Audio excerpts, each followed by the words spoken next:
Abazor and Kriv, or not Kriv, Zephyrak, are no longer there in the room with you.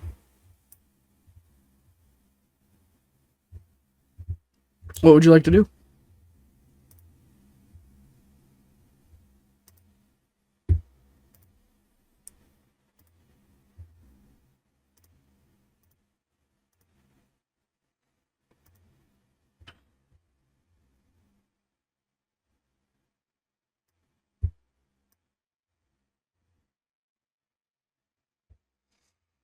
Yeah, it seems like the footsteps go out to the edge of the village, and then they just kind of disappear. So you're just trying to follow those footsteps as well, is what you're trying to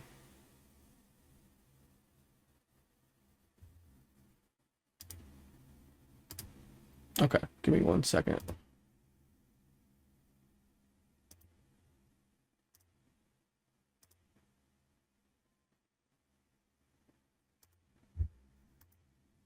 There we go. Okay. All right. So, yeah, what are you looking for in the archives? Basically, it's like, the way it's built is that you're going to ask a question and I'll just give you an answer, right? So, to the best of my ability of what you can find in there. I think I want to look because it's an archives. I think I'm going to look and see if there's. It's like newspaper events, right? So it's like newspaper events from 7 years, basically, that has been accumulated. Okay, then I want to look up how the people in Dragon's Gate are preventing the Dragon Rage, how they are still withstanding what is happening, and current population, like how many people are alive in Dragon's Gate. So they would say roughly only about 10% of Dragon's Gate are actually still around. They've been surrounded by devils on one side and demons on the other, so they haven't been able to basically get more than the foothold of the last people of humanity, this last bastion of humanity. And so you don't know, there's nothing written specifically about any mythal, but there's no instant of the rage occurring in Dragon's Gate, at least. Okay.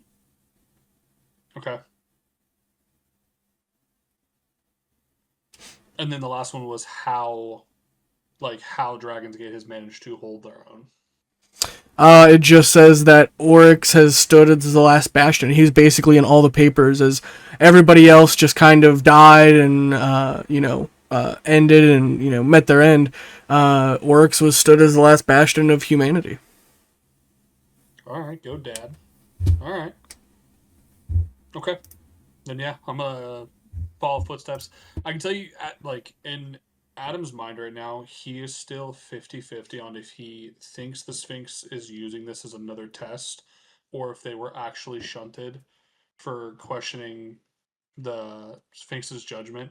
So he, head on a swivel, he's looking for anything out of the ordinary, anything weird. He is as high alert as he can be. But you're trying to press forward out of the village following the footsteps? Yeah. Okay.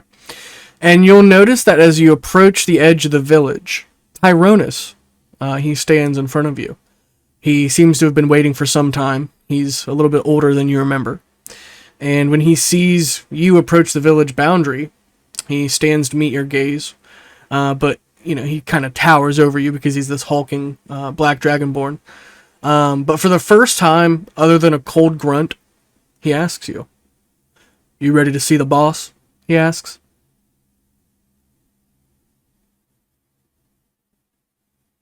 Yeah, Tyrone, I'm ready. The sand is dusted across the fields of rock as he stares him down when he hears those words. Abazor and Zephyrak are nowhere near. Their footsteps actually stopped just about where yours were. But it is only you right now.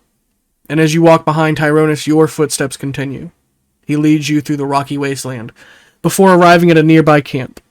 He asks for your help before drawing the sigil of a teleportation circle, and he holds this scrap of paper, weathered in age. He studies it closely before passing it to you, and starting one half while you start the other. So I would like for you to give me a Arcana check. Yep. And if you obviously willingly help him, it's 1 spell slot. Yeah. I'm going to use the Ring of Puzzler's Wit to give myself advantage on this. Okay.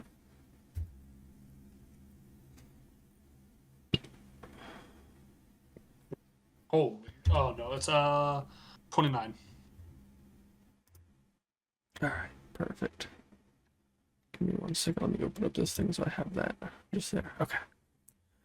29, you said? Yeah, 29. Oh yeah, 29. I think you're fine. It's a little shit. No, it's perfect. It's the best goddamn teleportation circle you've ever seen. You know, considering the circumstances, it was just this like loosely scrawled teleportation circle. But I'm good at what I do. yes, as the teleportation circle comes to life, a parade of light trudges through, and 3 figures emanate with magical light before appearing in front of you. Zarzith, missing his right eye, is the first to walk forth. He holds a scepter of raw wintry power, and he kneels. Across from him, Lucius, kneeling as well, bathed in bloody scars. They have aged past you, leaving you behind. Oryx walks out of the circle. As the light fades, you can see a battle-hardened harbinger. Oryx taps them both on the shoulder, silently commanding them to stand. That's enough, boys. You've done your part. Quit playing the idle aids. I'm the villain. Ain't you learned that by now? He sighs. Before walking forward, you don't have a moment to react. He's so fast that you don't even stand a chance. His grip is around you. It's embracing you and holding you, but it's gentle, loving and caring. Your eyes are wide with shock. Your head falls on his shoulder. His hand falls onto the nape of your neck, scruffing at the scales on the backside of your head. Hello, son. It's good to see you, he says with a sniffle. This man before you, all of his limbs are gone, replaced with steel prosthetics. His eyes are both gone as a blindfold wraps around his head, bloodied and stiff with age.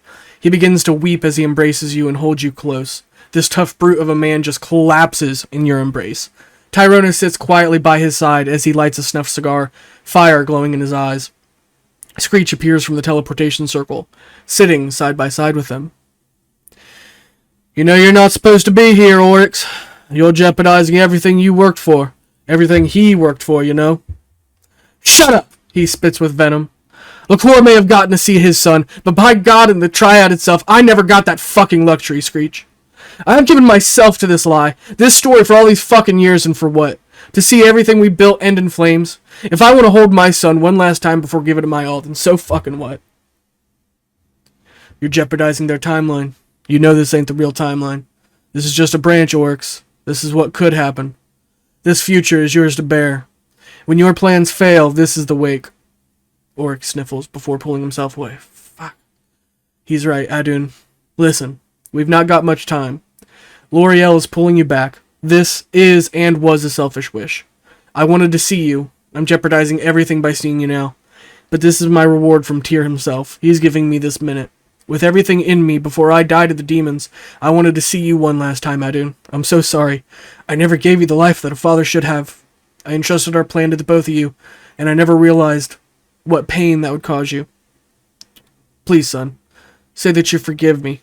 He just begins this weeping again, holding close, wishing for his time to last a little bit longer. I can only hope that this version of you is the same version I meet in my own time. But know that although I did not understand your decisions, I did not hate you for them all the same. You couldn't have known what would have transpired in the future, but you made the decision you felt was most right at the time, and I cannot fault you for it. I'm a good man. I've saved a lot of lives. I've killed a lot of evil, and I found Abazor. You did the right thing. There's this, moment of relief that washes over him. And, he just gently pats you on the cheek as he's trying to stare at you even though he has no eyes. But he's like, listen, son. You must ensure that everything we've done is not in vain. The people need a hero. Remember, son, I am the villain. Don't unveil the truth. Let it lay buried. Convince them all I am the villain that needs ending. Without my death, it is all a waste. God damn it, I was supposed to die that night, not him. Don't tell him, Adun. Please. I know this is selfish, but I had to see you one time. Even though I can't see you with my own eyes, I can feel your heart. You will be like Liqueur and I once was. Remember, the light cannot exist without the dark. You are his darkness, Adun. You will rule the underside, just like I once did for him. You will both be brothers in this regard. Please, drive back the demons, and allow Abazor to be the hero. That was the... Oh, Weeping Willow! Zip it now before you let it all spill. Tyr allowed your selfishness, but he ain't gonna allow your stupidity, bud. He lights his cigar next to Tyrone, lighting it from the embers of the built campfire. You can feel yourself beginning to fade. I've already said too much, I know, but I was never one to follow the god's plan. He begins to laugh heartily. The people of this timeline, I'll pass the torch on. I'll give myself to the fire. One last time. It's like you've given me a new vigor, son. Is there anything you'd like to say before you finish?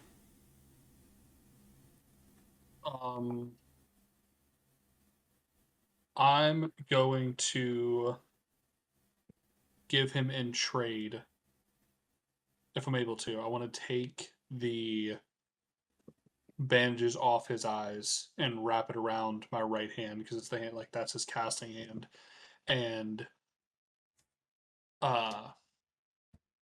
take the, like, old shitty scrawled maps that I had from when I was an autognome, and in my mind I like to think they're maps of Dragon's Gate that he never realized were Dragon's Gate until now.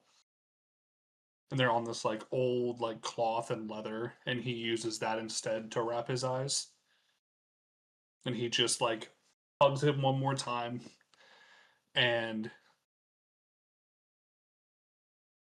he just hugs him, just to knowing, like, it'll be okay. He takes this warm embrace one last time before he grips you closely and he whispers into your ear. One thing is certain, my son.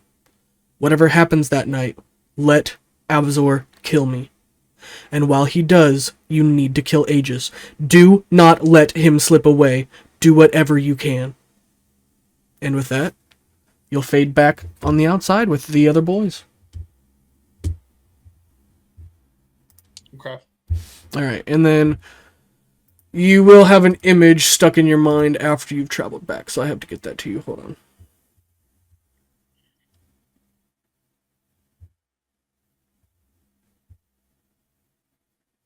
L'Oreal is pulling him back. You back. I know, that's what I meant, but that's like what Screech said to him. Yeah, like L'Oreal's pulling Adun back. You gotta. No, I get. I understand, like the what it's the phrase as a whole is what's interesting to me.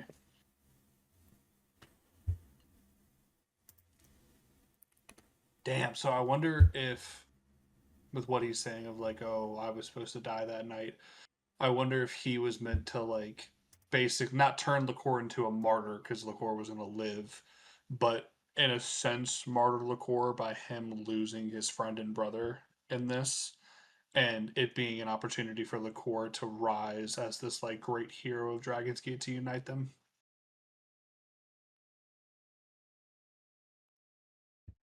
I don't know. Crazy. And then you will have seen that image pop into your mind. Oh my god, it's the fucking timeline. Jesus Christ.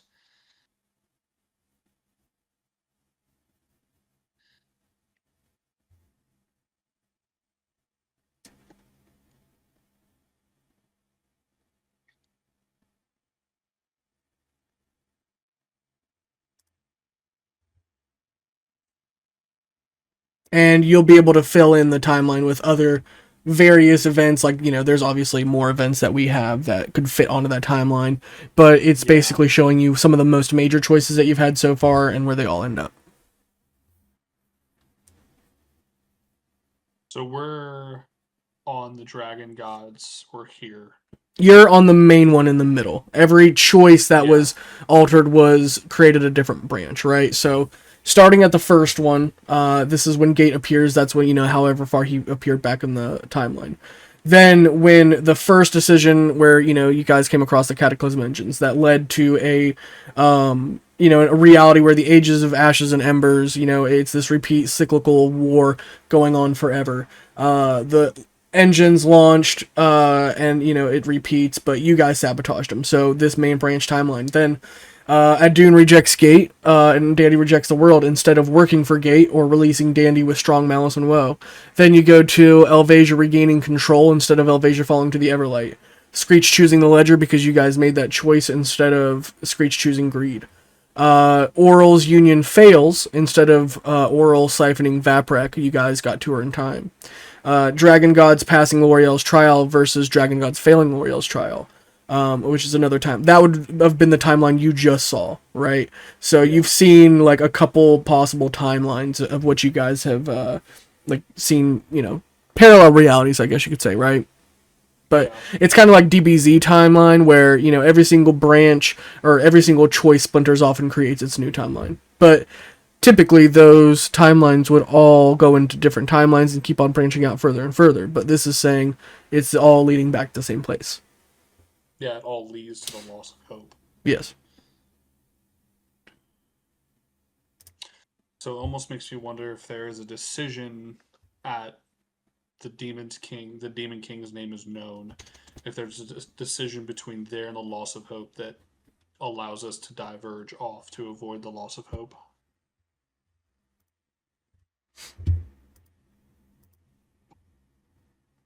Oh, alright. Great. Y'all welcome. God, and he said don't tell Abazor too, so I can't tell them about this. Fuck me. So I stand by what I was. I think this also confirmed my original. I think we are in one more piece of L'Oreal's. Well, you guys would pass right there. I mean, you'd that would be the third and final trial. So now I have stuff to go over, but I'm not going to go over that until everybody's back together. But that's what you saw for your end part of the trial. Oh my God! Me forgiving him was. Was that me passing the last part of L'Oreal's trial? No, the last part of L'Oreal's trial was facing a future that was without hope, right? That takes courage, right? So it's knowing that everything has gone to shit, everything is going down. Do you still have the courage to face a future without hope, is what he was asking. Because he's trying to remember... Ilmater, he was sent by Ilmater, right? So the first trial was about self-sacrifice. If you didn't give yourself utterly and totally on that first room, then you wouldn't have passed anyway. But he understood that not everybody's going to do that. Ilmater, you can't really hold a candle to him, right? So even though I'm a neutral and judge, I'm not the best judge, I'm not perfect. What is the second test good? Okay, we'll pass a false judgment. If you bear honor to that judgment and you accept that, and which you have seen, all the bandits never did. That's why he came back with bloodied paws, because nobody liked his judgment. When they got thrust forward 10 years in time, they always attacked him. If you attacked him, you actually got thrust 10 forward, 1d10 years in time. But he was showing you an illusory space and the foresight to see beyond, right? This is one reality. That's Androsphinxes are just fickle, gruff creatures like that, right? And then finally, the third test, he said, okay, if you don't like my judgment, and if you can't give your total self, then as long as you have the courage that it takes to be a warrior, that's all that's needed. And that's all the Triad cares about. So, as long as you have if you would have used Wish, it would have negated that, you would have not gotten your reward. So you will get a reward. Everybody got a reward because they passed the third part. Technically, there's an argument to be made for that he did appreciate Zephyrak's intention with the slavery and giving himself, but the only person who's truly passed that in history is Prometheus, which is why Prometheus immediately brought you here, because he believed you guys could pass it. And it was just crazy too for the false judgment one of like us standing in the position of like we don't agree with you, but like we recognize you as a higher power of your sending, and us being punished and going, well. Fuck. Yeah, and just willing to accept it. Because, like, Abazor even said, he was basically zero morale, but he still wanted to press on and still wanted to fight. So as soon as you left the village. However, the one thing that didn't go to plan is that you were the only one who was approached by Oryx, and Oryx basically was selfish in this way, that he made himself wait, or he gave Tyrone the role of waiting for you, specifically, because he wanted to see you one last time before he fell to the fire. Yeah. Do I still have that bloody bandage wrapped around my hand? Mm-hmm. Perfect. Okay. That's not for anything down the line, just so you know. That is just for... Right, but Abazor, as soon as you guys are next to him, he's going to immediately, passive perception, know that you have a bloody bandage on you. Yeah, 100%. I'm going to lie. Okay, got it. And I'm going to lie. How do you feel about Oryx now? I feel, like I said, I've been going back and forth between, like, I think Oryx is evil, and I think that Oryx was a necessary evil. Because I never fully thought, like, that's not true. In the very beginning when we had this information, I was like, oh, he's a fucking bad guy. But as we got more and more information, I was like, well, it seems more and more like it was a necessary evil, not that he was outrightly, like, a bad person. And I think this cements it for Adam of, like, there was a plan and decisions made that did not go to plan, and the necessary evil became more than it was supposed to. And I think that's what Liqueur dying happened. I think that's what that was. I do right now think that it was supposed to, like, quote unquote martyr Liqueur by losing his friend and like brother, all that, and Oryx dying, putting Liqueur even to a higher position as a hero, cementing him and being able to have him unite the towers as one under one banner. But because Liqueur died in place of that, which also makes me think now even more so that Orphan wasn't a slaughtered lamb. It makes me think even more so that Orphan was supposed to get to Liqueur, because I think that was like a backup to the plan of, like, well, even if something goes wrong, Orphan will come to Liqueur's aid. Hmm. Orphan will come to get Abazor and Liqueur because of his ties to the Silver Tower. And I think that Oryx survived. Orphan, something went wrong there.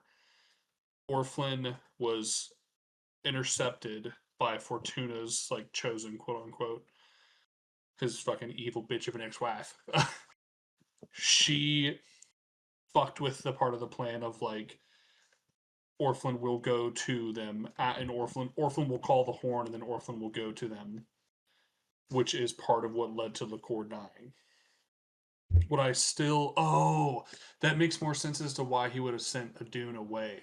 Because, like, if he was supposed to either die as a martyr or die as a villain, whichever one it was, having Adun not be there would prevent Adun from being labeled as, like, the son of the betrayer, the son of the traitor, something like that. It would allow Adun an opportunity to have a start separated away from whatever Oryx was supposed to do that night. Very interesting. A lot to think about. Yeah. And I think now, like with what Oryx is saying too, like, there needs to be an evil. I think that's now Abazor is going to take the mantle that Liqueur was supposed to. Of Abazor will kill Oryx. Abazor will get that united front and cementing himself as a hero, and Abazor will be able to unite and lead a new forward front for Dragon's Gate. While, and I'm supposed to kill Aegis. That, I mean, we haven't trusted Aegis ever, so, like, I get that, but I want to know, like, what part did Aegis have in all of this that led to, like, was Aegis partially responsible for what happened back then at Dragon's Gate? Because he is a follower of Vecna, so, like, was there Vecnian involvement into the fall of Dragon's Gate one way or another? Very much to think about. Yeah. And I can't share any of it, you bastards. I mean, you can share whatever you want. I don't care. He told you not to share it, but you can share whatever you like. I don't care. No, even more so with the fact that Adam has a visualization of the, like, multiverse, quote unquote, in front of him of the multiple timelines. I think he's going to listen to... Yeah, that's the last thing you need to do for me as well. I need you to do a insight roll to realize why you see the timeline like that. Alright, hold on. Let me fucking look at my insight. What is my insight? It's +8.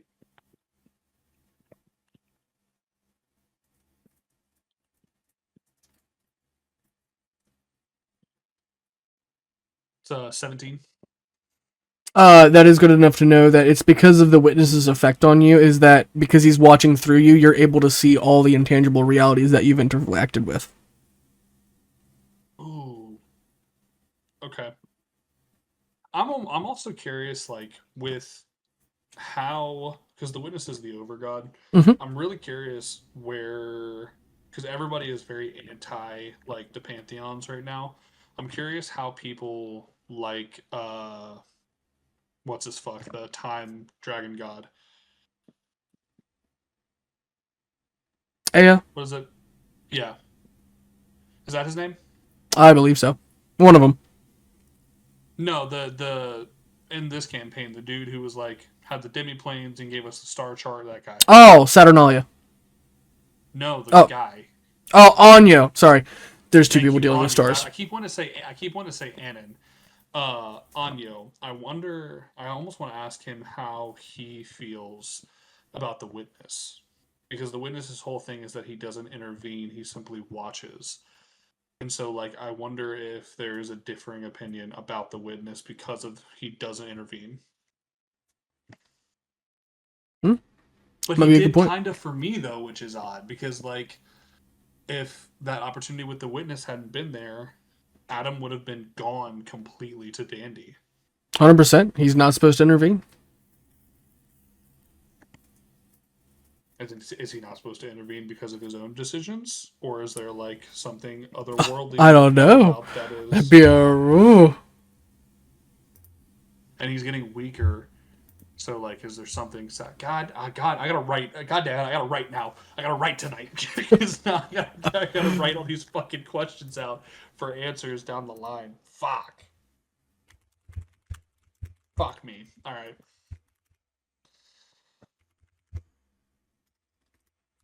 I fucking, I was like 80-20 on, because I figured either this was the last part of the Sphinx test, because, threes, 379 odds for D&D shit, or like we got shunted forward and we were going to see or find something of note that we needed to remember, and then we were going to find a way back to the past. Yeah, it was as long as you guys, again, as long as you guys had the courage to face forward. Because, like I said, Prometheus is the only ever one to pass this trial. Well, the trial of self-sacrifice. They passed the other ones because they just looked at it as a new. His adventuring group specifically passed the third trial of courage because they said, "Oh well, let's look forward to this new opportunity to adventure. Let's see what's changing." So Yeah, this new world. Yeah. right. So they were just excited to do that, and they had the courage to do that. It was, as long as you respect it, because that's the thing. An Andrew Sphinx is really gruff, and because, a year ago, you guys would have fucking slaughtered the Andrew Sphinx. Like, you guys would have just off with its fucking head. Like, all right, well, we fight you now, you stupid bitch. And that would have literally been, okay, 1d10 years in the future, you guys are fucking done. Like, but that was the point. Like, if you guys didn't really see I don't even think you guys put that together, but you guys just were willing to be respectful because he wasn't attacking you. He just was giving you a judgment, whether you guys agreed with it or not. And you were like, okay, well, I guess we ball. Let's fix this new fucking problem we have. Yeah. Well, I think now it's a growth thing too. Of like we've learned as an adventure group, like if you're not trying to harm us or like do something in specific that is going to like fuck with something we need to do, because like I think there's also like an immediate acceptance of like, because normally if something was like I'm going to do this to you, we'd be like, all right, well, you're gonna fucking die. But the fact that it was an instantaneous, like, hey, you're 7 years in the future, we were all like, well, can't really Right. prevent that one. All right, we're gonna take this L and get to stepping, I guess. I think that was what it was, and like also what Adam was saying, like he isn't gonna argue with the Sphinx. Like he recognizes its position, even more so one of Ilmater. Like he recognizes its position, he recognizes it's a higher being, and he like from past experiences, like these things are smart, they are dangerous, there are other workings within their mind that you can't fucking understand off the rip. Don't argue with it, accept it, and move forward. Yeah, so I'll need you to think of a question that you would like to answer the Sphinx, because you guys are all getting a Hero's Feast reward. You're getting the items that were in the Hall of Temperance, and then you guys are getting a question each because you guys all passed the Courage trial. Oh, God damn it, Storm. God damn it. I gotta be up at like 6 for work, and I have so many questions I have to write now before I go to bed. Fuck. You're welcome. Fuck. Alright. Who else knows that we passed? What do you mean? Like, dude, does everybody know that we passed? Or, like, is this the start to, hey, you guys passed? Yeah, this is the start to, hey, you guys passed. Because you guys basically all... Well, yeah, nobody else... You were the last one to pass. Tony was the first one to pass because I did his that night. Kriv... or Zephyrak was the second to pass because I did his when he came over on Saturday, and you were the last one to pass because I just did yours tonight. I just needed a 1-1 with all of you. So you guys all popped out on the other side, and just, it's waiting for L'Oreal's true judgment, and that's where I'm going to pick off, because I have the Adventurer's log, and then I have his full judgment that I'll be reading tomorrow, and also about Draconis' second city. And then we will, continue on from there. Ooh, there's a lot of words that just piqued fucking interest and curiosity. Okay. Alright. I will definitely be on early. I'm fiending for some fucking D&D time. Yeah, get on early and do whatever you want. I'll be on early as well, probably. So we'll just kind of, kick shit around until Tony gets on. Also, here, I'll just give you your items for now, so I don't have to give them to you tomorrow. Joy. Tune into them bitches immediately.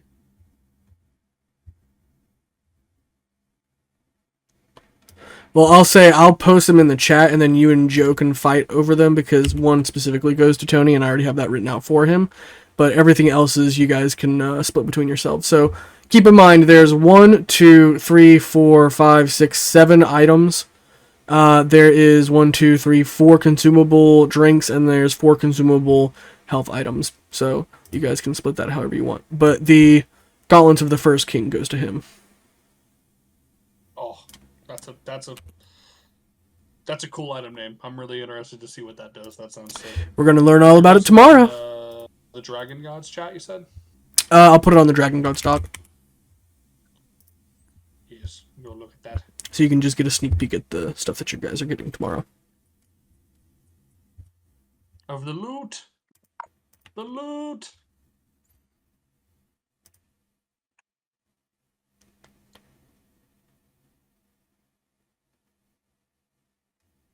What tab are you putting it under? Tab 80. One on the bottom. It's on tab. Okay.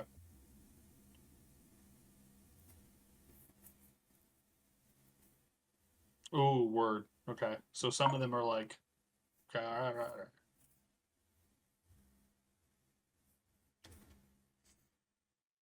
Oh my god, that fire brandy's mine. I don't give a fuck what they Oh, just wait until you get to the Well of Endless Casting.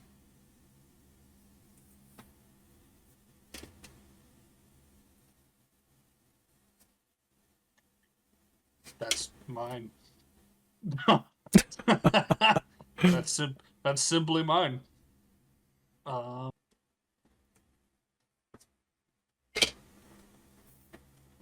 These are sick. Now, technically, this does require somebody's permission tomorrow for you to actually get the loot, but he's gonna say yes. Don't worry about it. L'Oreal. No. Oh, it was Prometheus? No.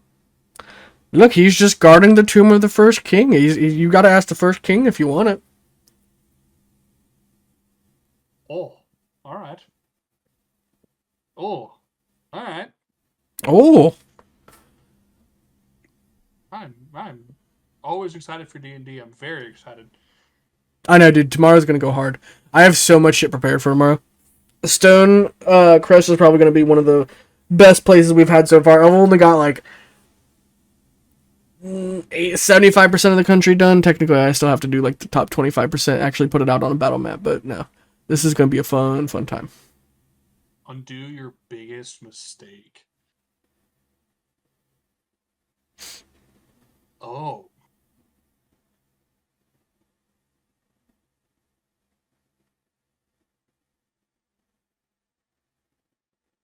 Oh my god, we did just save that one. That is insane.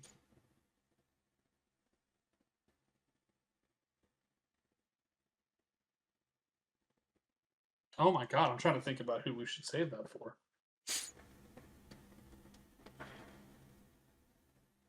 Okay.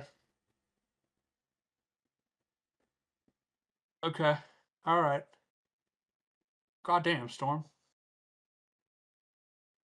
Me or the Ninth Flame, all stats become 17 until long rest. I think that's a nice little one, too. That's a solid one. That's good, too. Something happens with, like, some of the monsters that, like, fuck your stats for a little bit.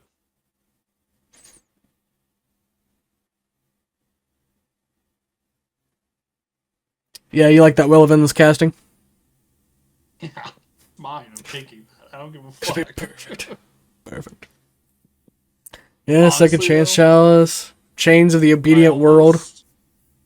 I almost think that maybe should go to Tony, honestly. Because that's 4th level smites for 1 minute. No, it's only spells. Like, you can't just use spell slots, like, unlimitedly. It's spells specifically. Okay. No, it's specifically built for you, brother. That one was completely 100% going to you. Yes. No, the Gauntlets of the First King is his. Yeah, 100%. Chains of the Obedient World. Is it just a spectral champion stat sheet, or is it like a? It's the champion one. It's just the champion stat block. Ah, okay.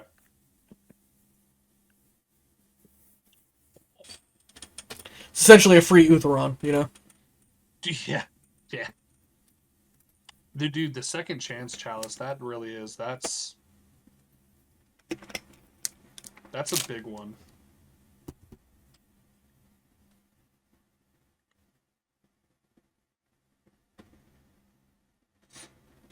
Because we as a group got to talk about, because that's a timeline fucker too.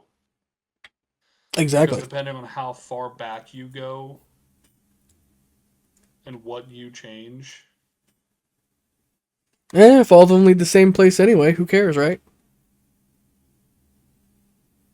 Not necessarily. 100%. No, I'm just saying there's multiple ways to think about it, though.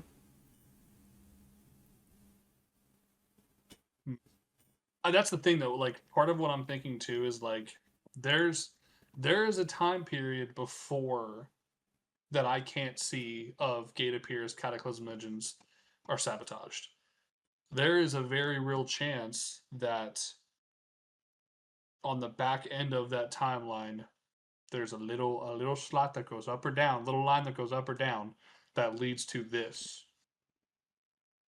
Don't worry, I'll update your timeline as time goes. With different realities and stuff that you see. Well, no, that's what I'm saying. I'm saying, like, for all we know, like, for all our characters know, like, Adam knows, because he's the one that's seen the timeline. There could be, before this starts, where Gate Appears and Cataclysm Engines are sabotaged, there could be a line just before it that leads diagonal up or diagonal down off of a main timeline that he doesn't see. Like, we could be on a timeline that is a multiverse from a decision that happened between us. Yeah. And that second chance chalice could be a way to get us back onto the normal timeline. We don't even necessarily have to be the ones that drink that. That could be something we give to somebody else, too. 100%. There was like a major in-game choice that they made that led to... Yeah, because you don't even know what caused rumbling either. Yeah. God damn it, Storm. Alright. You could always ask about that. Sure, you'd love to answer to that one. Yeah, like I said, I got so much shit I gotta write now. I got so much shit I gotta read and write. Because then I'm gonna go back through our info dump on our questions to see if. Well, you each will get one question, and you guys get that equipment pile, and then we have like 3 or 4 different things to do probably tomorrow. I don't think we'll get through them all. They're pretty long things, but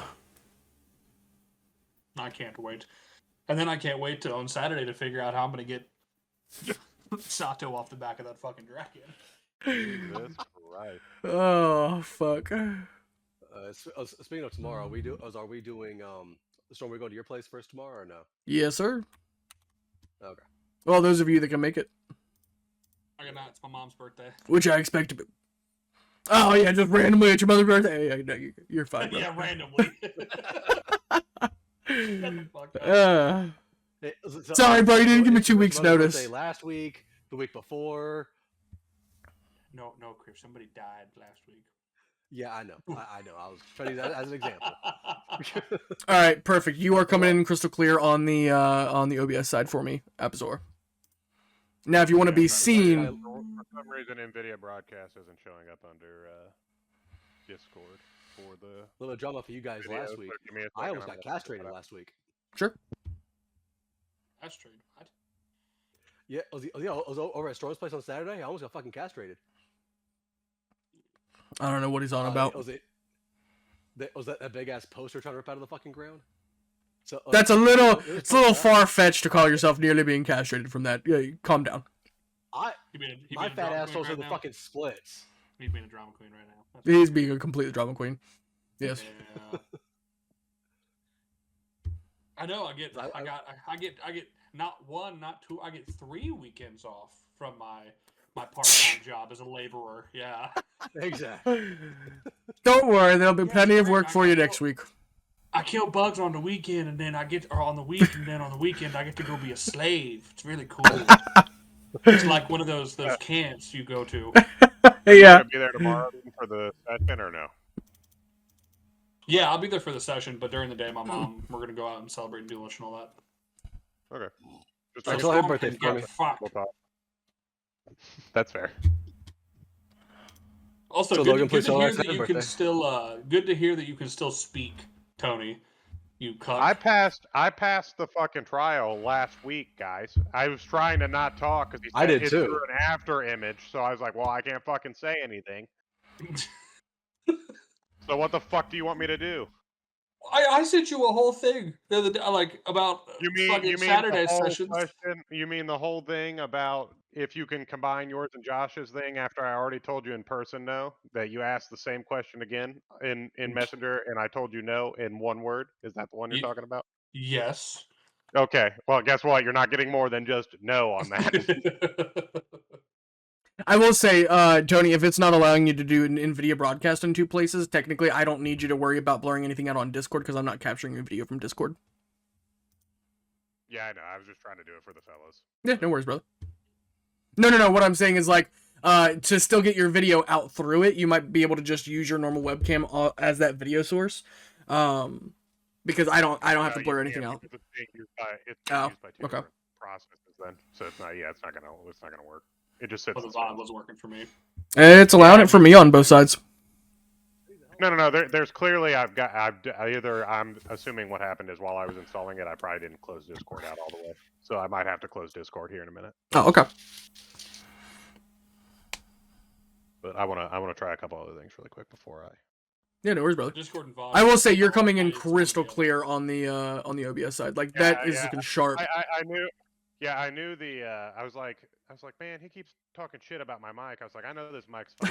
Let me go look at my fucking settings, and I was like, oh fuck, it's on automatic instead of fucking custom. Yeah, dude, it was so bad. Like especially last week. Like you kept on talking, and I wasn't able to hear a fucking thing you were saying. Like 95% of the time, I'm like, yeah, sure, Amazon, you're doing great. Like just fuck whatever. In all fairness, the last 2 weeks, the last 2 times we've played, you've also gone, all right, guys, I'm going to get myself a bowl. You've been like, I can't fucking hear anything. That's weird. Oh, wonder why. Like, yeah. That's so fucking funny. Yeah, fucking noise complaint from my fucking neighbors. That's so funny. I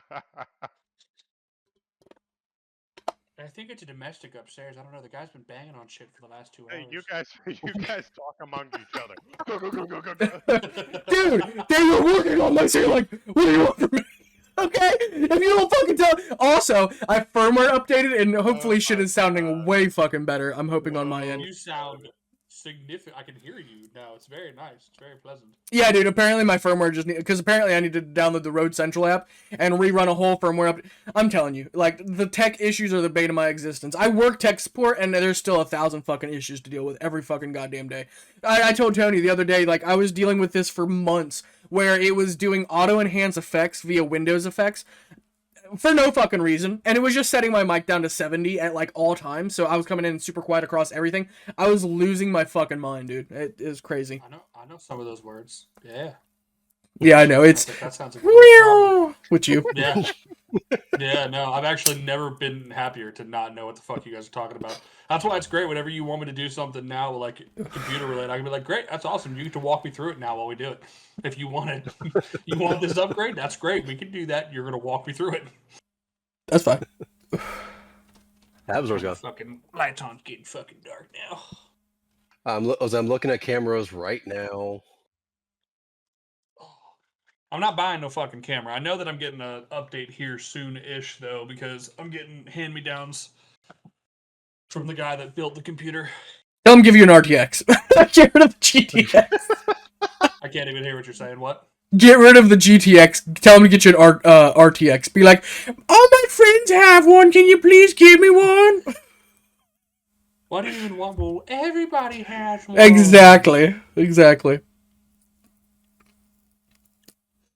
Oh, poor Abazor. In the audience. He's in the Discord cuck chair right now. And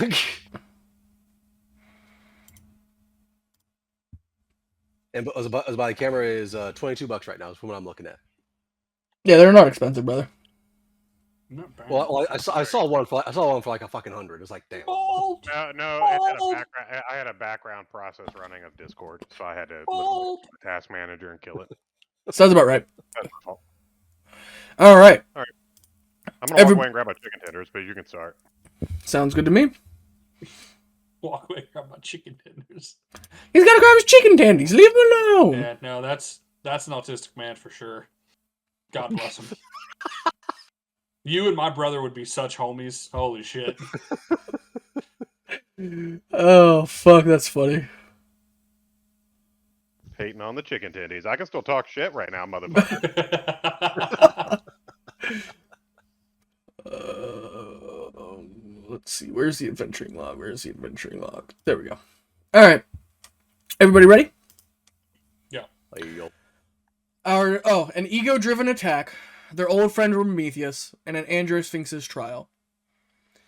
Our adventurers appear on the other side of the demiplane door. The words echo in their minds. Drilly sits with them, stuck to them like glue, while Mainka looks at the horizon. His warehouses, his kraken priests, and his prized water beasts have lost to an unknown force.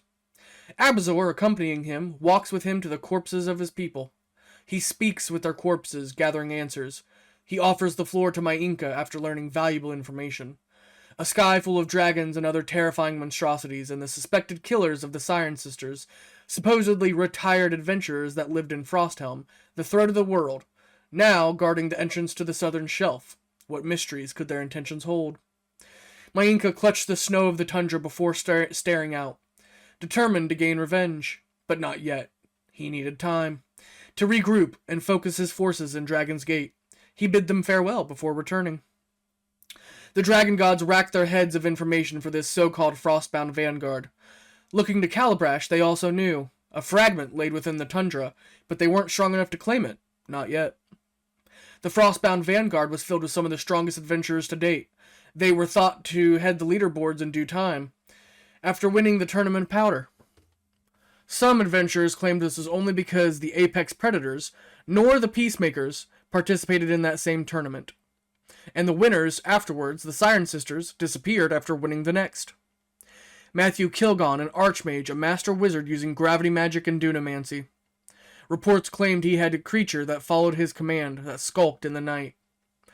Baron Blackwater, a fearful presence indeed, a chosen of Umberlee, the sea bitch. A warlord wielding a sentient blade by the name of Blackrazor, who rode atop the Thunderbird, a crackling manifestation of the storm, some may say. A competitor that stole the power of the Tempest Drake before sealing him away inside a demiplane. It's said that he used this power to create the Lightning Scourge, a primordial terror.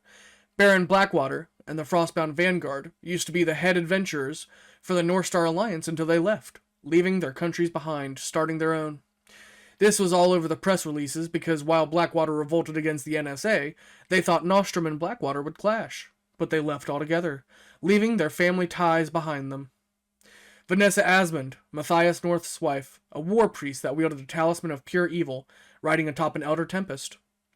Mason Artone, the least well-known, and for good reason, a pupil of Veldemal, a master thief wielding a Vorpal sword, who rode atop an ancient white dragon.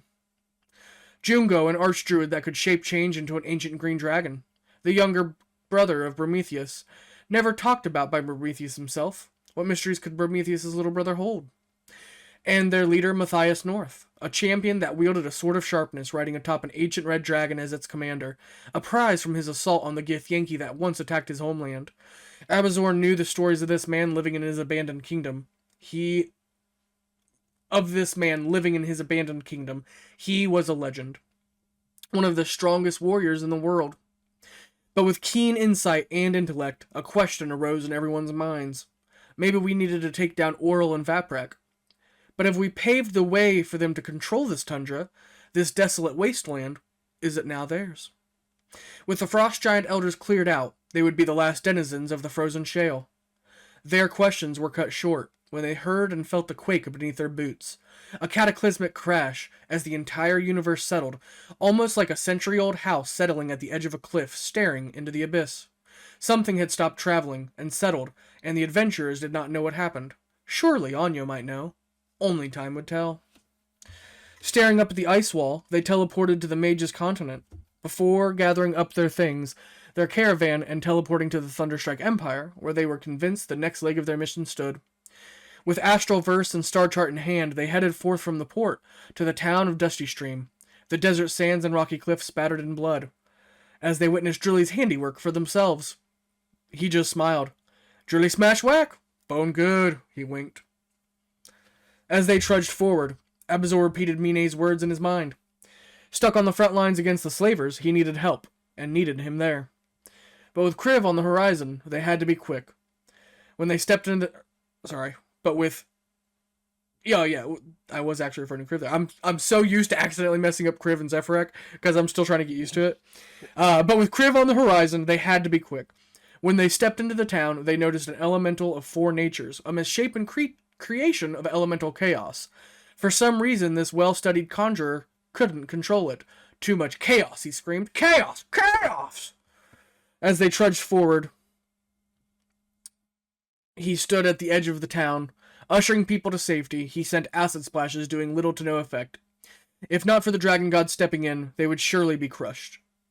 Zephyrak was the first to strike. With a banishing arrow, the elementals that seeped in from beyond the veil slowly closed in.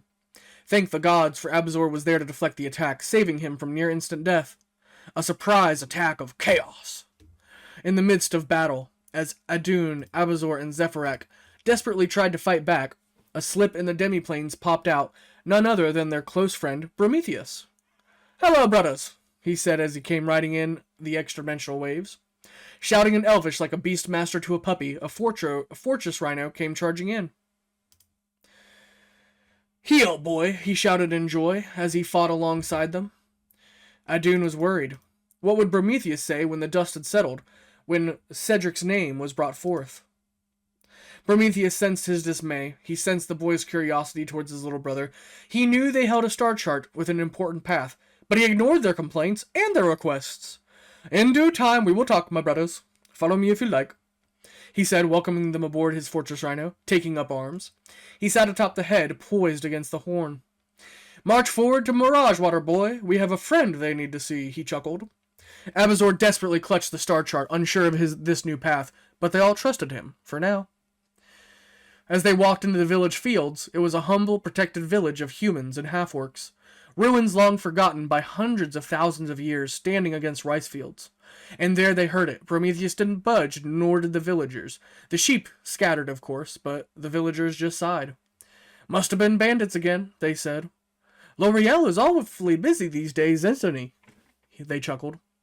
Abazor asked them, Who is L'Oreal? What is this roar? When prompted, the villagers opened up. Oh, he's our protector of the ruins. If you'd like, you may go see him. Make sure to have the utmost respect, as you know sphinxes are often gruff and rude, but that's because they see everyone the same. If you don't, beware. L'Oreal often sends his victims far into the future without hope or safe passage back. When they entered the ruins, trudging down a long set of stairs past the archway, a dusty old language nearly long lost, and 7 crumbling pillars holding the 7 virtues. Charity, chastity, temperance, patience, kindness, diligence, and humility. L'Oreal stood across from them, ready to test them, and Adun and Zephyrex stood firm, while Abazor wavered, unsure.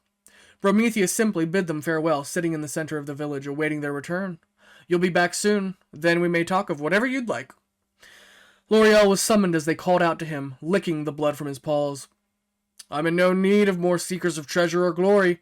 Will you fools please leave me alone? But staring across from him was not bandits. It was noble heroes instead. He raised an eyebrow when for the first time in 1,000 years, someone actually wanted to accept his challenge of self-sacrifice, of valor, honor, and courage. He appreciated the conversation before whisking them away to a series of demiplanes, where the first test began, and everyone failed the first test. Charity, but at its core, self-sacrifice. There were never 7 rooms, there was only one. Every pillar surrounded them, speaking of virtues, but they failed to recognize the clues. Bloody claws of bandit attacks, a sphinx sent by Ilmater to guard the tomb of the first king. Admittedly, not many people would ever pass this test. Who would give themselves for the insignificant reward when their world was on the line? He offered a harsh judgment, which commenced as the second test, to accept your judgment with honor, and Zephyrex's judgment stood. As neutral as he was, he had to see through his ploy, which he did not. He argued that it was enough. He had lived life as a slave. He can give as much as he can, but he has to return. And L'Oreal commenced the final part of his trial, the test of courage. He thrust them into the future, within his illusory realm, showing them a possible future without their influence, and a question uttered in their minds. They walked up above ground, looking through archives of events and newspapers, trying to piece together what had happened within the last 7 years. My Inca, after defeating Sekala, fell at the hands of a third presence lurking within the seas. The ice wall above them had been cracked open, spilling forth waves of demons as Pazuzu claimed the skies. All adventurers had assumedly perished, falling under the ice wall that contained Duskwood, presumably the last bastion in defense of the machines. The last bastion of humanity, and the Dragonborn, as all other countries burned and perished, was Dragonsgate, led by the tyrant Oryx, with Zarzeth and Lucius at his side. Drilly unfortunately met his fate with the devils of Starhaven. It was nearly all over. Devils on one side, demons on the other, and Dragonsgate crumbling 7 towers were soon to fall. Did the adventurers see the writing on the wall? Did they notice the similarities? It mattered not. As soon as Abazor heard the truth, he was shattered. He missed his chance, but he trudged on. He walked forward, ready to confront Oryx. And as he set foot outside the village, he appeared back in the same ruins. L'Oreal slowly still licking his paws. Congratulations, you are the first to pass with courage. Zephyrac was the second. He walked outside, demanding answers, ready to take on the world before appearing next to Abazor in those same ruins. Now the only one left was Adun. What would happen? Find out next time on The Dragon Gods. And on that note, you would notice that about a minute or two after, so not as suddenly as you all, Adun also comes back and appears next to you all. And L'Oreal, I think, is very happy. He is just like elated that somebody has finally passed his test. So I do have the judgment if you are ready for it. You're a great Sphinx, but give me a moment because of my passive perception. What the fuck happened to your hand, my dude? Nothing happened to my hand. I found it. The last moments that I was in there, I was going through the archives trying to find as much information as I had, and you guys' footsteps were gone, but there was a bloodied rag, and looked at it, examined it, and was able to tell that it wasn't either one of yours. There's no blood from either of you, so for now, I'm gonna hold on to it to see if there's highs in the future we can hold on to it for. Is he lying to me? I feel like he's 100% lying to me. That's definitely the hand of Vecna, right? Like, Is he lying to me? can I do an insight check here? You can do an inside check, sure. Thanks. I don't have faith that you're not lying to me, motherfucker. Okay.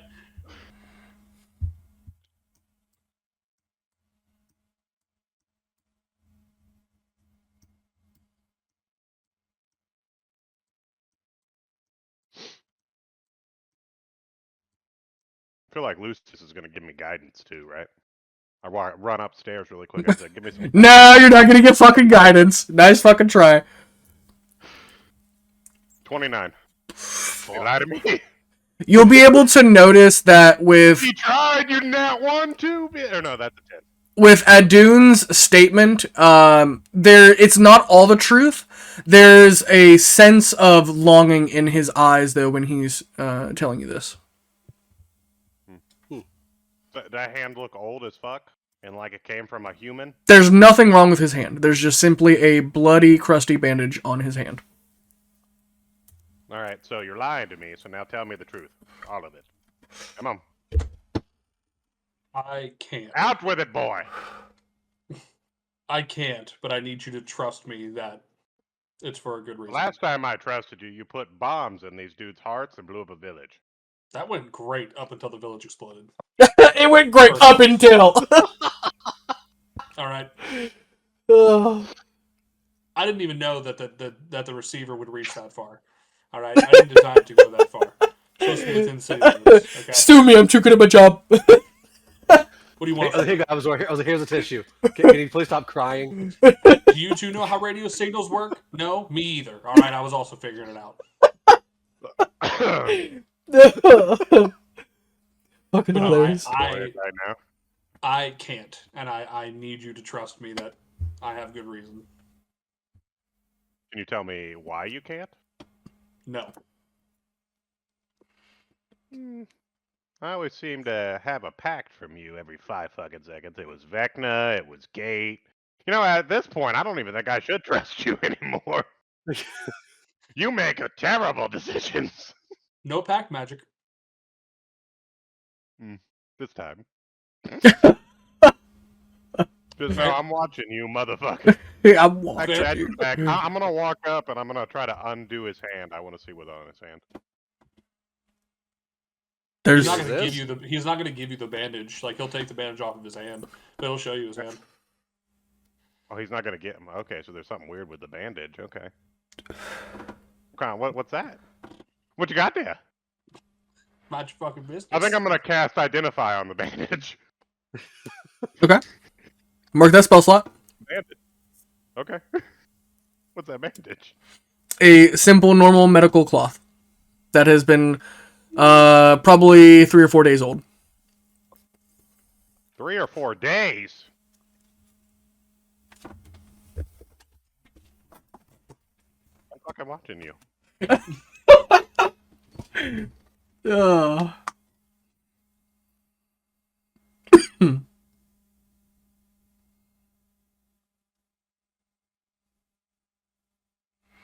All right. Keep your All of a secrets. sudden, what? You rejoin the team and fuckeries happen again. I'm just saying. You know, Where's fucking Orphan? At least all I had to worry about with him was fucking literally wrestling him out of a bar. And a crazy Karen showing up. This guy, he wants to blow up everything and keep secrets. Tell me I'm fucking wrong. All right, Mr. Sphinx, sorry for talking about him, but not to you.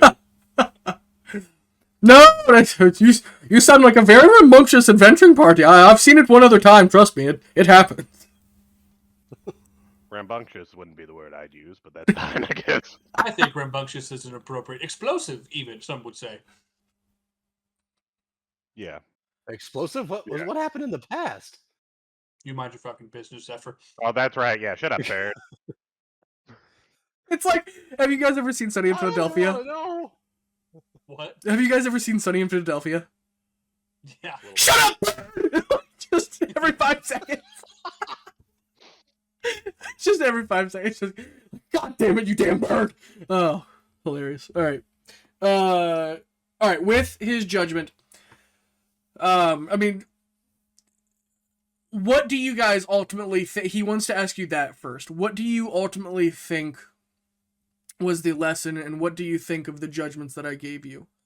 And especially now, passing the third one, with everything that you've seen between self-sacrifice, honor, and courage. I argue that you may have had courage, but you all failed to give yourself utterly and totally like Ilmater. You all have learning to do in that regard. Zephyrak, I do admit, he was very close to that regard, but there was one who gave more than him. And when it comes to honor, I think you accepted a false judgment as best as you could, but you still critiqued it. So what is your critique now?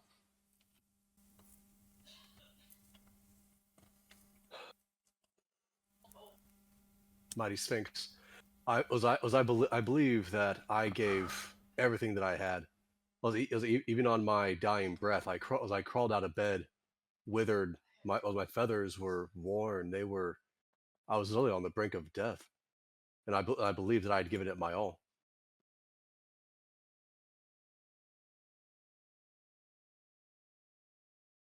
Go ahead, Adune. Abazor's still fucking looking at you right now. I think that this is an opportunity for us to once again recognize what's at stake. But I could not even begin to imagine to place my own self-sacrifice on the same pedestal of which Ilmater sits on.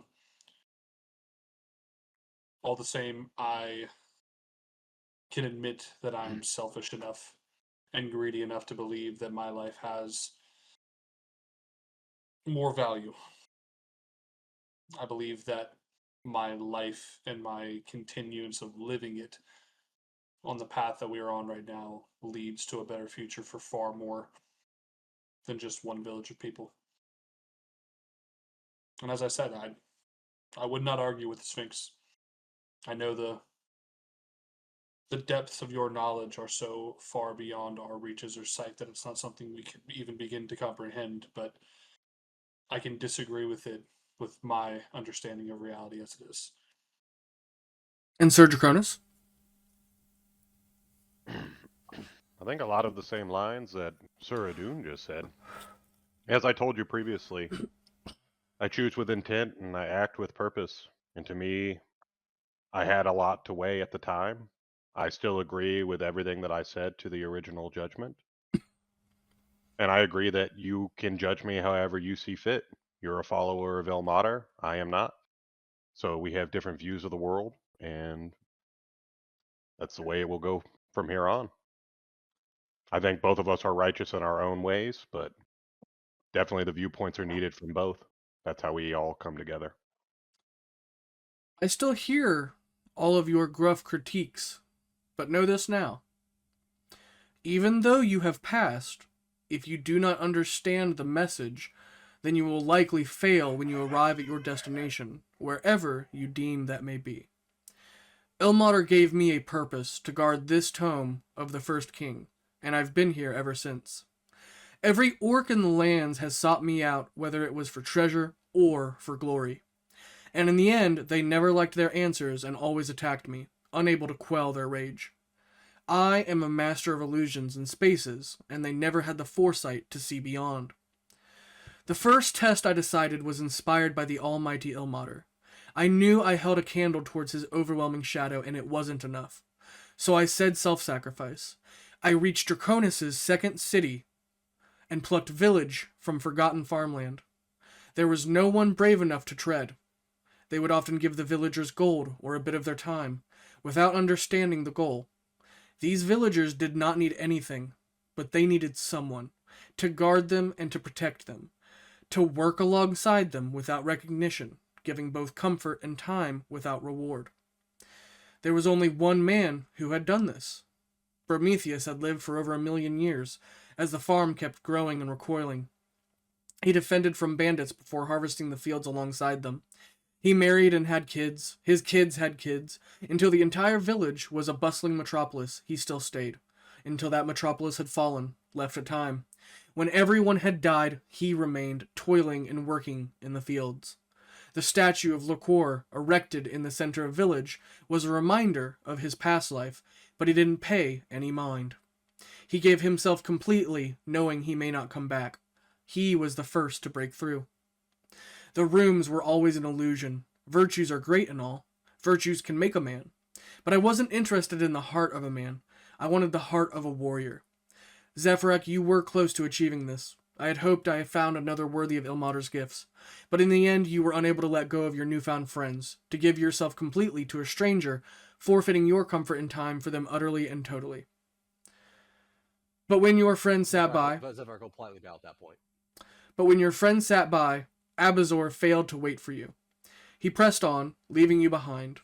Adun waited for a time, but gave up after a while. When given the chance, you both chose friend over a comrade in current arms. And Abazor, I thought your oath meant protecting those same comrades no matter the cost. Although you could argue your friend Kriv was comrade in the same. But should you have given your time for someone who was alive to forsake someone who had died? I may be a neutral judge, but I never said I was perfect. Abazor, which is a truth I think you all need to realize. None of us are perfect. None of us can hold a candle to those we idolize. But when we pull back the veil, we realize that heroes, villains, gods, and mortals, they are not all so different. Choosing one friend over another, I decided it was not diligent, it was not humble, it was not charity or chastity. In the end, chastity is about control over desire, attachment, and possession. Temperance controls the hunger within, that unbreakable gluttony. It tempers that flame. Patience involved enduring hardships and delays with a calm, composed, and peaceful mind. Humility means to accurately recognize one's own strengths and limitations. It's rooted in truth rather than self-deprecation. It involved acknowledging dependencies and valuing others and maintaining that grounded perspective. Recognizing that one's comrade's life isn't above another's. Often seen as a spiritual foundation, it promotes teachability.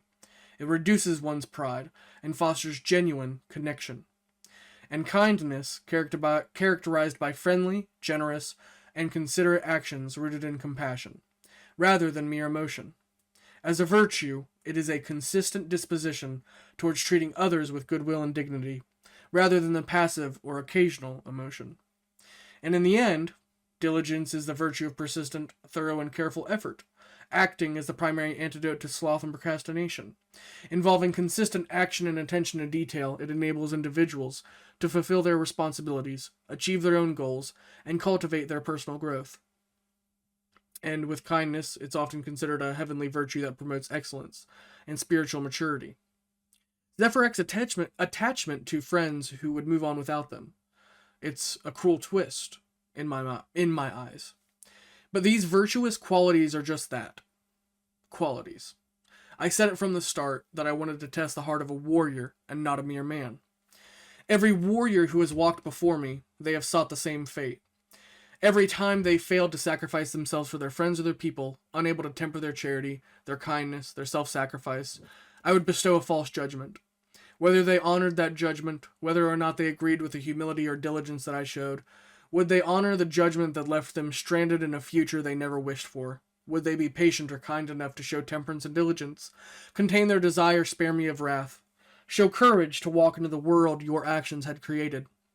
This is what the triad represented. They could get themselves out easily, some may say, but that wasn't the point. The point was to push on, as a warrior often must. The final test was, of course, courage. Not many people passed or even made it to this point. Nearly everyone turned on me the moment time was sped up. Only one adventuring group simply said, "We get to see what's changed. Are you ready for another adventure?"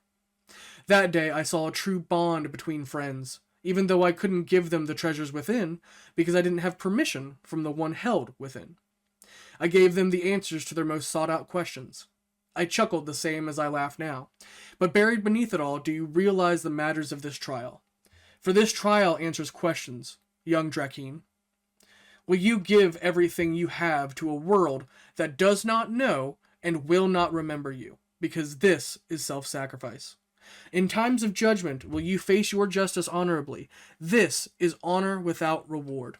And when the world is long dead and gone, when there is no last hope, and all fires have been snuffed, when the world is utterly devoid of hope, and nothing is left, will you continue to carry on, because that is courage. The triad knows a true warrior's heart is built from all three, but a warrior must build their heart with one spark at a time. If a man or woman shows one spark out of three, there is hope yet again for another warrior's arrival. As for the treasure of this tomb, I'm sorry, I still can't actually give it to you, you see. That would be a desecration, and an insult to his name. If you want the treasure that lie within, maybe you should speak to the first king himself. He does travel with you, after all, does he not? Would you like to inspect the archway and read his forgotten name aloud? Who's going up there? It's fucking Leshy. It's Leshy. Let's Leshy's tomb. For sure, for real. That'd be sick. Would you like to inspect the archway? Does it say Calabrash? Oh, well, when you wipe off the dust and reveal the name in an old language of humans, long forgotten, it says King Kalen Calabrash the Eternal. And... Alright, fair enough. Would you like to ask... Leshy, why the fuck you let us walk down here? God damn it! Gonna walk up and start beating my son. I'm just kidding. He runs in real he runs in real quick, and he's like, "Oh, Papa, don't worry, I've got treats for you all." And then he'll run into his little tomb, and he'll slowly grab out things and hand them to you. To Abazor, he will give the gauntlets of the first king. Obviously, these are the gauntlets that he used to wear when he was ruling over his kingdom. And then the other items have been added into the Dragon Gods document. That's for everybody else to fight over. That's, there you go. Who cares? Where are the gauntlets of the first king at, by the way? They're all in that bottom document. It's So yeah, they're it's they're all yes, in the sir. Dragon Gods document. Yeah, okay. Orb of the Fire Giants. That's cool.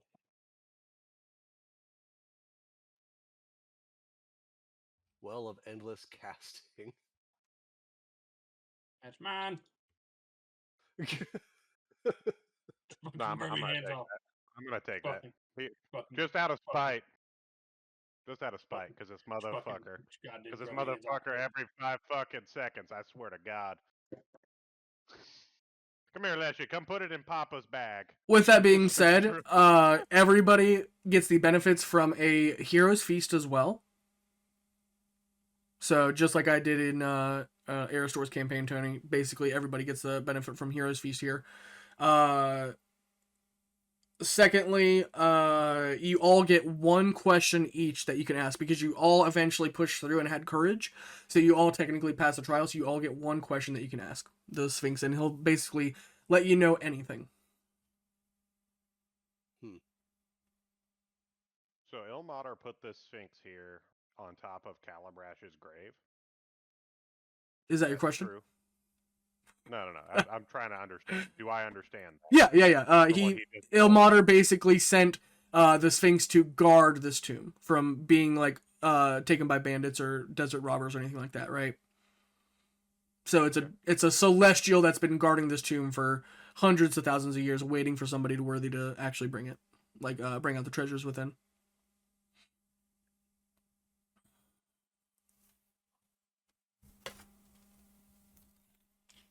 Second chance chalice. This seems like something that needs to go to fucking Adun since he makes mistakes all the time.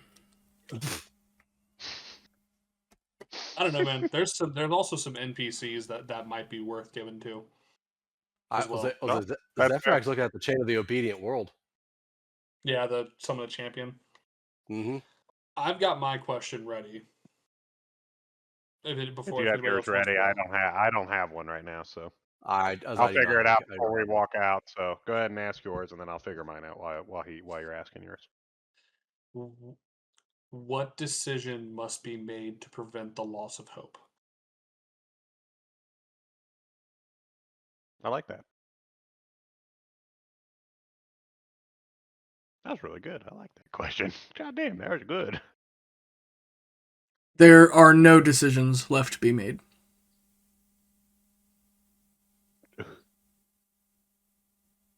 No, you're gonna be drinking that chalice like a champion.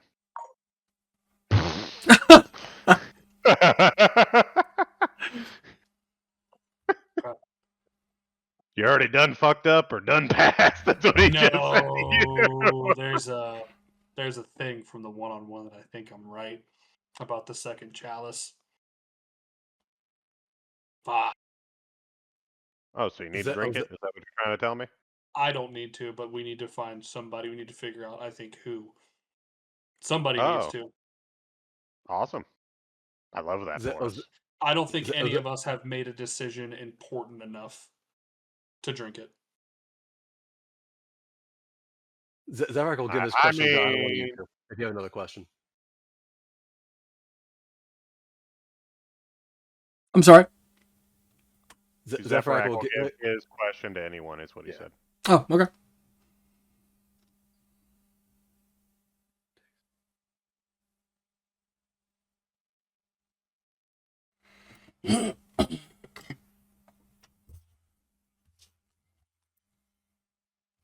Abazor is going to ask,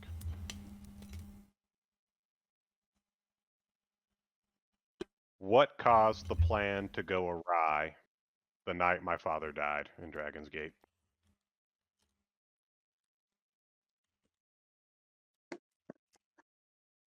Or I guess the day. It was the middle of the day, but, well, middle of the afternoon.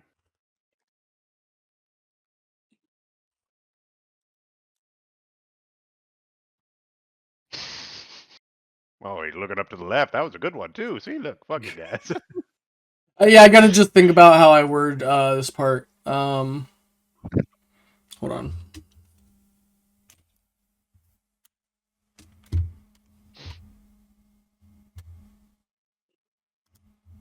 All right. While he's figuring that out, is there another question Zefrak would like to ask? Well, Zefrak, I know you're giving up your question, but is there anything that you want to ask, brother? We both technically asked something from our own backstory, so at this point, is there something Zefrak wants to know about whatever his future?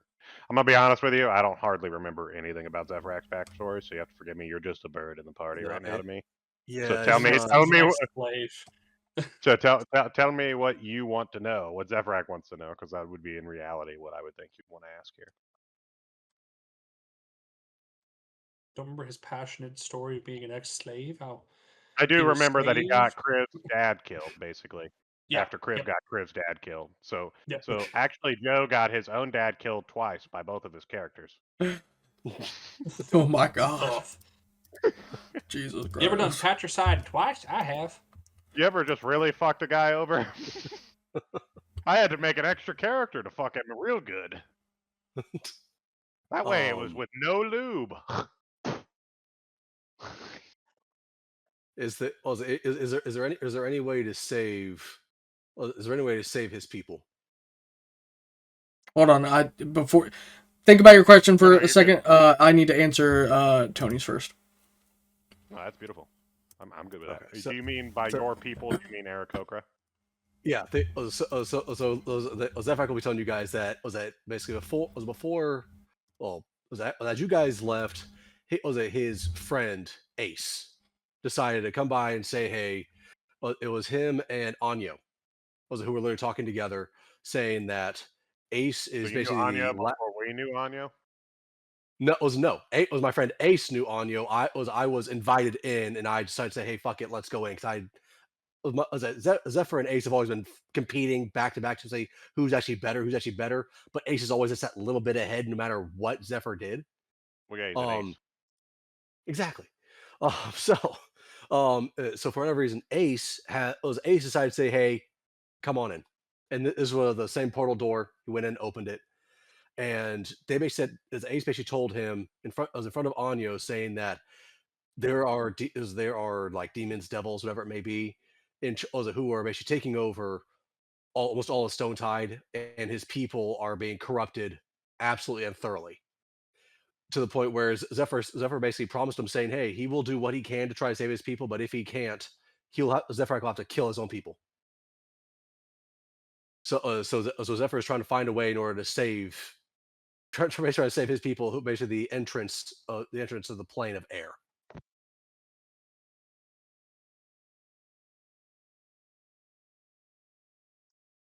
What was that last part about the plane of air? I'm sorry. It was basically it was one of the gods. It was a Pazuzu, I believe it was, is trying to force his way out. It was taking control of the skies, breaking the dome, and everything else. Is there a way to actually save? Is there a way to save his people from basically from being corrupted, basically? And they're being corrupted by demons or devils. I'm sorry. That I believe it was. I believe it was demons. Give me just a moment. I can double check that. No, I wrote it down somewhere. That almost makes me wonder if it's demons. If we kill Baal, that'll help them too. Demons. As demons wants to break the plane of air and let it be consumed by the abyss. Okay, yeah, so that sounds a lot like Baal. No, I don't know if that's the answer, but Who's the oldest NPC that we know? Prometheus. probably Prometheus. Yeah, could be. Well, technically, Crash, Prometheus, or was it Crush? I don't remember his name. The Redemption Yeah. Paladin, Turtle. Was it Crush or Crash? Crush. Crush. I thought it was Crush. So Crush. So they were all from the same time. So's the king of the Elven place, Dimitri. Wildclaw. Is there anyone? Is there anyone that's older than them? Is what I'm trying to think right now. Avenc was around that same time, but he died, and but he watched everything that had happened from the scales. I don't know if that answers your question. I don't know if that helps answer your question or not. Yeah, but those are all the same times. Well, did Verk have more eyesight on everything because he was able to watch from the scales? So, like, did he see more technically? That I don't know. I would assume so because I would assume so, but I think he would just focus on watching over his people. That's one reason why he was so irate. Yeah. I'm gonna have to talk to Leshy here in a second after you get the answer to your questions. What are you talking about? We're about to go to Thunderstrike Empire. I'm about to get that next fragment from my boy over here. Since he's level 8 and we're level 18. I need to, yeah, actually, I need to shove this down your throat here real quick. Come here, Chief. At least for the time being, would you guys mind if Zephyr has the change the obedient world? That's the summon the champion, right? Yeah. Yeah, sure, go for it. Okay, because first of all, it is a large creature, so a large ghostly entity. No, it's just a champion. It's just the champion stat block. I was literally reading it. I know. I'm telling you, Storm said the other day it's just the champion stat block. That's still great. It's CR9. The thing's a monster. But even then, it says at least based on the actual spell, Spectral Champion, the entity is incorporeal and invulnerable. Choose a damage type. I don't think he's giving that, but I'm pretty sure he's going to yeah, just a champion that's as a ghost. Well, it is concentrated enough to 1 minute, and he does say for once per long rest. All right, Abazor. There's a second where when you ask that question, L'Oreal looks back at you and says, "To whom are you truly asking that question?" To whom? Yes. There's someone else in here? When you ask the question, what didn't go to plan, who are you asking? Because there's many who participated in that night.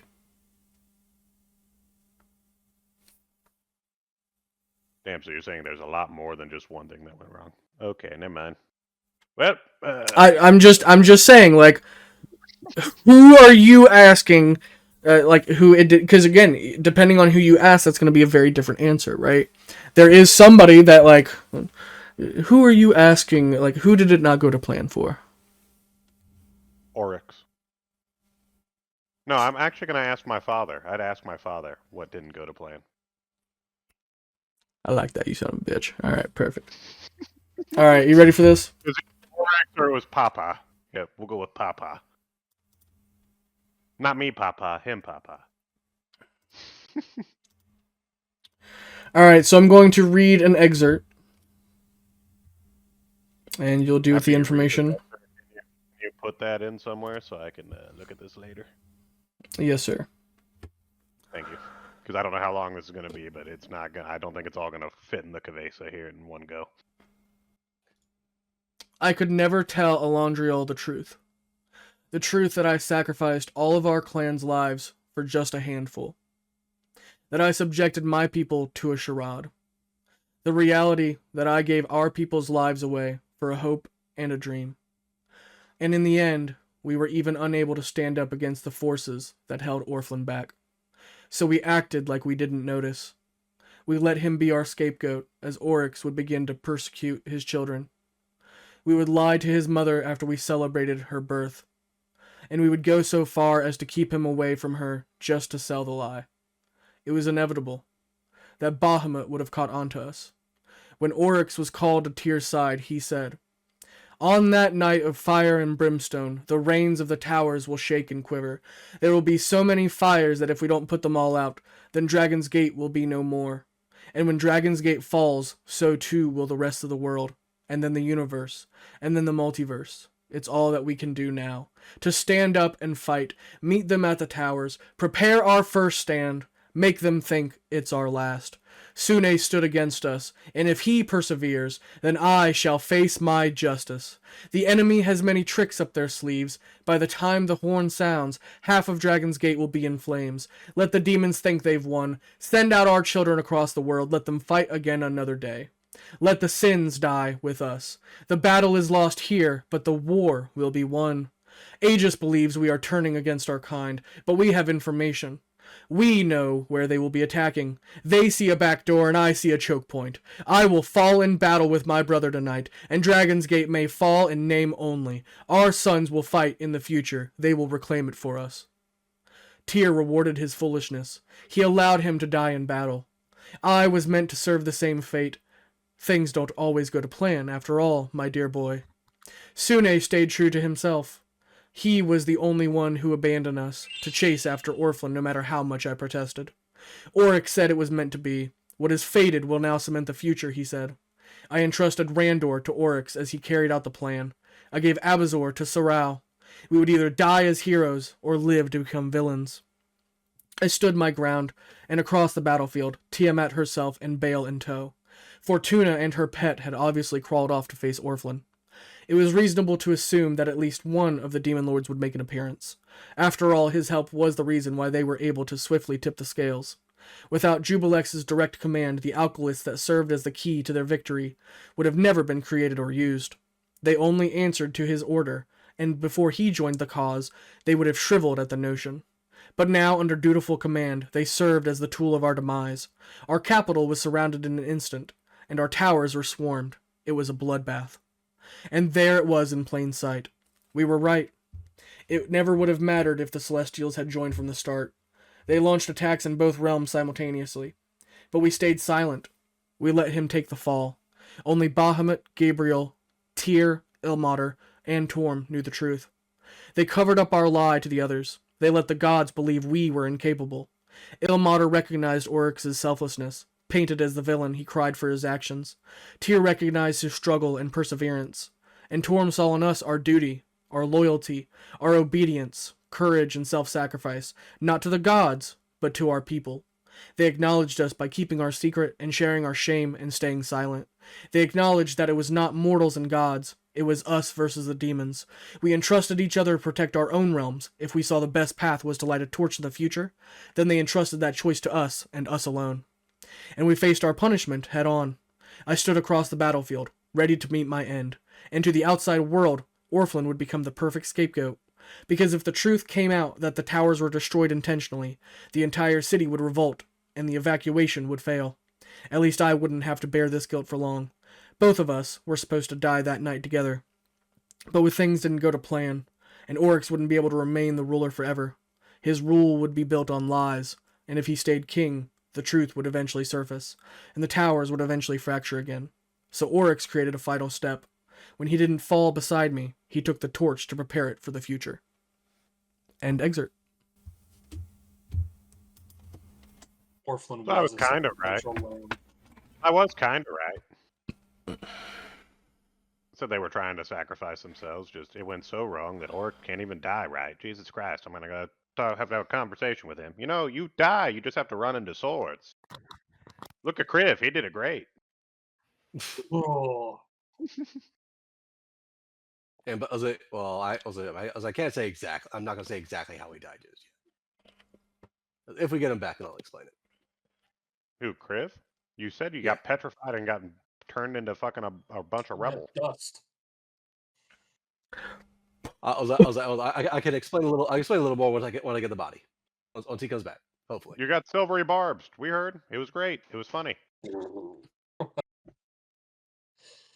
And what was Zephyrex's question?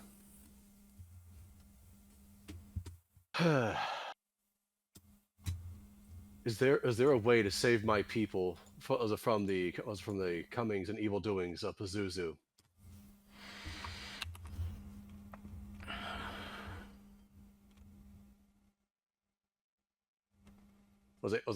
Ace had explained that there is no saving my people, but I swore to him that I would do what I could to try to protect them. I also swore that if there is no protecting them, that I will make sure that the realm of air and wind will stay closed and protected.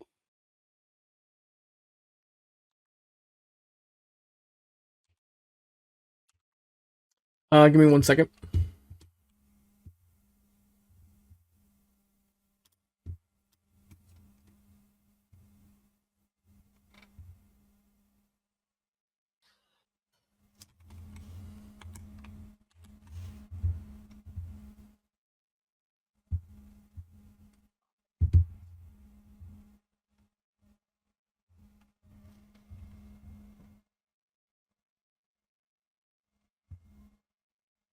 Is he thinking on your answer right now? Yes, sir.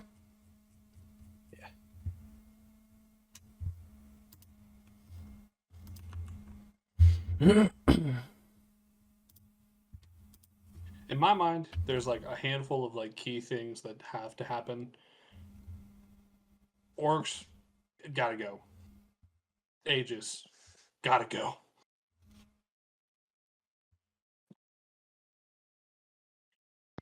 What do they have to go? Die. They do? I think at this point, Oryx has been overwhelmed. Like What I do you mean think by that, overwhelmed? like I think at one point in time, there may have been a plot for the two of them today. I don't think that's where Oryx's head is at anymore. I think he's been corrupted by the demons. Oh, you do?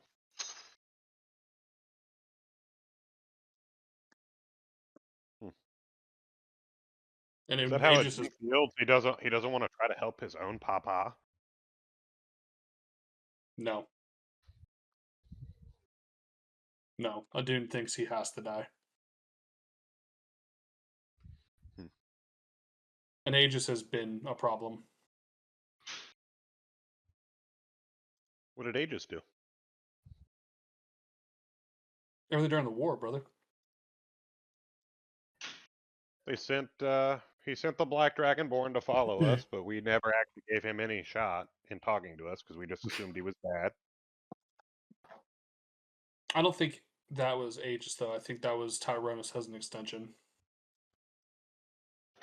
Plus, with his ties to Tyrannus is Vecna. following, but Tyrannus is following him, right? Yeah, but Vecna's supposed to. I'll agree with you on the Vecna part. But as far as like anything he's done at Dragon's Gate, I don't know that I can say that anything he's done thus far is like evil. Anything he's done that we know of. But I still Yeah, I think mean both of them. that's true. But I can't judge someone on something I don't know. Fair. But no, I still think both have been corrupted at this point.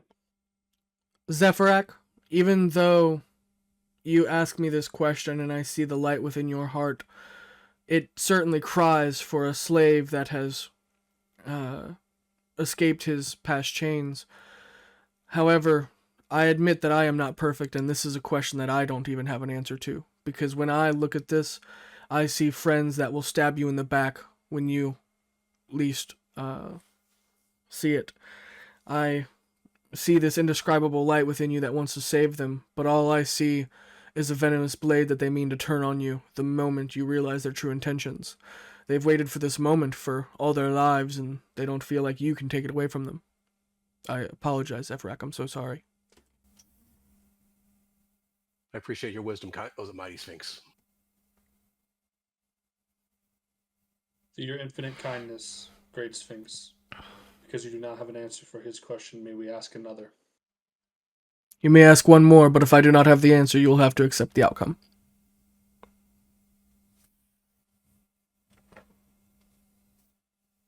Zephyr, is up to you, because he didn't have an answer for your question. Can Adun use this question, or do you want it? Are you sure? Of course. Of course. Man, this self-giving guy. I know, for real. Like, he's gonna be... Somebody's gonna be very happy to see him soon.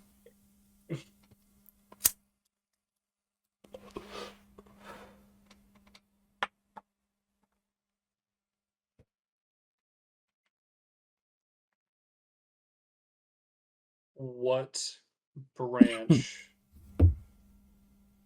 must be cut and grown anew to avoid the loss of hope? And he just shakes his head. You still don't understand. All branches lead to the same road.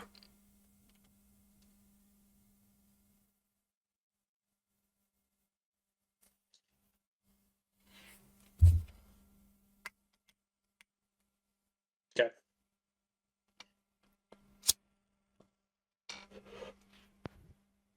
Oh, I sure wish I could help maybe decipher that, but too bad I don't know anything, because someone always keeps secrets. That's all Abazor says as he walks upstairs. Some of us don't get a choice. I'm already upstairs. I have no idea what you said. Not a choice. Put a bomb in your heart, motherfucker. You're telepathic. I know you hear me. They're just Bomb in shunting it heart? into his fucking What mind. happened? Oh my god, alright. Listen, all right. We needed to raid a den of shifters. They didn't want to work with us. We waterboarded a dude, put a couple They bombs actually for raided people. us, technically. At least tell it right. Remember, we were staying the night. They tried to ambush us, okay? This is true. Before we did the waterboarding, they tried to kill the sick and weakly, so it wasn't entirely unwarranted. Okay, so Zephyr feels a lot better with that answer. And then, I put some bombs in some people's chests to keep them from trying to betray us when we sent them to do some dirty work for us.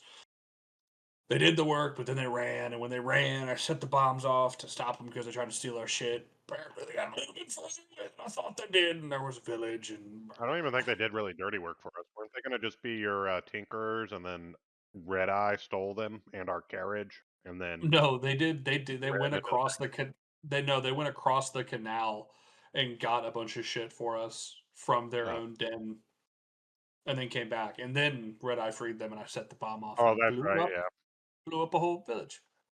that's right. They gave us all the ammunition we needed to go into the court. That's right. Yep. I forgot about that. And it was the first of the villages that I blew up. First of 3 so far. One wasn't my As fault, I've heard, technically. I've heard that there was one with a meteor swarm that you somehow managed to bring upon yourself and That Not he. the rest of the group. was my fault, technically. The second time a meteor swarm landed in and destroyed a village technically came from me, technically wasn't my fault. If it came from you, whose fault is it then? The gods. No, that's not how that works. That is how that works. Oh, so I I see. can understand now why the humility test 100% why you failed that one. I can't help that a spell went awry and the clashing of the multiverse led to a meteor swarm elsewhere in the world. That's not my fault.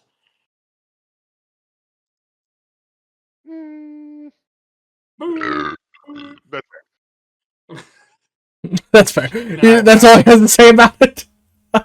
Okay. that's fair. Like I said, the first meteor swarm, 100% my fault. Abazor and Kriv were gonna die. I made it a decisive decision. Abazor had only lost 20 health. You guys were definitely going to die. Yeah, the Griffin that fight lost a lot more than that. Abazor and Gray were gonna die. Abazor climbed the top of his Darren's instant tower. He was gonna be completely fine. And so, we leveled a village to fucking make up for it. Not we. No. Wait a second. Remove we from your vocabulary and say I. But in the we tense. Zephrak, Leveled a village. go find some chalk. We need to get a chalkboard. This boy needs to write some sentences. I destroyed the village. I destroyed the village. The I just gets more and more pronounced with each sentence. Abazor, I'm sorry, I don't have a chalkboard, but I did find some ash we could write with. Good enough. Actually, you know what? Give me one of your feathers. I'll do a little quill and ink oil. It'll work great. Ow! There you You go. are basically just a bird. Yes.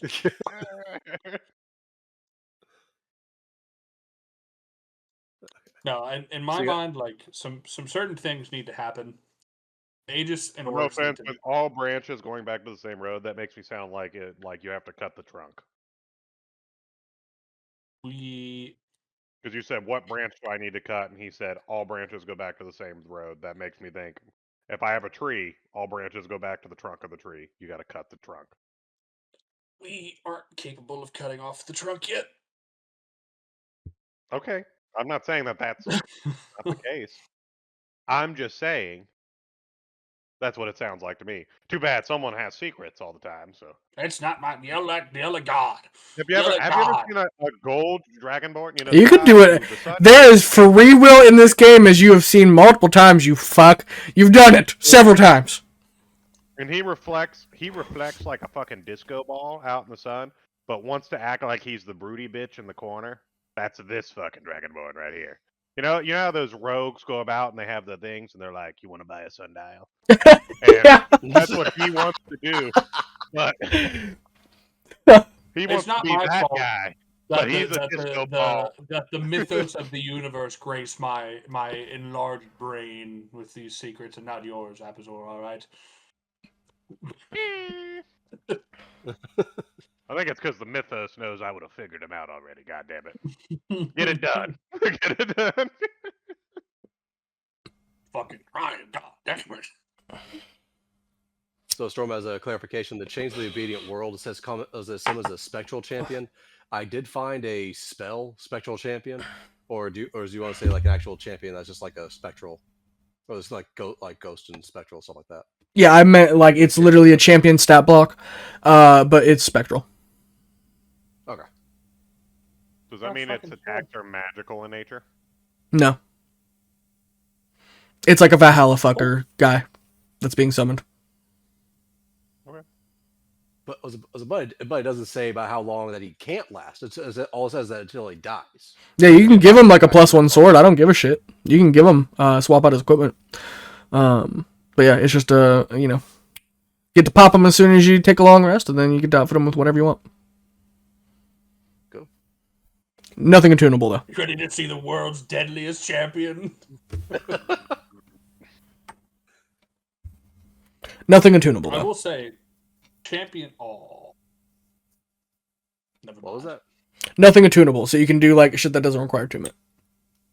Okay. Which 25 is a +7, right? Yes. Yeah. 26 is +8. Because it's get to every next even number is how you do it. No, I'm trying to see if I want to. I'm trying to see what the fuck all I have attuned to me. I got the headband of intellect. I got. Oh. Yeah, I don't think I'm gonna wear the gloves. If someone really wants the gloves, they can have them. But if not, I'll keep them for later. Might use them later. You're not gonna wear King Calabrash's gauntlets? They give me a +1 to my attack, and I'd have to unattune to my headband of intellect, my +2 cloak of protection that gives me radiance resistance, or my amulet of the devout that would drop my DC to like a 18 or something. Well, you'd never get rid of the amulet of the devout, but I mean, probably the Or I'd headband have of to intellect. unattune to my sword. Or I'd have to unattune to my sword. I'm good, brother. I'm good. I like the plus 12 on the intelligence checks. I'm good. Or Sir, intelligence saves, rather. I don't make you do yes, I intelligence don't need saves it as much ever. Now with what now? I don't make you do the intelligence saves ever. You're fine. Motherfucker, you were making me do those all the goddamn time when the hunger was part of my sword. Yeah, but he's no longer there. All the time. Yeah, until he goes away, or until all of a sudden I fucking take away this intelligence thing because you're a malevolent asshole. Oh, he'll Until never. I take away my intelligence thing, Trust I'm gonna me. get raped again. Trust me. They're just gonna keep giving it to me in the ass. Trust me. This is me being benevolent. You know, you can just throw that thing away. Throw it away. You know, forget about it.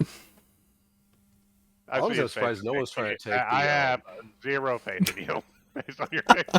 I'm good. Buddy, we'll find your fragments, and look, I got your gloves when you get up there. They're right here on my waist. I'm surprised no one's trying to take the mirror of the ninth flame. All your stats become 17. At least for a long rest. Now that might be kind of nice.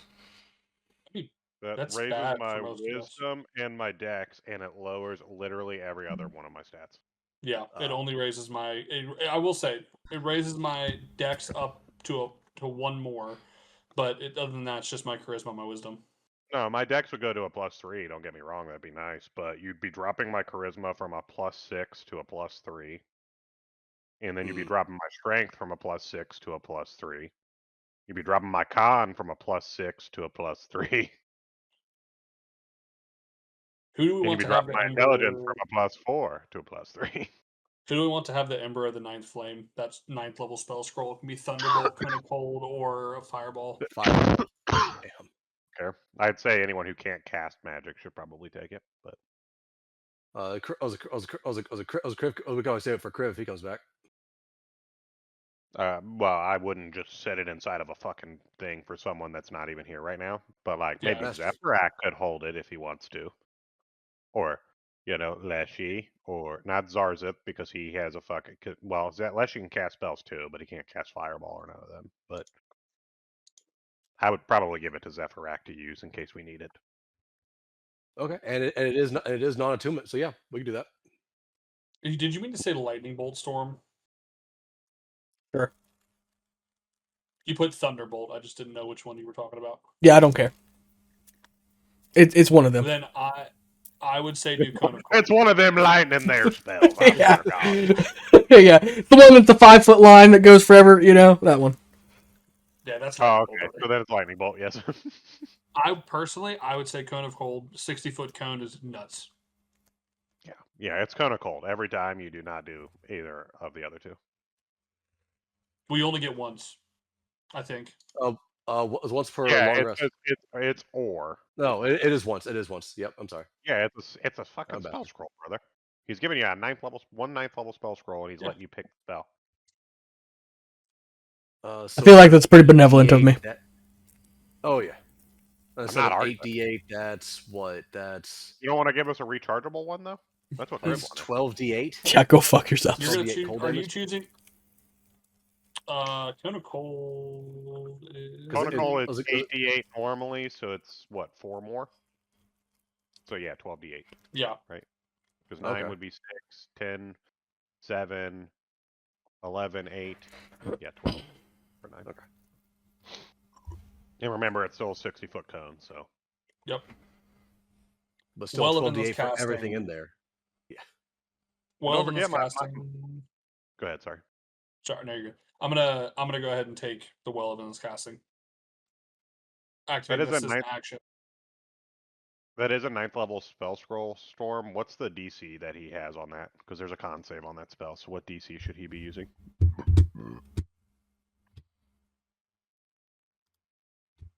You can use mine. Shit, I'll take mine. Yeah, I take bet his you better than would. mine, though. I'd rather take his, but I'll take would mine rather too, take his. to be honest. Shit, I'd take 19. What's yours right now?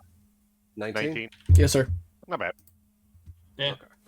What's yours right now? DC 24, 20, 25, 26? What is it? 23.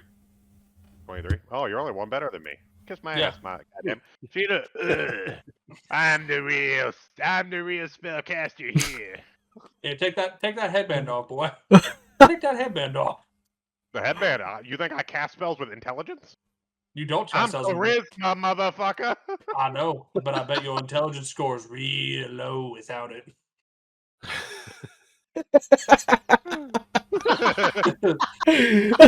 It's the only reason he's caught so much shit in the You know campaign. why I put this on, don't you? Because my wizard decided to be a fool and give himself to the fucking gods before his time was meant to go. So I needed someone who could do intelligence fucking skills out here. I don't know who that was. He was a real dumb motherfucker. I know that now that I have this fucking fancy here headpiece on. It's with this I know that was a bad decision that you made. No, I'm going to take the Well of Endless Casting. Which also, the only reason you're not getting it, Abazor, because I asked ahead of time, is he's not including Smite with that. Otherwise, you'd have got that. Well, yeah. Um, That would be. Oh my god, I didn't even read it until now. If that was free smites in 5e. yeah. God damn. Fourth level every time. I think we just saw. Fourth level spell smite. I think we just saw Abazor get a little hard right there. I think he literally got a chub. I think he was half cocking it right there. I did look down. I was like, oh my god, if that did work for smites, that would be fucking crack. What are Leshy's stats? Not very good. It's in the Do doc. we want to give him Mirror of the Ninth Flame? Can he attune to stuff? Mirror of the Ninth Flame is an attunement. But yes, Yeah, Leshy can. He can attune to two things. Because he's a sidekick. It's for one long rest.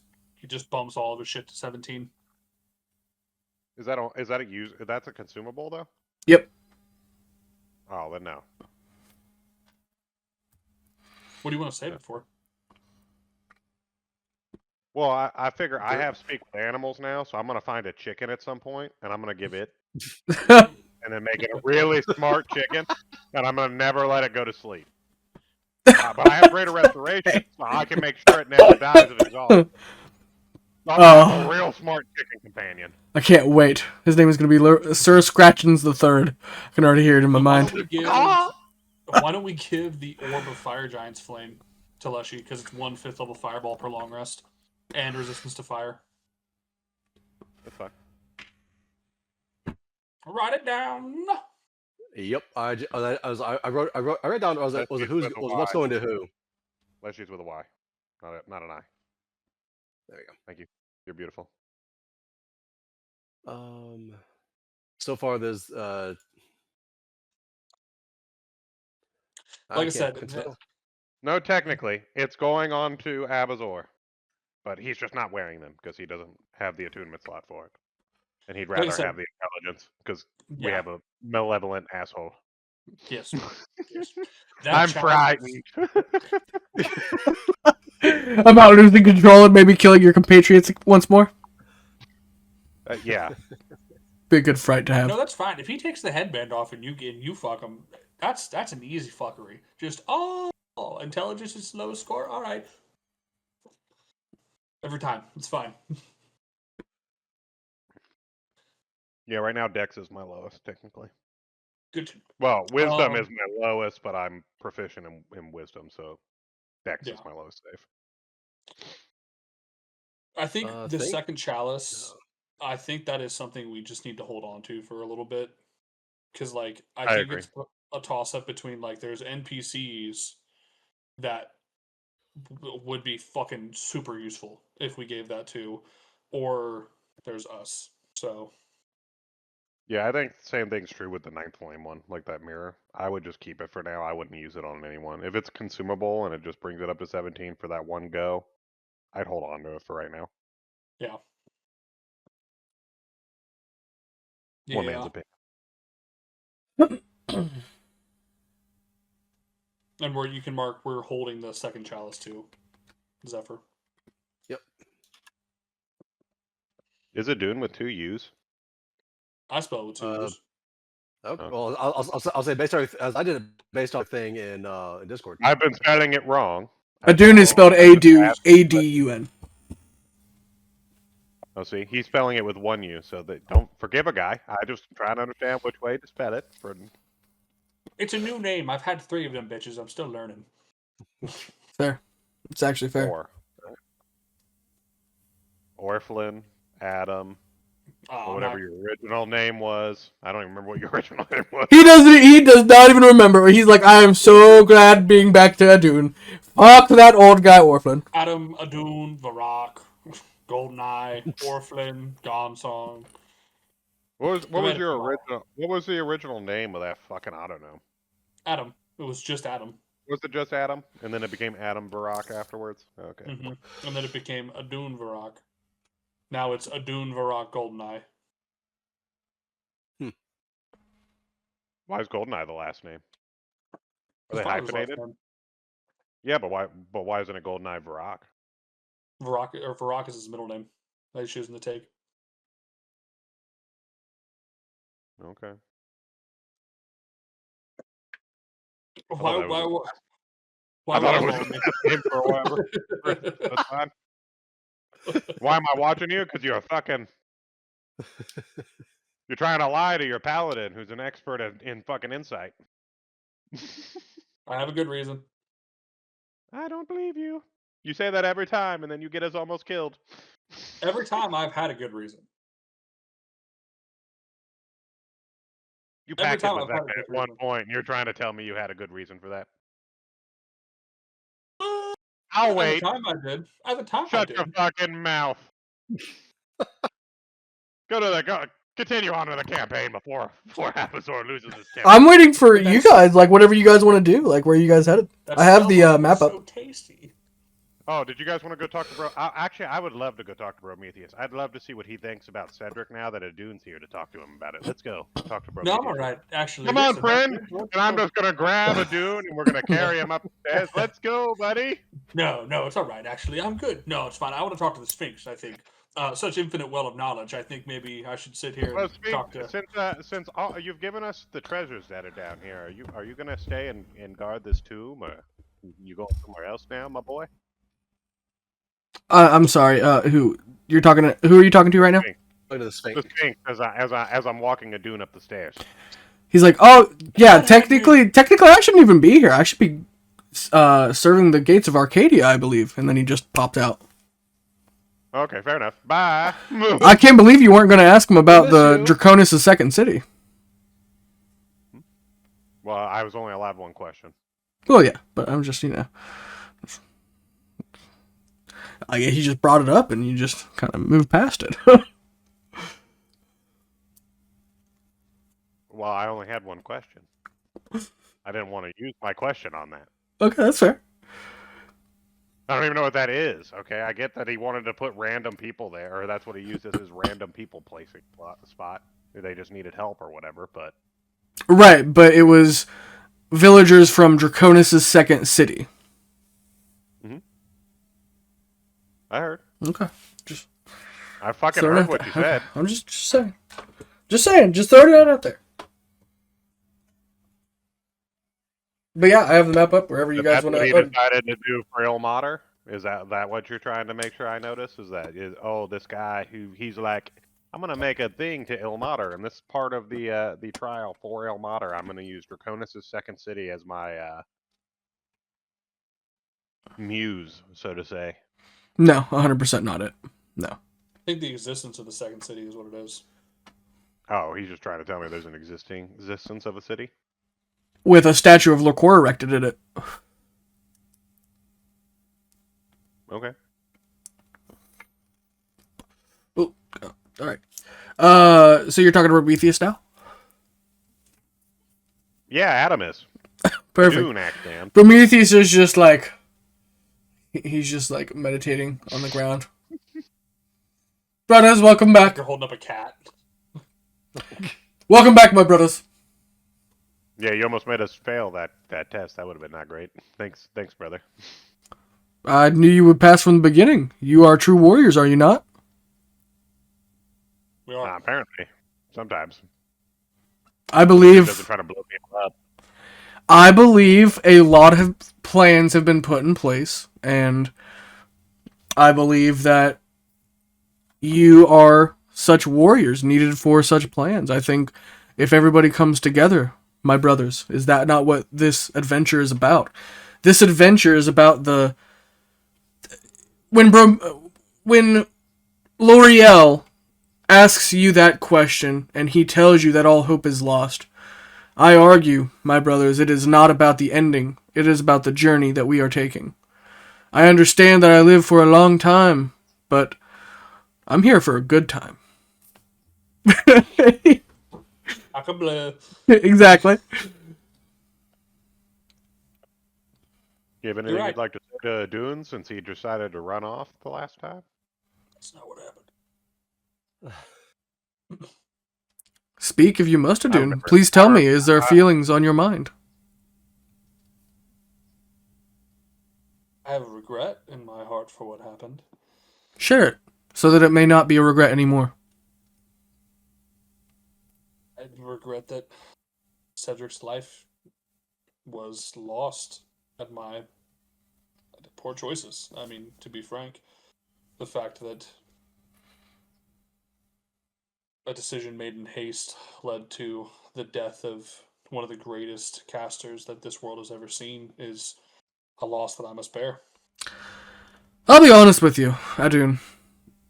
Cedric, he's always been brash. If he can't accept this now, this late into the game, then there was little hope for him to begin with. I will always love him as a brother, and I will always fight for him just as well. And I'll tell you this, I won't stop fighting until I've taken him out personally. But I will fight alongside everyone the same. And he made a decision, and that decision was brash, and that cost him his life, unfortunately. But it was not your burden to bear. I am glad that you are as forgiving as you are. It's all right, my brother. Like I said, it's about the people we meet. It's about the people we meet along the way, my fellow brothers. I agree. And the people we choose to keep around us. I'll turn and punch Avazor in the balls. Just give him a quick gut punch real quick. What now? No, he's got to do an actual attack. I mean, if he's going to fucking lunge something into his fucking chest, alright. Giving him a play for that's fair. It's about to be another fucking tavern brawl again. That dude's like, I missed it. Do we have any more of those? Capture crystals, like recording crystals? Yeah, just a fucking capture crystal. Did you get a 19? Is that what you... Yeah. He missed.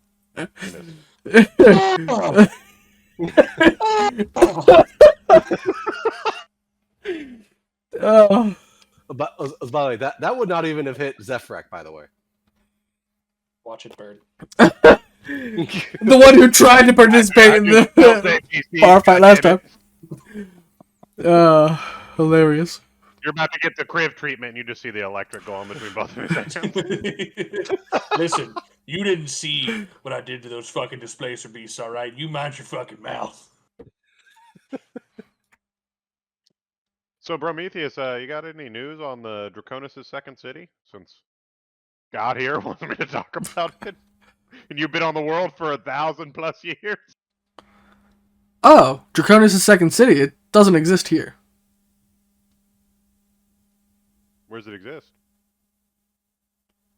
Well, that exists within Dragon's Gate, of course. Oh, so Dragon's Gate is literally a gate to another dimension. Okay. All right. Okay. Okay. All right. Okay. Oh, All right. All right. Cool. I'm just gonna fuck myself now. All right.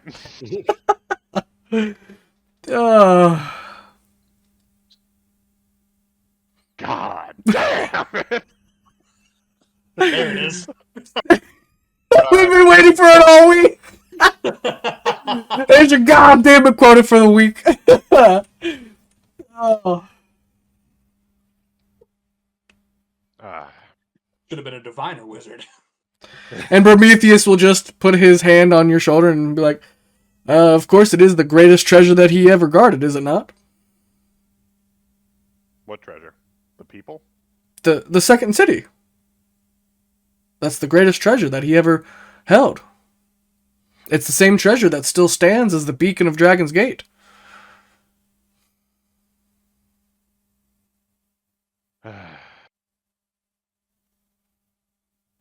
Is the second city inside of that fucking orb? That mythol? Well, of course, yes. There's an entire universe of stars contained within. Yeah, yeah. It's a...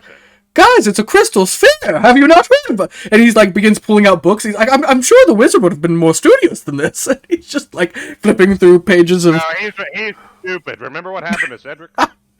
Oh my! About mythol Cedric was. time you guys did. You may say that Cedric was brash, but Cedric was much more studious. I figured Sprocket would have trained you up on these, and he just starts handing you books. Like, yeah, crystal spheres, planes, yes. None of you bitches understand what battle mage means. Fine. Go back to your studies, my brother.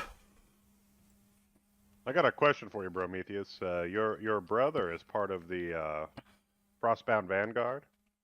Yes. When was the last time you spoken to him?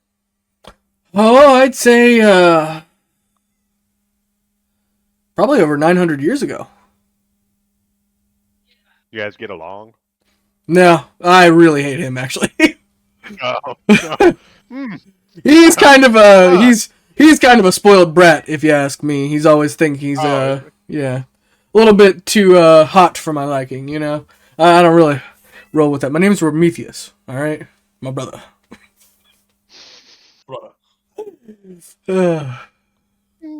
Prometheus does not concern himself with bad vibes of others, all right. Prometheus just does as he needs doing. Do you know why the why that city was made? Like why it was put into the crystal? It wasn't made by our own design. We could never achieve something like that, my dear Draconis boy. It slipped in at the seams. Well, I know that. It what now? It slipped in when the seams began tearing. It fell into this world, just as our world fell into theirs. It's our sister universe, of course. You can't have one without the other.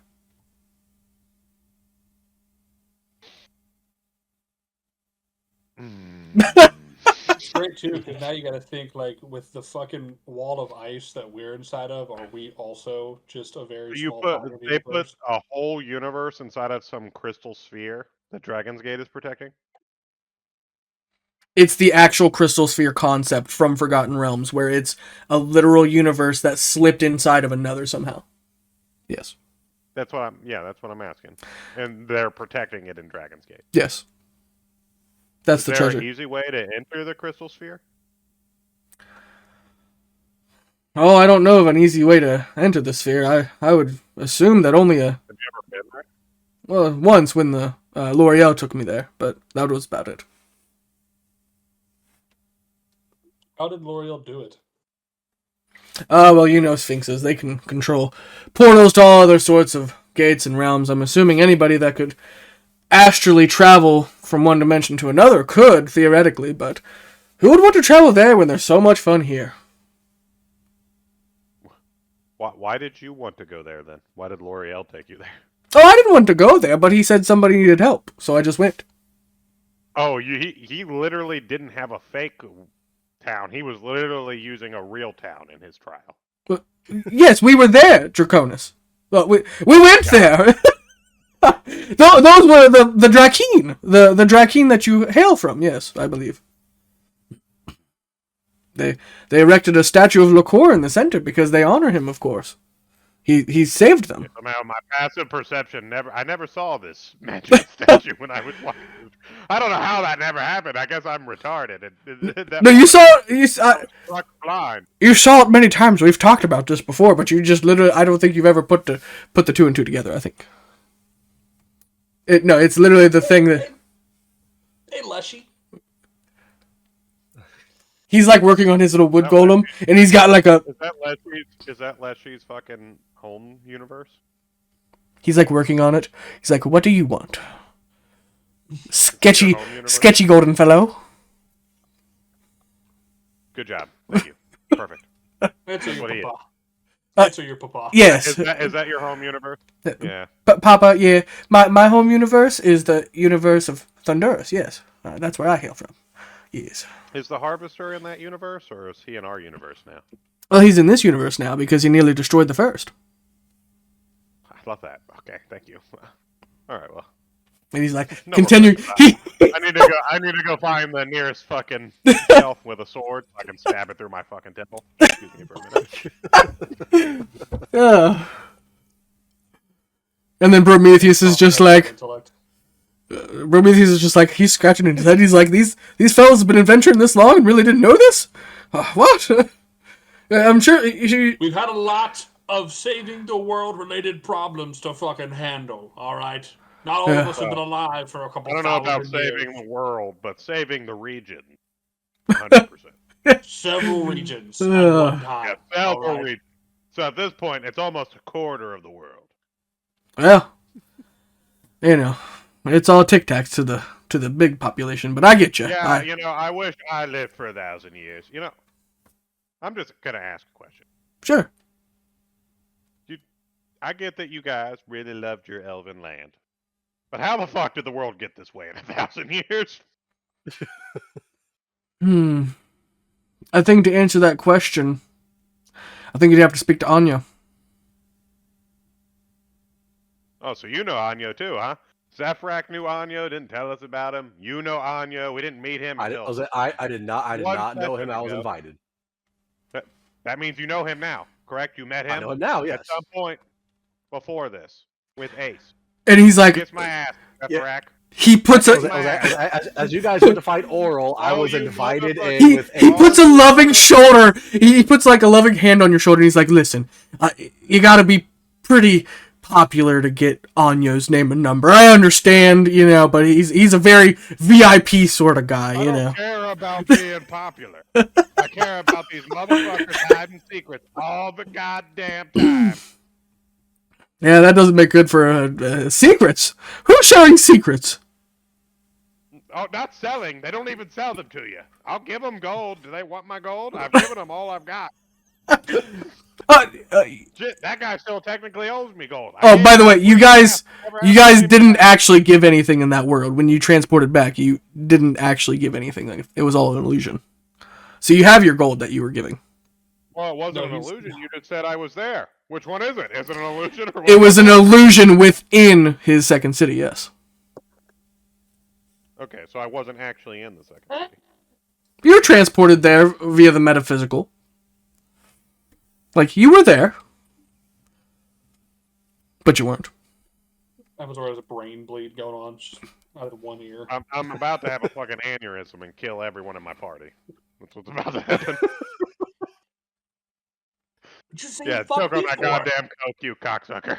What was saying fuck me for? What's going on with that hand? Yeah, shut the fuck up. You sit there and you shut the fuck up. You know what you fucking did, you sit there and you shut the fuck up. On to 9. You going to 9? Prometheus, where are you going, my friend? Are you gonna come with us on our adventure? Well, I might as well travel with you all for a time. I'm assuming until your next long rest. That's fine. Never. There's a lot you can get done in one long rest. All right. While we're on our way to 9, we heard your brother can transform into an ancient green dragon. Can you do something like that? Oh, you're not gonna like my answer. Okay. If he took down an ancient green and he lives within the frozen shale, then we need to talk to Mithrix. That spells bad news for us. Ooh, that's very bad news. Oh no. He's like, You cut it and come offline. he's like, that's very bad news. Oh no, that's pretty bad news. If he killed Gormulax the Ancient Green, then we need to talk Mithrix. Oh my fucking god. Who's Mithrix again? Oh, that's just, it'd be quicker if we just went there and just talked to him. I'm just gonna, and he's like, "Here, boy, here, boy." No, he's in number 6. We're going to number 6. Number 6. Wait a second. That's Sandseeker? Yeah. Yep. But Anya told me to go to 9. We'll come back for 9, but we need to talk to Mithrix. Go now. Yeah, we kind of need to go. I'm just saying, the last time that you made me go off course from what Anya said, you almost got me shut up 7 years in the future. You're here, are you not, Draconis, my brother? Question: did we still lose that long rest? No. No, you didn't expend that long rest either. So no, you still have 4 technically, but one of them isn't actually. You know what I mean? You know. Yeah, one's just a freebie. Yeah. The 99-100. Yeah. All right, I need everybody Alright, to I'm join going Tabletop here. Sim. Oh, God damn it. Give me an invite. What's happening at 9? Not even going to 9. We're going to 6. Fuck. This is bullshit. Anya said to go to fucking 9. I know it'd be a good one too. Orders? What now? Since when do you follow orders? I fucking follow orders because I want to get my friends back as quick as I can. You motherfuckers want to take every goddamn trial out here from fucking Lucy Toosey and fucking every ebony out here. I swear to God, every single goddamn person out here, you guys are like, let's take this person's trial. Let's take this other random person's trial. No, fuck them. Okay? I'm trying to get Kriv. I'm trying to get Orphan. I'm trying to close the fucking death domain so that way people. You need to get on Steam, I believe. What is your thing, Logan? Oh, let me check. Hold on. No. I'm not done yet. I'm bitching at these people. I'm trying to close this goddamn death domain so this goddamn demon doesn't keep eating people's souls. But no, you guys are like, we got a minute. Let's stop for this Andra Sphinx's trial. Shut the fuck up. I swear to motherfucking God. snakes on this motherfucking plane. These fucking people, I swear to God. God damn it. Waiting for that invite, Storm. Zephyrak will pledge that he'll try to do what's needed in order to try to get Kriv back. He still Zephyrak still feels indebted to Kriv because he actually got his dad Because he killed. killed his daddy, and so did Kriv. Yes. You ever double kill a single person? You ever lose 2 dads? Shit's tough.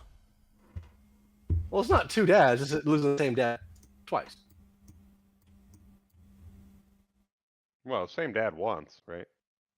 Does that Well, even yeah, get him his father? Zephyrak does not know his true father. No. Oh, damn, he like Sato for real.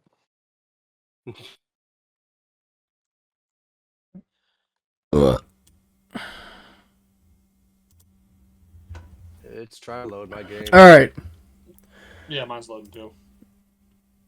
As you are walking across the sand, you'll notice that there is already somebody standing on the sand dunes ready to meet you. And there's just this half-orc with a blade and this black cloth that stretches far over his face. And he steps forward, pointing his blade all at you, and he's like, "You're the dragon gods?" What's your name? My name? My name's Scooter. No, some I'm talking to the cactus over there. My name's fucking Scooter. I've been told to meet the dragon. Are you the dragon gods? Yes. Oh, okay. All right. Boss wants to see you. You want to see him? Does he bong wing smack good? Ding dang ow. Mithrix is more interested in comings and goings. I don't know. He doesn't really smash things. He more like eats them, I suppose. Are you going to see him or not? Prometheus is like, apparently, yes, we're gonna go see Mithrix. okay. All right. Your shit crashed. Storm stands up. You're gonna need another invite. Yeah. I'm still in, and it's fine. I was about to say that's probably on your So end. cool. I need another invite. Same, unfortunately. There we go. So you guys didn't upgrade your computers enough, apparently. I know that's what that poor person PC gets you. I even upgraded my freaking graphics card as well for this shit. Oh, God. Oh.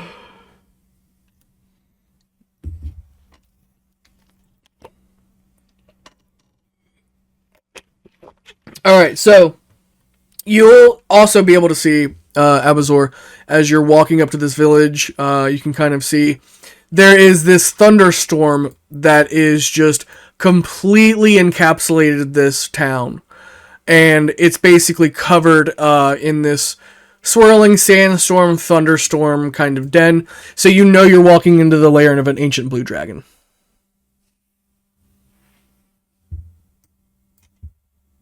Love that for me. All right.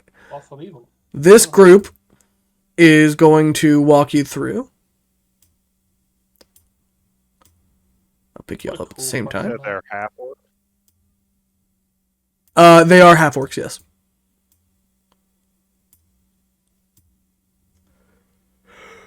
So Prometheus, how do you know these guys are any good? I'm pretty sure they're not good. Then why are we talking? What? Oh, Mithrix is, he believes in a different way of. You remember the desert, don't you? On the other side, it's basically the same here. The strong, usurp the weak and all that. Blah blah blah blah. And he's just like parking his fortress right now before he's like, if things go wrong, Draconis, my boy, we'll just kill them. And he's like whispering it to you. Okay. All right. So you can kind of see as he's escorting you through. Abazor's so tired of this. I'm so goddamn tired, Bill. And then he brings you to. On this map, Storm. God damn it. It crashed for me as well. I know it fucking disconnected. Timed me out again. About to say not that much stuff on my side. He's going to bring you in front of there. I'll invite you guys one more time. You should be able to also just like keep on joining it from that same one. I don't know. I'll wait until you guys are in for this next part.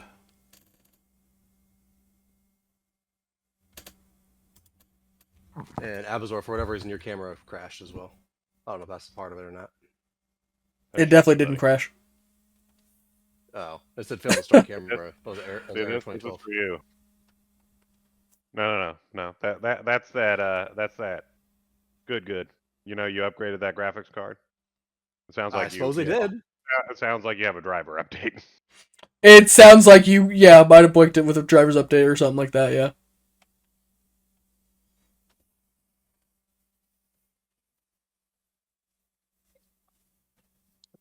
I'm about to say, yeah, this one isn't even as intense, because, like, the whole thing that made the other one run so badly was the fogs of war. There were 4 giant fogs of war that covered the table, and it was just the ray tracing and shit that was causing issues on it. So, as soon as I removed that, man, it's pretty much good. It's all right. He threw the bard on top of a house. Oh, yeah. They get stuck up there. Time so far, I know. Alright, then, Tony, you will have to show your game, my friend. And you'll stream that to Discord. You need to stop sharing your screen then. Because I can't. Give it one more go. My screen. Red cross. Yeah, because you're sharing the. There you go. There we go. Can you guys see? You're welcome. Yes, I can see that. Yep. Okay, cool. Yep, time me out again. Fucking piece of shit. Alright. See, there's the bard. He's up here. Where'd he go? Oh, yeah, stuck up on top of the house. Yeah. They get stuck because they're kind of bags on this. Alright. Give me 1 second here.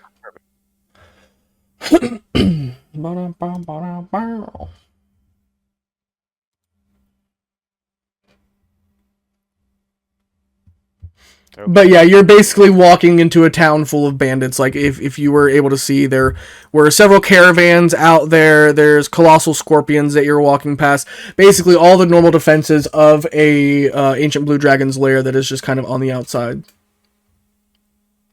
Yeah, I love this. Yeah, we passed like at least 50 fucking mobs. So I will say this map is absolutely ginormous again. Okay, I just went and got that. Why is it? We have Drilly, Zarzith, and Leshy with us, it looks like. I need to put Prometheus on the board, technically. I haven't put him on there. Because each time I try to use the invitation you gave me earlier, just launching the game itself, it's not actually letting me into the actual game. I'm just re-downloading it right now. I just uninstalled it. I'm re-downloading it real quick to see. Maybe that's the issue.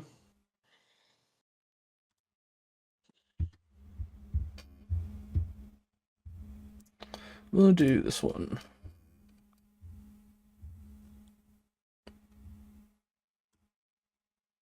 Come on, baby.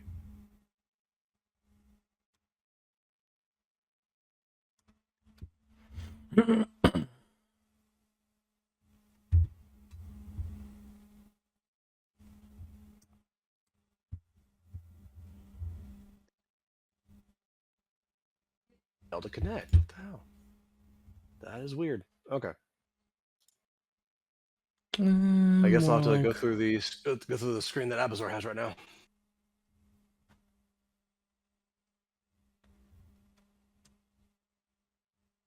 This is more peaceful. Let's change this one to something else. Let's do...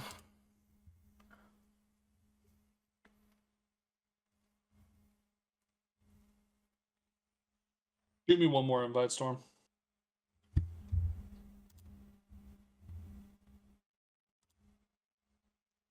And there you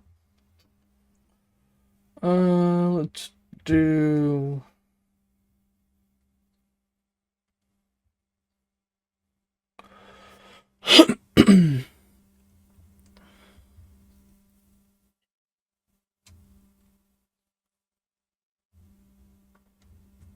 If that works, tell me I'll do the same thing. Wait and see, and we're loading right now. I can actually interact with things now, so we'll see. I literally got to choose a color. I chose my color, and then it crashed on me. I haven't even got to choose a color yet. So far, every time it takes me to, I get to look at asphalt. I was about to say, you should just let it, just chill and let it do its thing for a second, and then you should be able to get in. You've loaded 2% of it right now. I can see that. Yeah, you're at 2%. It's the only thing, computer's the only thing on the Wi-Fi, so. Yeah, it could just be a thing with your Wi-Fi. It's the only thing on the Wi-Fi, so it shouldn't be. It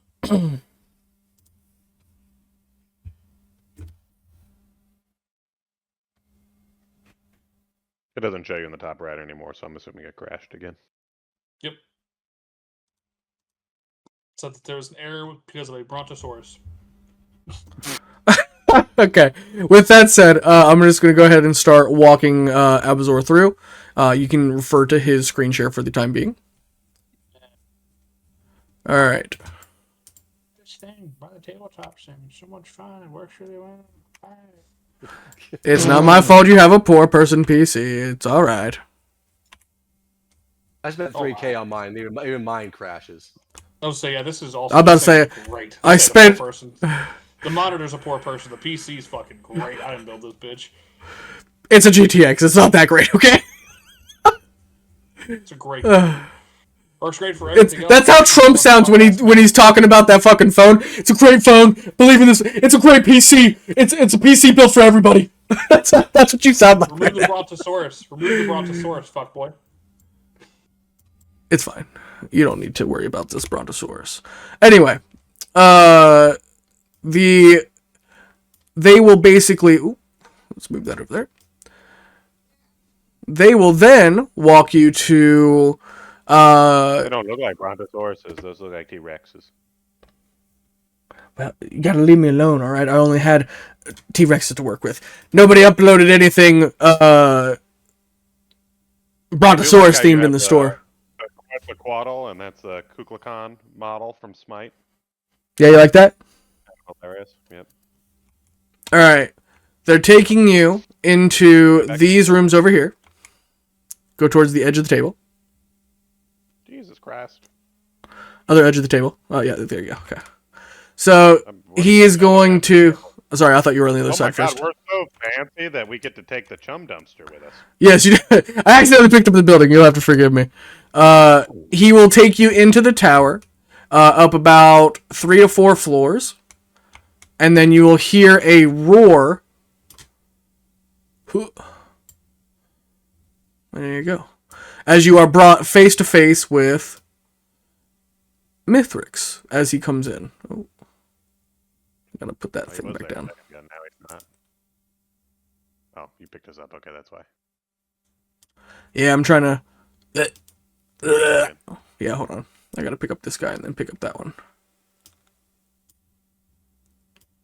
There we go. Telepathically. Get the chum dumpster back there. I think he's smaller than the black dragon we killed. Alright. Just friendly banter, as they say.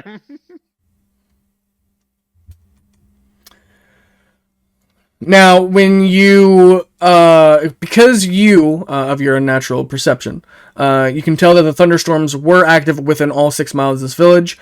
Because of your experience with dragons, you also know that there's likely sinkholes around the area as well outside, so watch out for that. And now I need a history check from somebody. Thank you. Thank you very much. No, not me. It's going to be a dune. Hey, yo. I'm going to give myself guidance, too.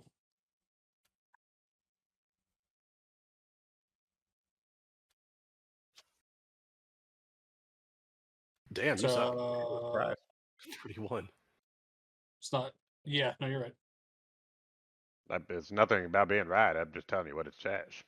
31, though. Yeah, That's pretty good. You will know that this is, of course, Mithrix. Prometheus already told you that. However, you also know that all ancient blue dragons aren't necessarily bad, but they are lawful evil. They're usually trading in treasures, weapons, stories, and more.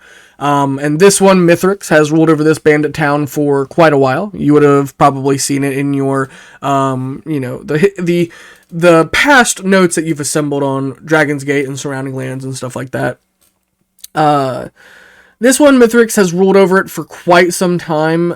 He values an evil and cruel strength, and it just seems like he's heard of the dragon gods and wants to break bread, when they've arrived. So, maybe talking of murder and mayhem from their travels, and that bards serve them. So, man, he was really looking forward to, having a bard tell him and regale him a story, and he's, looking around and, what happened to the one that plays the music? Oral. Ah, what a cruel, wintry bitch she is, yes. We agree. We're trying to go get his soul. If you want to help us kill Bale and make sure that his soul can be rectified, maybe there's a deal to be made. A deal with me? Well, what would you offer on your end? What would you ask of me? Adun, what's that worth? What do you think? Well, why don't we begin our dealings with... I know that your kind like cruelty, and violence that comes from it. So why don't we break bread with the story of what some would deem a cruel, violent act? Blowing up a town. Terrorism. My word! I've the story 6 times, so might as well. Regale. If you would allow us to begin breaking bread from there. Well, I've heard of many of your exploits after all. I've heard of so many of your travels. I'd expect to hear a whole array of everything that you faced so far. I do wish you had a bard to regale me. That's my favorite. They sing for me and I make them dance. It's fantastic.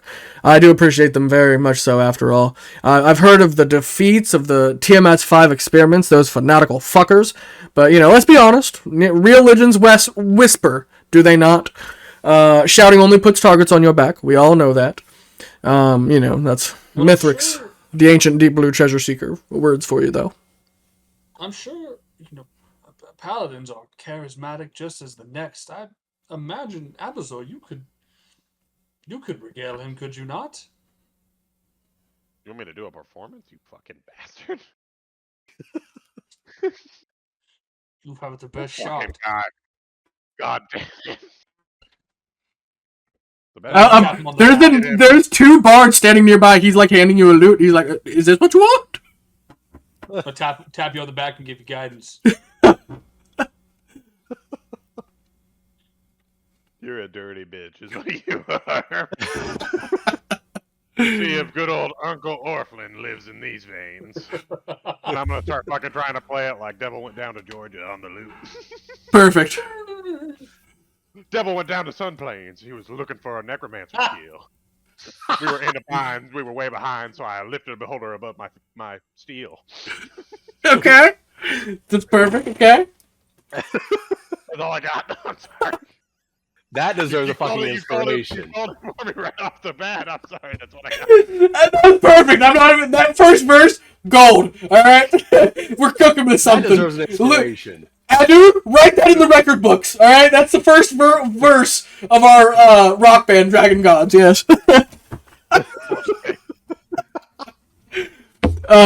me a performance check to go along with that as well. Yeah, God. With advantage? With advantage? Don't give him advantage because he did really good with that verse. Oh, God, thank you. It gave me a 3 on the die. Holy shit. Oh. Can you have advantage on it? I already said he got advantage. Okay. 17. That's still not much better. It's fine. You did beautiful with your speech and your song of merriment and your you were like twiddling that. It wasn't quite Devil Down to the Georgia like the flames weren't firing off of it, but it was nice and chill. There were snowflakes ripping off that thing as you were able to wield it very successfully for I him. want to say that when I gave it back, by the time I was done, I pushed so hard just because I'm not used to using it that I destroyed all of his strings on his lute. And I'm gonna hand it back the lute. Like, I'm oh, so go! sorry about this, my dear boy. It's like, ah! I never claimed to be a player, you know. And he's like trying to tune it furious as he's walking off. He's not furious. He's just so sad that his lute strings are breaking. He's like, God damn, this is gonna take 2 hours of work. I'm coming around here with mending. I'm sure it's less than an inch.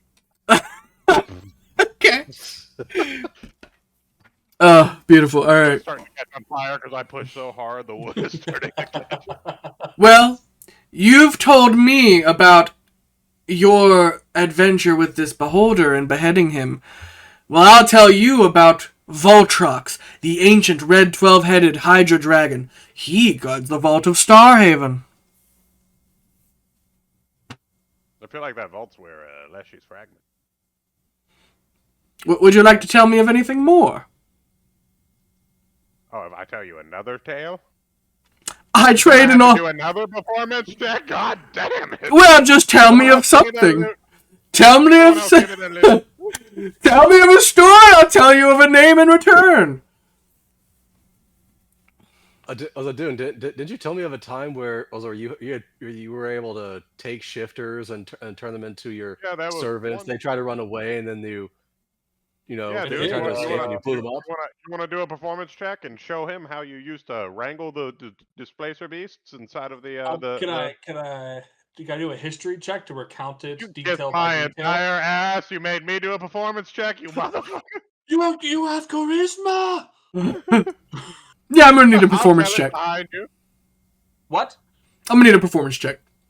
You're a cunt. It's funnier that way. It is funnier that way. Gonna give myself guidance. That's funny. I even pandered to it being your stat, and you're like, you should make a performance check too. Hey, he wants you to regale him like it's a bard. He said he likes bards. He doesn't want you to read him a book. He doesn't want to go to sleep right now. It's not fucking bedtime, Like, goddammit. books are for nerds. Nerd. Got a 10. All right. How are you describing the story in your performance? Are you singing it, or are you like trying to like tell a tall tale? Like, how are you trying to present it in your performance? I'm Shakespeareing it. I'm Shakespeareing like it. a play, like a theater. Yeah. Yeah. Like I'm grabbing one of the bards and Hey, like I gave him a whole first verse. I expect the first verse from you. I'm miming waterboarding him like we did to the shifters, and then I'm taking like a bunch of like random like cloth and fabric and like pulling it, quote unquote, from the chest of one bard as like us opening the chest to put the bombs in it, as how we were fucking like opening them up surgically so we could do it. Oh shit, you're doing the shifter story. You're not doing the displacer beast story. Yeah. Okay. Yeah. Well, that's a good Just story and lots of all, miming. Yeah. but that's only enough to tell you about. Oh, Selrarth and Mykiat, the ancient brasses. They live over in Darkmoor. They worry about their star charts. You know, I've never been one for such. They try to trade me those whenever they try to tell me stories. Oh, I hate it. Oh, I don't want to look at stars. I want to hear it. Abazor could regale you of a time of which one of our fallen brothers got his own father killed. No, I want to hear a story from the feathery friend. Well, the one in the back. You with the feathers. Tell a tale like your brethren. Oh, I can tell you a tale of where we plucked his feathers. It's right now. Pull out the cast iron. Here, this is the first spell I have ever cast. Cast iron. Crack. Especially Mighty Dragon. I'm pretty sure. I was watching my feathers be plucked would be more entertaining than me describing. Oh no! I want a story from you. Where do you hail from, and what kind of have you done in your time? What have you done so far? Well, I've heard a story, Great Dragon, and I'm sure me and Zephyrak could do a duo here of how he got one of our other dearest friends' fathers killed. Oh. I'll play the father that gets killed. Go ahead, Zephyrak. You start from the top. Does that give him advantage at least? Because I'm helping him. Yeah, I'll give you advantage. Yeah. I help you, cock. So you're gonna meet. You're asking him to tell the story of meeting Tiberius. He'd be the slaver that held me captive and got my fucking dad killed. Guidance. All right. Fair enough. It's a good story. Very sad. Take the 19 with advantage. Holy shit. Plus, Oh, well, that's good enough to know about Rogora Glorus, the Ancient Red. He patrols the skies of Grimwatch, you see. 21. Leshy, do you have a story? Yeah. That's not true. Remember when you were disintegrated by 1,000 eyes? He gets really shy and he's like stepping back. I don't like talking about my exploits. Please, somebody else. No, little boy. Don't worry, I'll talk about the exploit. It's like, Papa, I don't want it. You should have seen my boy. Once upon a time, we went into... What the fuck was that place called? Cave. I need help here. Just a cave. No. Just a cave. No, I'm not doing the Hydrake one. I'm doing where he killed the fucking Ice King with vicious mockery. But we're about to make it so great. Mirror Lake. The home I'm of the gonna make dog it mother. so great. Yeah. Mirror I Lake. can't remember. Silver Lake. No, Mirror Lake. Mirror Lake. Mirror Lake. That's right. We entered a town called Mirror Lake, as our great Adun once told you. He told you the story of how we stayed at the dog's den, and the wolves tried to attack us in the middle of the night. Of course, the cowards. Well, after he had planted the bombs into their chest, and we had received all of the information that we needed to bring them to justice, as one might say. We took the matron dog mother, we took the dog shifters, and we took them to the town square and into the council chambers, where an ice king waited for us. As should have been expected at the time, but wasn't expected by us, it was an ambush. This was when we met our good friend Freg, who was clawing on top of the ceiling like a weird gecko. Now, you would have expected from a grung. A gecko, you say? Oh my. Some weird reason he was crawling on the ceiling like a weirdo, but it worked out for us because he jumped on top of the guy. Too bad he was resistant to all the damage that he did, but not to my dear boy here. He brought out a zinger. You would have been. He probably would have knocked your ass out too. Well, what was the zinger? I have to know. He told him that he had an eye stick up his ass. That's why he was standing so straight. Split him in two. Swear to God. Oh, that little feather said all that. I swear to God he did. Hand over my heart. Oh my, that's worthy. That's The worth. mighty dragon is taking it back. Oh, that's worthy of 3 stories, I'll tell you. Oh, I'll start with. See, you did a great job, son. Look at you. Are there more stories that we can earn from you? Oh, I have stories for days. Yes, I can tell you as many stories as you have stories to share.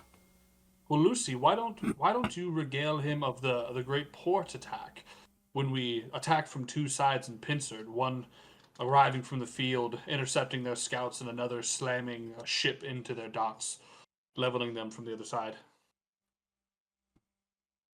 I'm going to have you guys describe everything because this is the way of the PCs describing stuff.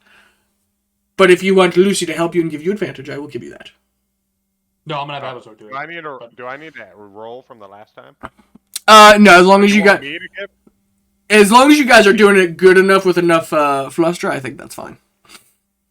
I can tell you how it came. Well, hold on. He has to give you his return stories first before the next exchange takes place. It's an exchange every single time. I'm sorry. All right. So the last one was good enough to get 3 stories.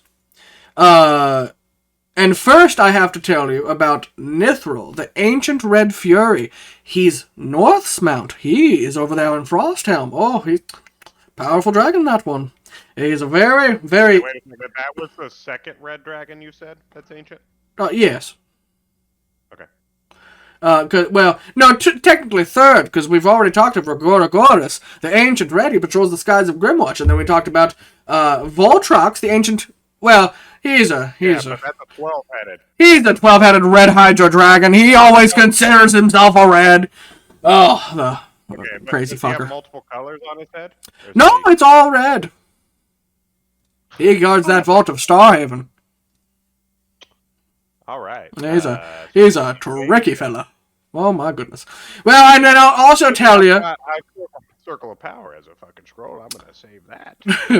Well, I'll tell you about Gormulax, the ancient green. Oh, Frozen Shale, that's where he used to live. I believe some fella named Jungo. He shifted, defeated it single-handedly, and then he took over his form. Crazy fella.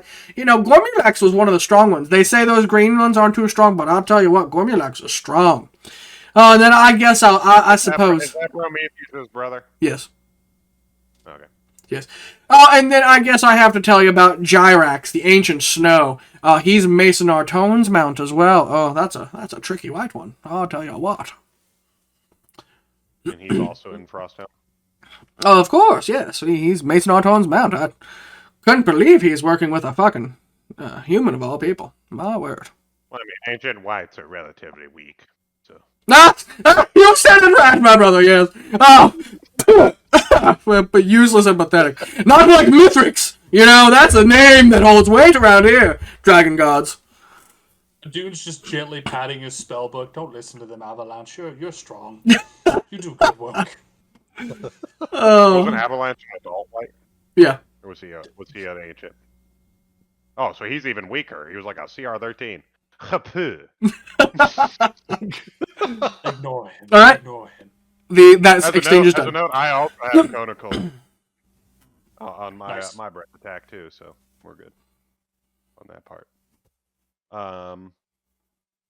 Two what- brasses.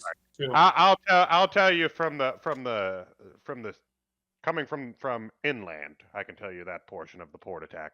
But I'll have to let my dearest Adun here tell you what happened on the ship, as him and Grog were there together. Now, mind you, they gave us some men to fight with us. They were incredibly weak, like weaker than these bards that are nearby here. So My we bards are walked quite up- strong. You yeah. watch it now.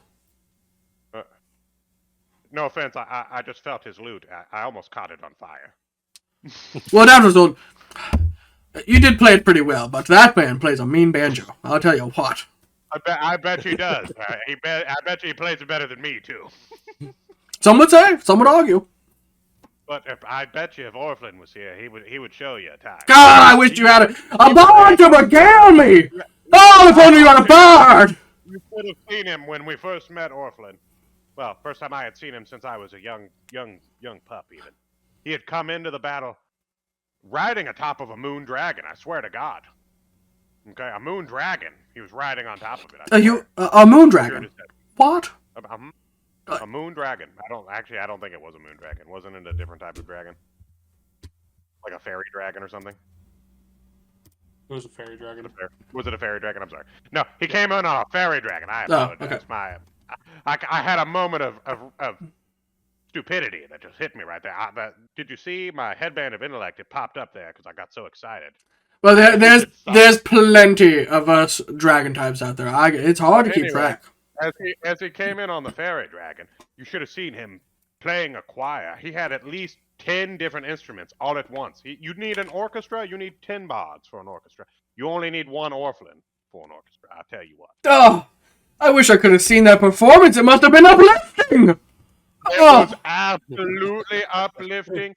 It was so good, it made me have the strength. I was able to come to the middle and take that stupid bitch who worshipped Lolith and throw her right off the edge. I spit on her too on the way down. Oh, such a fantastic story. I'll tell you about two names this time. Javara and Hell's End, the ancient silvers. They live over in that Raven Scar, over in Stonetide. You also don't trust them. They trust the devils a little bit too much for my liking. I was just going to ask, would Zephyr have any time would be able to inside check and try to see that? Try to see if he remembers them? Yeah. Or knows of them? Guidance. Insight would be history, but you don't insight to see if you know someone. Yeah, I'll say you're going to have to do an insight because of your experience specifically, though. Oh. And then you owe us for the brass dragons as well, Storm. I already gave you the names. Thelrarth and Mykia, the ancient brasses of Darkmoor. Yep. Are you keeping this written down somewhere? I'm going to ask him to post it. Oh. I'm going to ask him to post it. I don't know what the spelling is for each of these individually.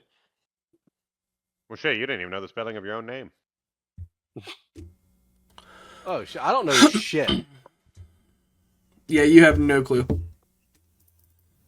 Can I do an insight check to see if what he's saying is truthful about the silver dragons? Oh, it's definitely truthful. Like, he's just telling you, like, his account of them. Okay. So he thinks that they worship the devils too much, so they might be silvers that are evil. Uh-huh.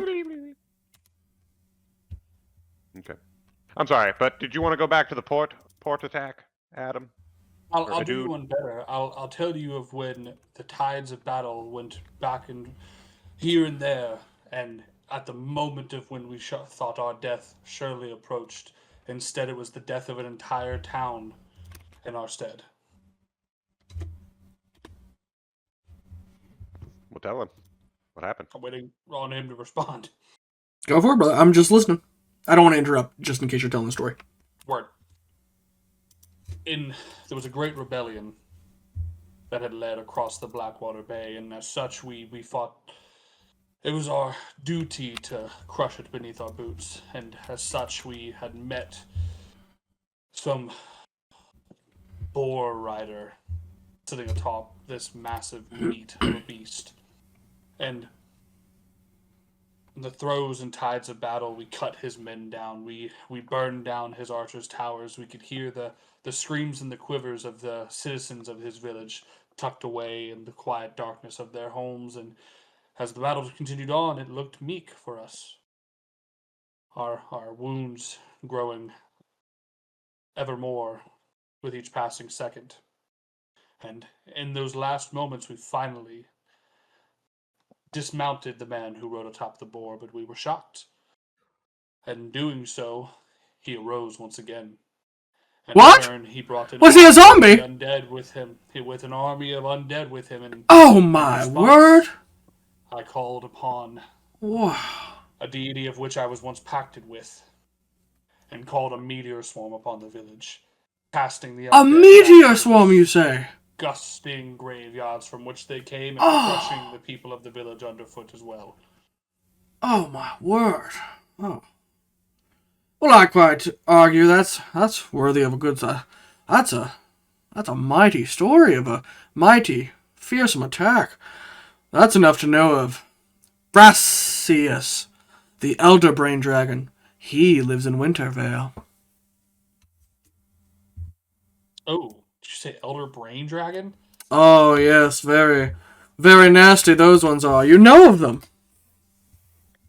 I've read of them. I thought they were something closer to myth than reality. Oh no, they're quite real, and one exists here in this world as well. Joy.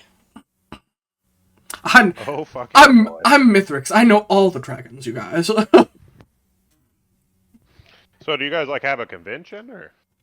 Well, you know, I just keep tabs. That's my thing. You know, I'm not out there fighting the good fight. You know, I trade in stories and whatnot. You know, that's all I need. That's how I can help.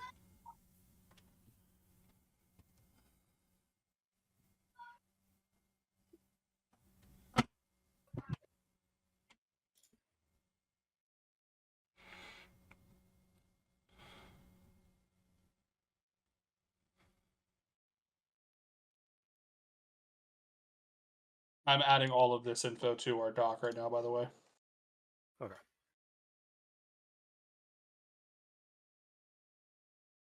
Did he post Oh, please make the Yeah. story, the next story, a good one. it? A good story. Oh Tell yes. them Chris- Well, I can tell you about a time where. No, go ahead, Edun.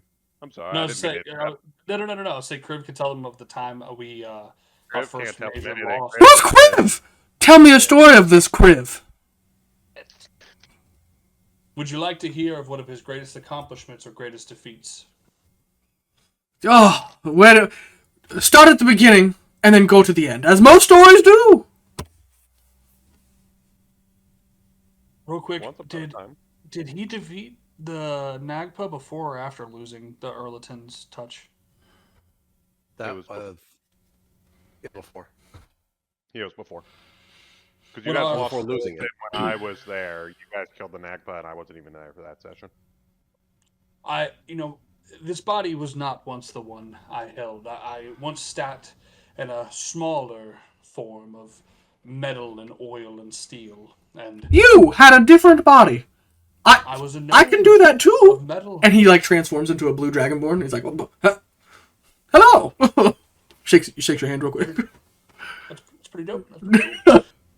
And he transforms back into it. I much prefer this one. Yeah. And our dearest Abazor was fighting a great evil with which had possessed his blade. So Kriv and I were left to our lonesome to travel along, and so we took on fake pseudonames. I was a merchant, a goblin, and Kriv had taken the form of a bugbear. My security and aid at the time is what we had pretended ourselves to be. And Kriv went ahead. He went into a series of trials to lead back to his hometown, which had been invaded by a great evil, a Nagpa, no less, who had been corrupting the minds of those who led the country for its centuries. Oh, those Nagpas, those are tricky. And although I remember not what happened, I know that when I awoke, my body was anew. I regained that of which I lost, and when I had reached the destination of which Kriv had arrived, the center of an arena. He stood there battling their champion, and one swift strike struck him across the stage, slamming him into a stone wall as it just shook the entire stadium. Stone My falling word. around him. And in response, the Nagpa revealed herself. Ego bruised, all her charm broken, and in her attempt to overwhelm Kriv, I leapt from the stands.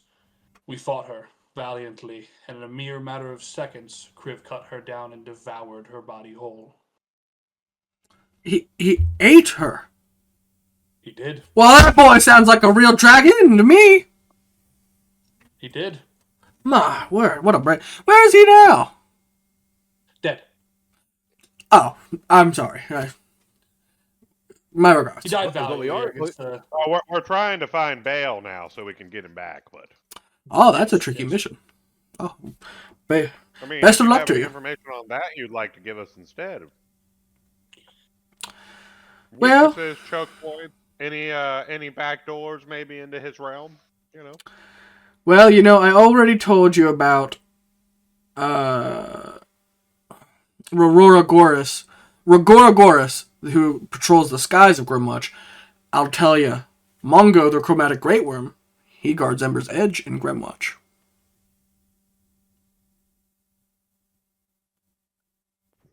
What kind of dragon is he? I'm sorry. Oh, he's a chromatic great worm. They think themselves so highly. What color? Hold on. Just keeps getting better. Yeah, Great Worm makes me real excited. I can't wait to get my ass handed to me here.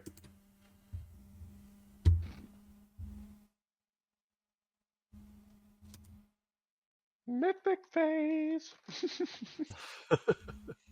Evil.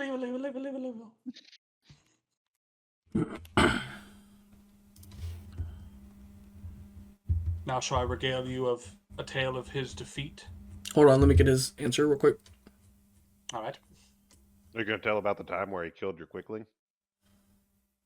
No, I was going to tell him No. about fighting Erliton. Yeah, Erliton's I was fighting Pig and got my ass absolutely handed to me. Oh, I thought you gonna were make going it to tell sound- about the time where he was frightened the entire time and we were killing an entire army of mages while the quickling's dead body was in the middle. So, I don't know if you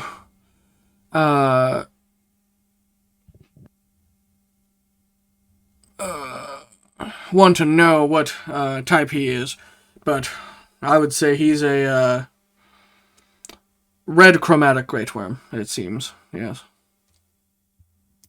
I love that for us. Yes, I didn't want to tell you the truth, facing Bale's, discovery and all that, but Might I ask you a question? Why do there seem to be so many reds? Do they just get around a lot? Or they're Oh. easy? Or...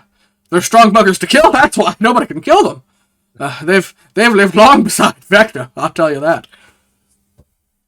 You You say know if any beside of them- Vecna? Wait a second. Did you just say beside Vecna? Oh yes, all the way back since before. I mean, these are dragons as old as him.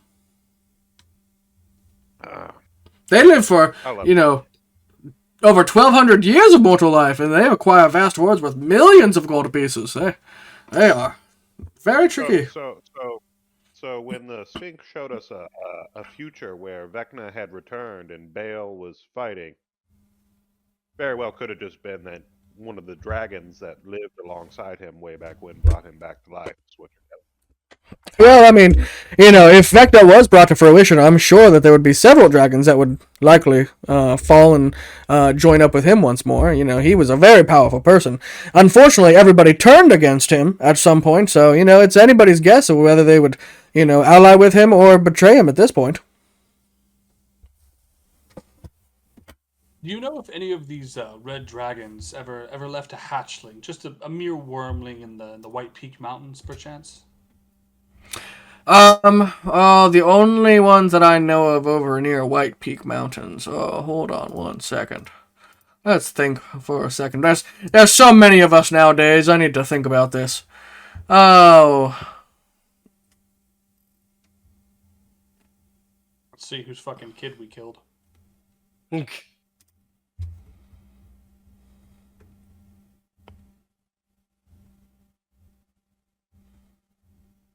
What was the color of the dragon you guys faced in the White Peak Mountains? I'm sorry. It was a It was a red sapphire. It was What? a red wormling. It was a red one. Okay. Yeah, it was a baby. It was a CR3. Because, like, you didn't even make us combat them. Yeah.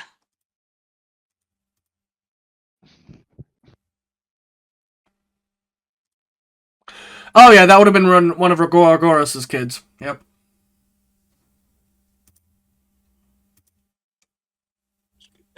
One of the notes seems important.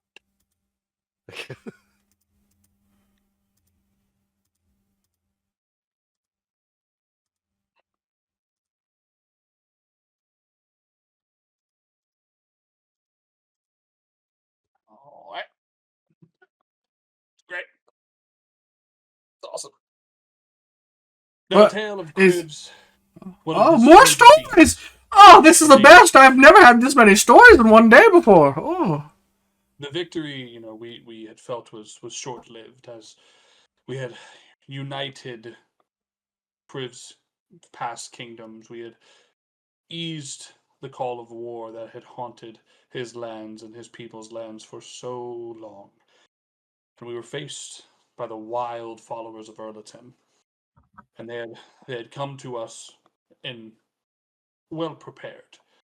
They had planned to match us equally, each picking one of us as its target, having already known how to best face us. And they taunted us. One tried to taunt this mighty paladin here into striking him just so he may deliver that damage back onto him, and one held a creature of plant and vine alike, similar to the machinations of metal that I once held alongside me, and another cut our dear friend Lucius down in a mere moment, trapped him within a diamond, who we only recently freed. A diamond, you say? It was an imprisonment.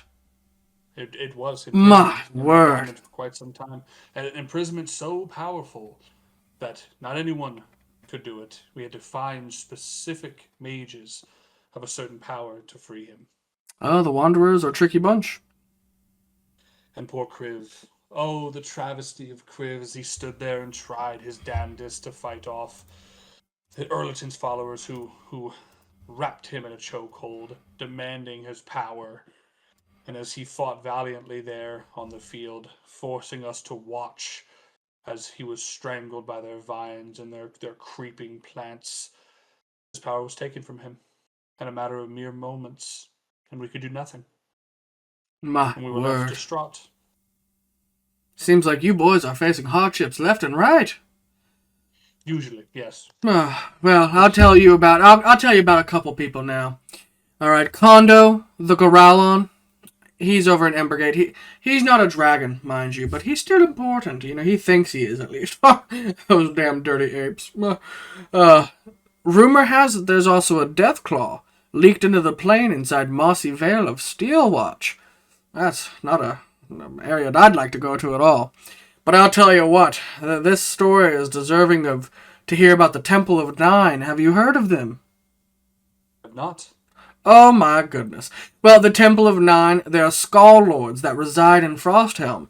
They control the Lightning Scourge, the overwhelming power once contained within the Tempest Drake, and an Astral Dreadnought and a Chromatic Great Worm is at their control as well. We want to take note of that for Kriv. Great. At a game by Deathclaw, you don't mean like a Fallout Deathclaw. I do. That's just a... Yeah. Stage just getting better and better.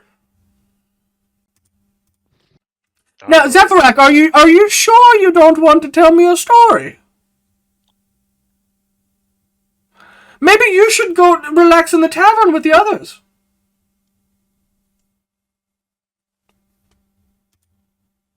Respectfully, Great Dragon, I wish to stand by the side of my friends and being regaled by these stories, as I was not a part of them. I was not a part of this group until only recently. Well, then I must ask, you either share a story or you go to the tavern. I will hear nothing else.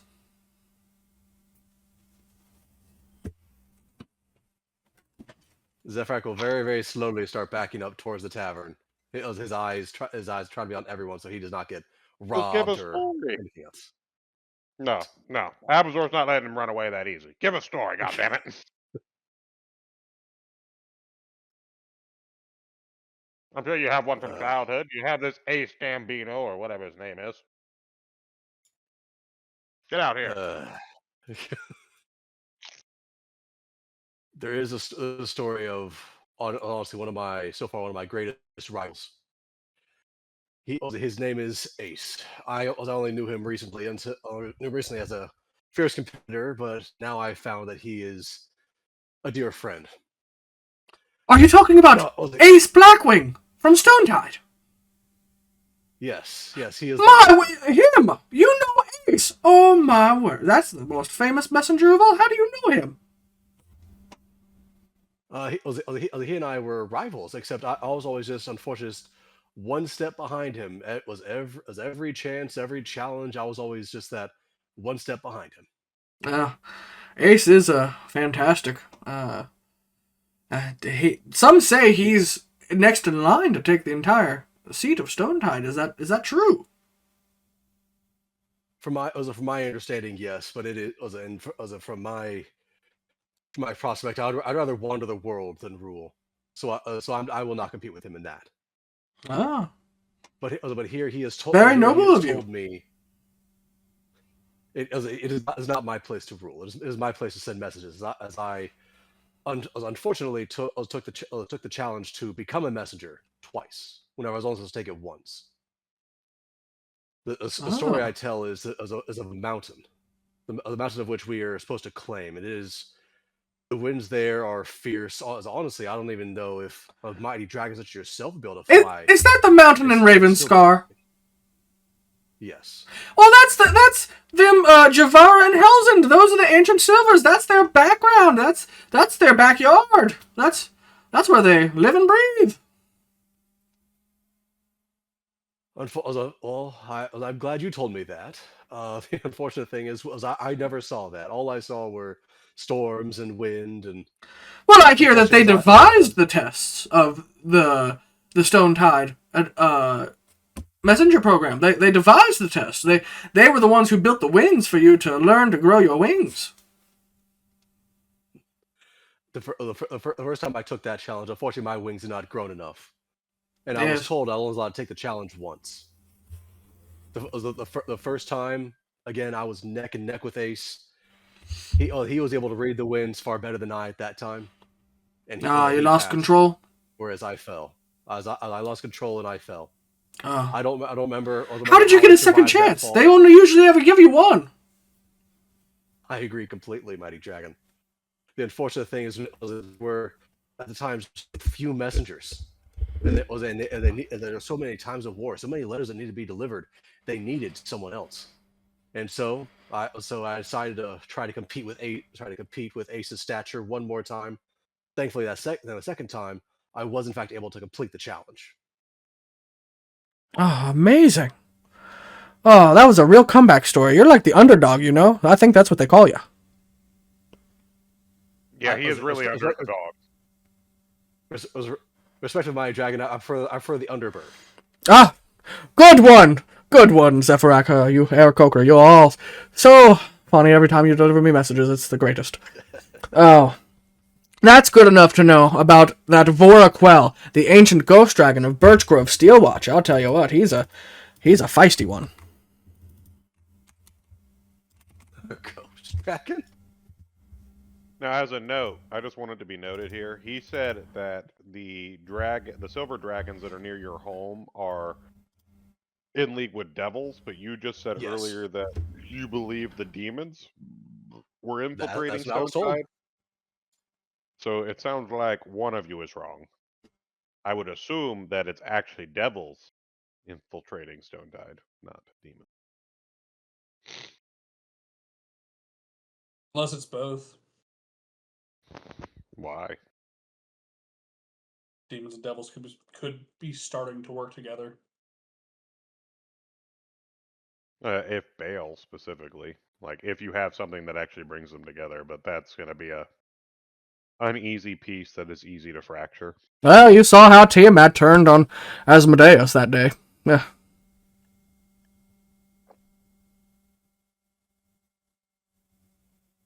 Power is king. Yes. True.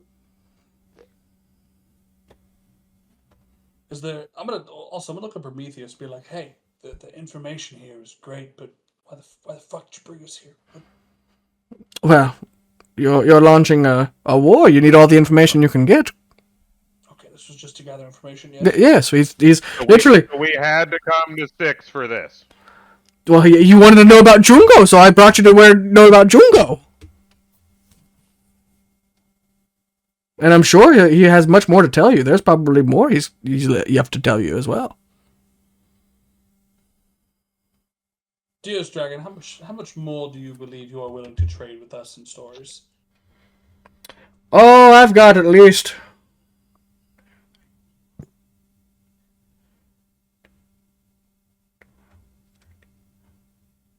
Jesus Christ.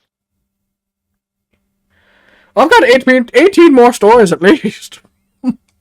What if I tell you one grand story about an accidental betrayal and the complete loss of hope for all 18? Well, it'd have to be a better damn good story. You know, this is my currency here. Are you saying that this story is worth all of my stories? Preposterous. I'd not even believe it until I heard it. Well, this story takes place quite a long time ago. It begins in Dragon's Gate, where our now past bard was left with a job to call upon the Celestials should the monsters from the dark ever come out and unveil themselves, and they finally did.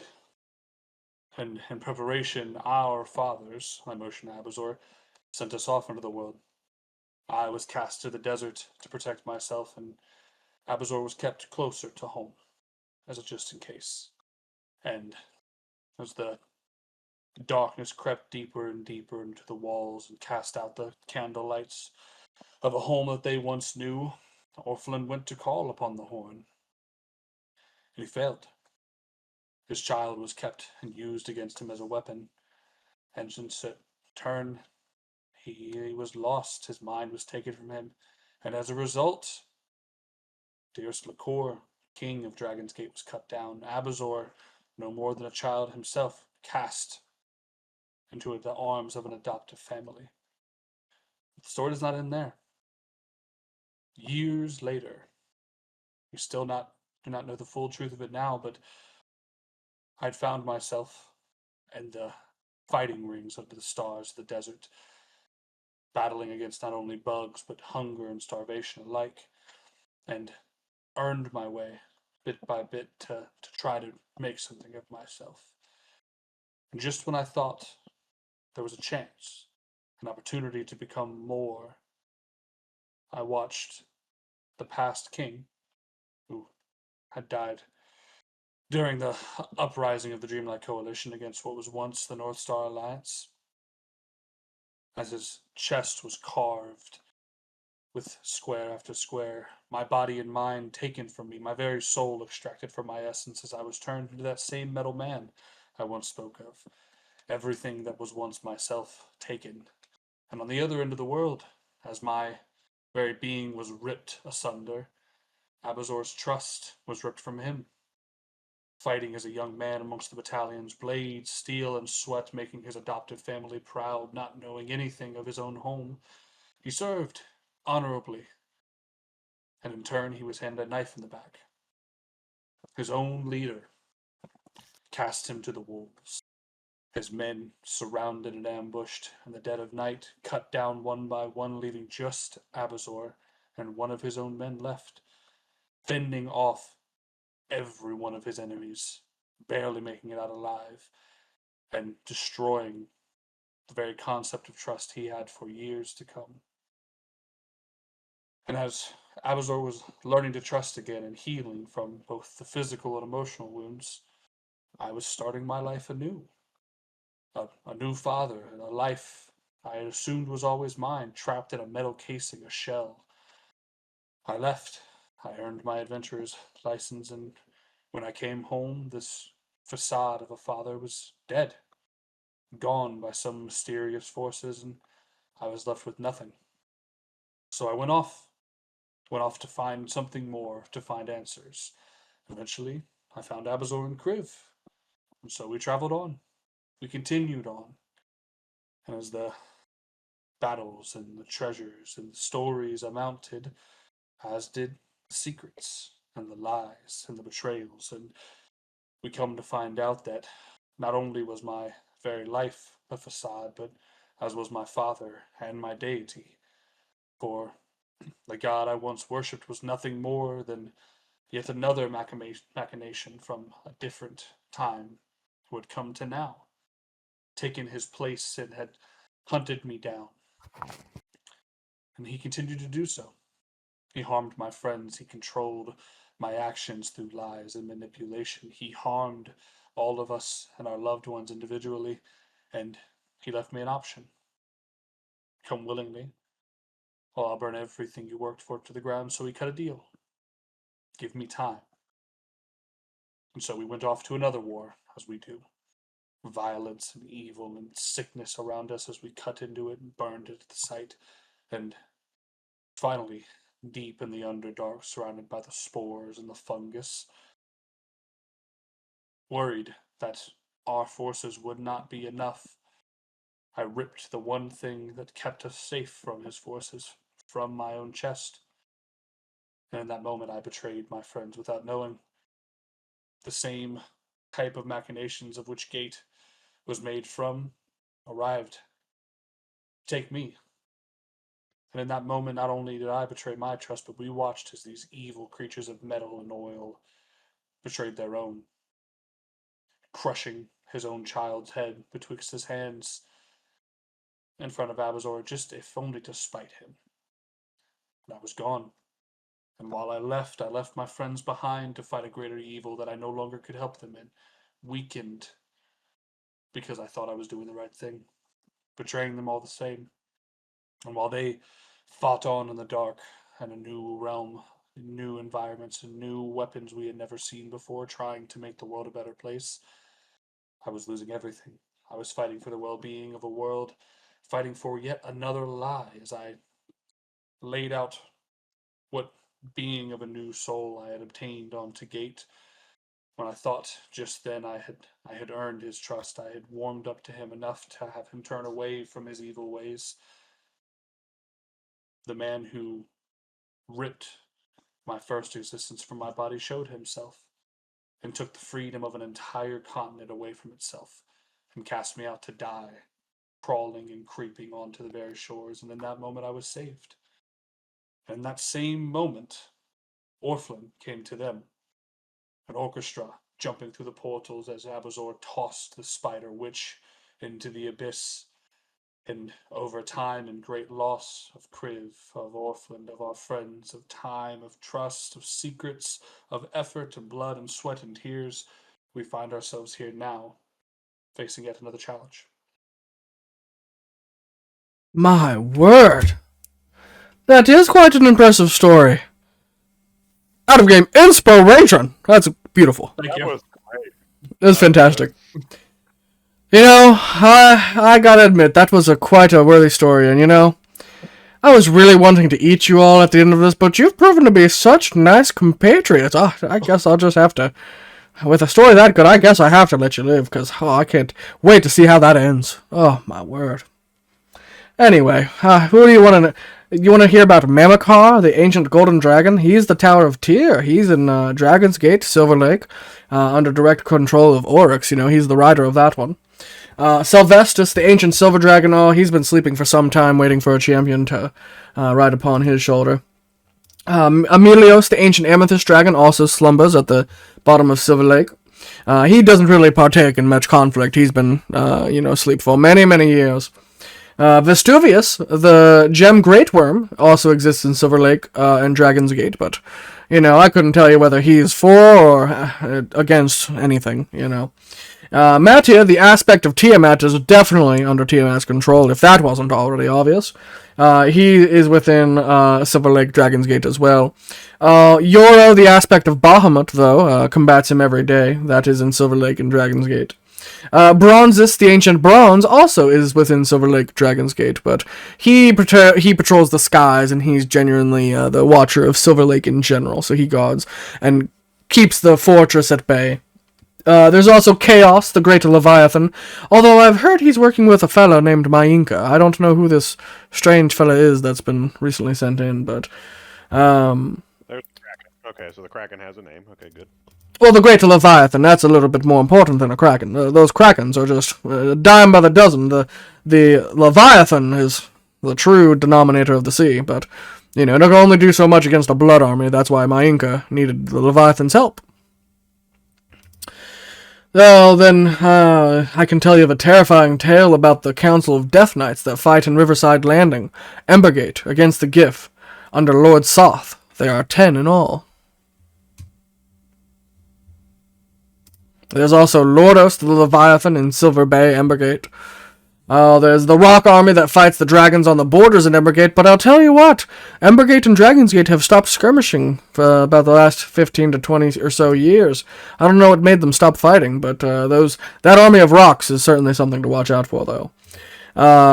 There's also Supreme Judge Asperia, who is the Warden of Arcane Asylum. She rides atop Alabaster, the ancient void dragon. She is a mighty warden, I'll tell you what. There's Sark, Diggemeth. He rides atop the ancient flame dragon, Gilraxus. There's also the Yuru, the ancient blue clockwork in Duskwood. You know, that's a mighty powerful one over there.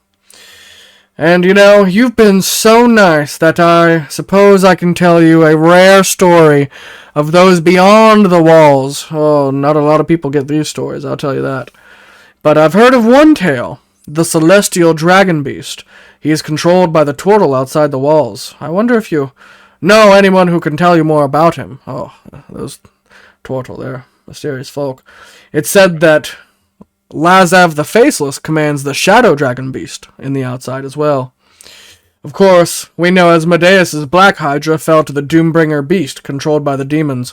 Orcus is said to ride atop that colossal Tarrasque of decay and death, capable of unleashing plagues and mass destruction. He wants domination and chaos, after all. It is a perfect plan.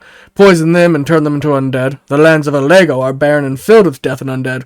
That is where all souls go to die. Congratulations, guys. You got all the stories. That was great, bud. Thank you. Heck yeah. Huh? Okay. Put my whole fucking ass into it so we can get them all.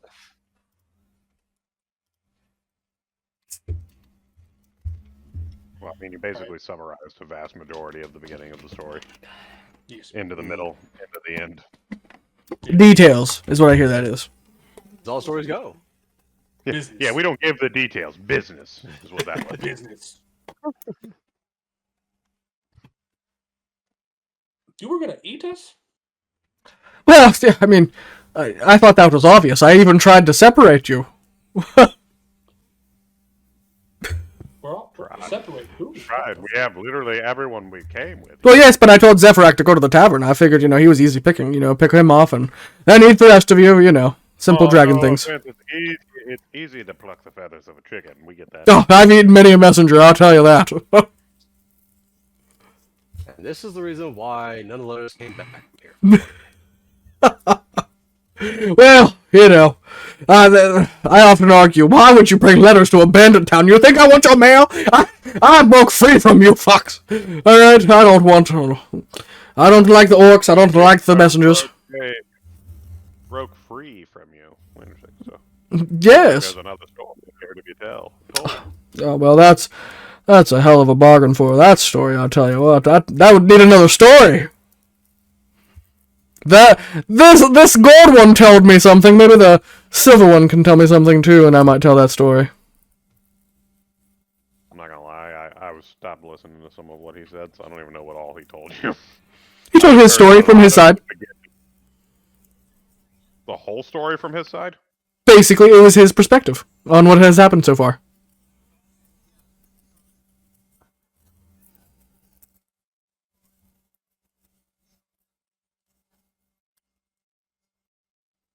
You can tell him about learning about Orphan's past.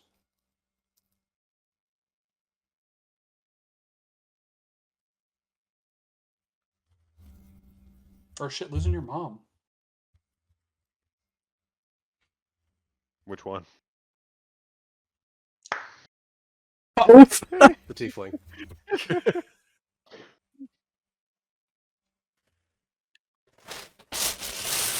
No, I think Adun told you much of what Abazor's had to face. Before Adun even joined us, however, it was Kriv and myself. We were first tasked with having to clear a town full of dredge. There was at least 500 of them, I swear to God. They had killed a cave bear in nearly 6 seconds. Nearly 6 They seconds. Yes, they knocked Kriv to the ground after about 18 seconds. I had to pick him up and put him on my back.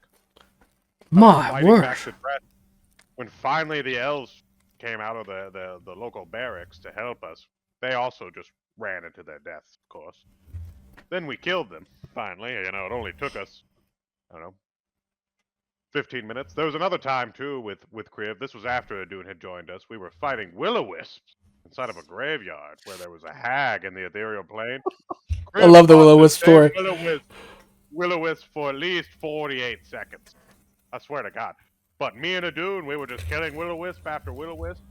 Finally, a hag showed up. Kriv still in the back, just fighting the same will-o-wisp from the beginning of the fight. I have no idea what he was doing this entire time.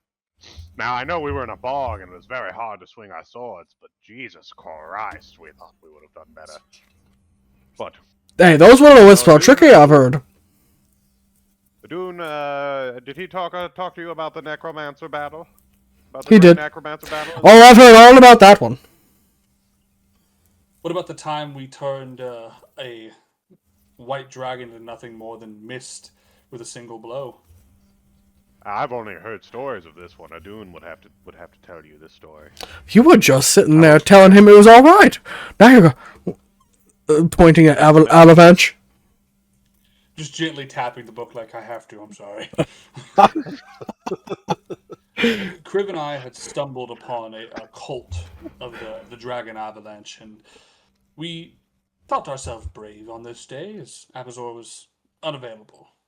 And so we made our way deep into the ground, and we cut through the cultists one by one, but we knew the dragon was Sundong. And so we only had such little time to cut through the forces to get to him personally. And I, at the time, had an arm covered in glyphs of warding and magical explosive power ready at a moment's notice. But I had forgotten the very trigger word. But Kriv knew it all the same. And so, in a mere matter of minutes, we cut through all of the forces that held up in the rooms before. We bashed our way down through the doors and through the stone pillars that led into the next room, and just as we did, the dragon began to fly off, and just as it cusped the now broken ceiling leading to the sky, I flew up and, acting on a dragon's bloodlust, offered my arm out and ducked away as an attempt to get it to bite me, and as it bit down onto this false arm, I called to Kriv, "Set!" And with a mere matter of a second, not even a full 6 seconds, just a singular second, we watched as the head, then the eyes, then the teeth, then the throat of this dragon exploded, dropping its body Exploded, you say? Exploded, I say, coating the sky not in ice but in red. My word. There was another dragon we killed as well. The black one, which we gained up together and killed. Oh, well, I'll tell you about blacks are always the weakest. The ancient black dragons, they're terrible. Orphans, the ancient black dragon, what a scuff! I'll tell you what.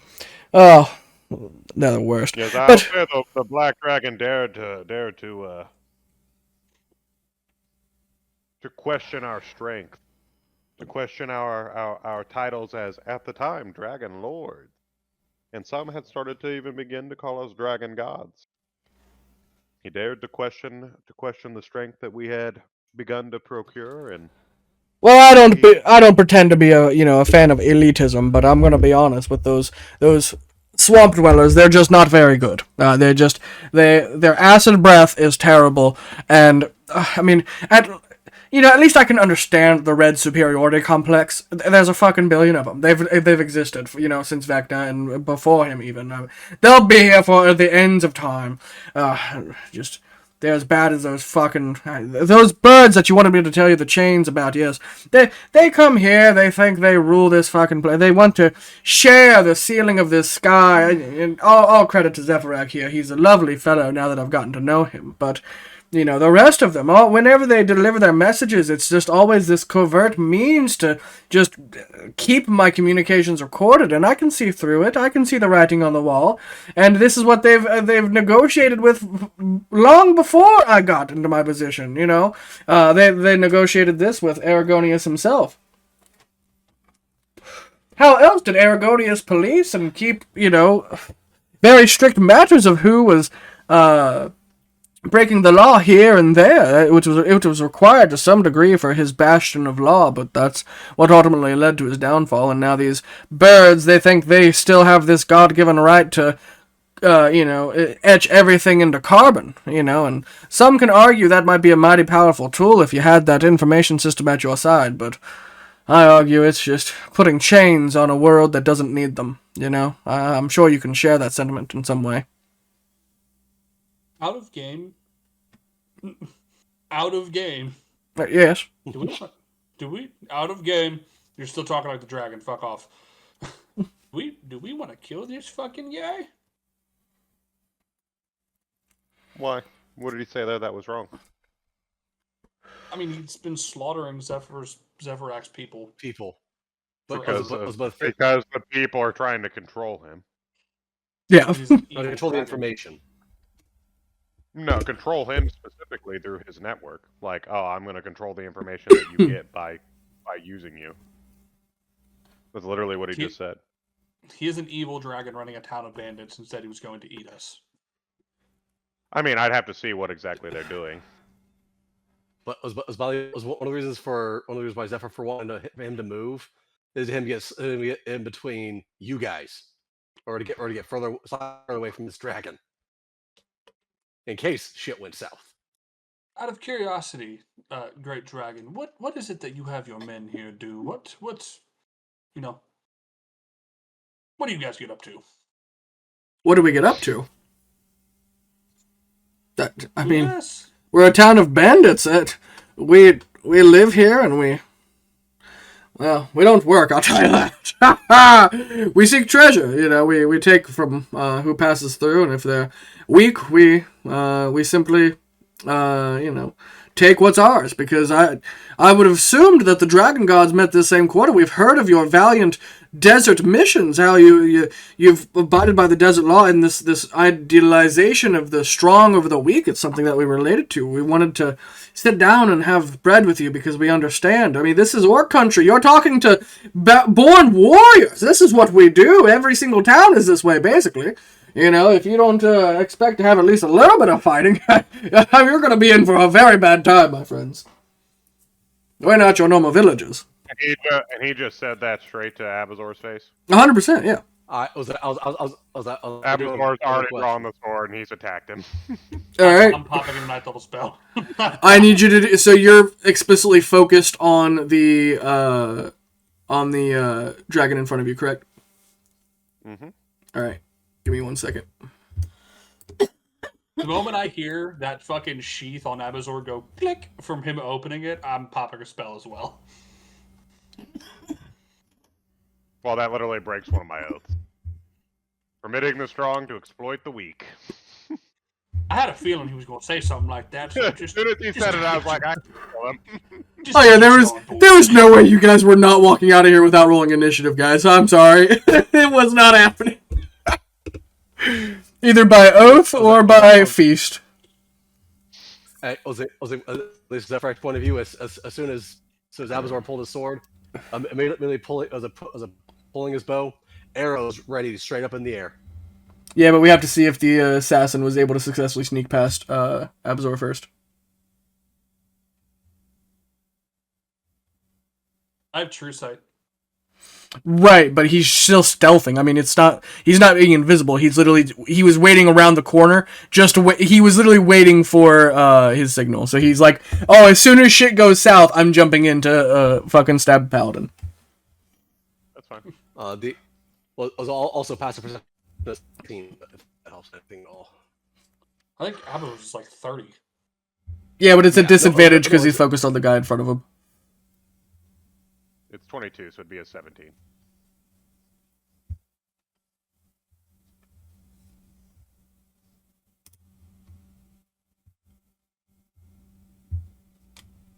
I'm not Mr. Business. I don't have a 30. Or Alfredo. Okay. Relax.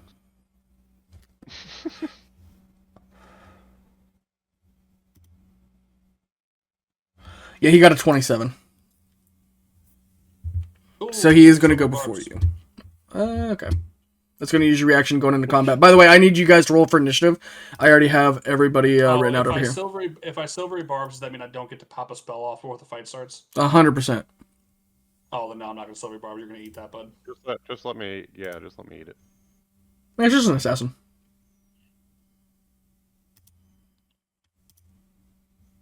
I got a nat 20, 21. Yeah. Oh Go my fuck god. yourself with that initiative roll. Go fuck yourself right now, buddy. You Hey, take that. hey, you want to know something? There's 2 other people who got nat 20s. Go fuck yourself. How do you like that? Is it the assassin? No, it's Go not. fuck You're lucky.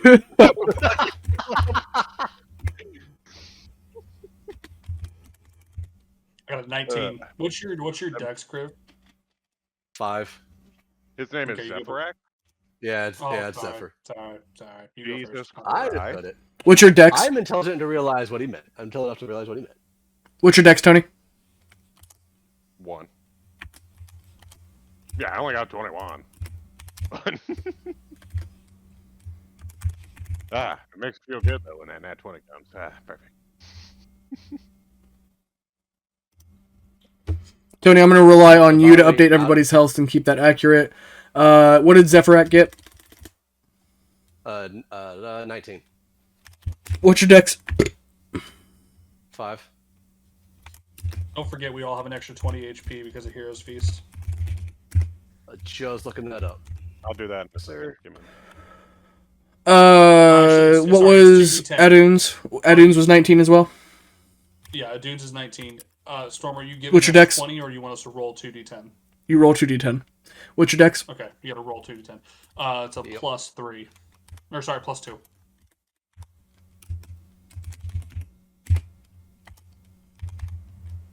Oh, not bad. You took it. Oh, did I? Oh, yeah, I did. Okay. 12.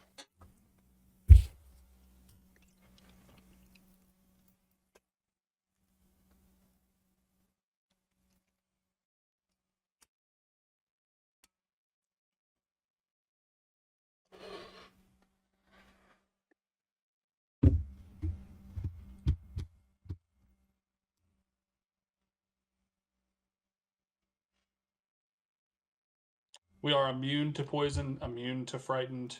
All wisdom saves are made with advantage. Along with the HP buff. And all what is made with advantage? Wisdom.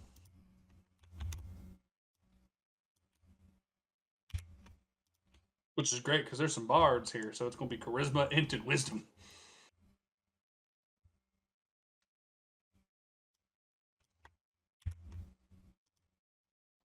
Was by the way, out of game. If we want, I can blind this. I have a small opportunity to blind this dragon.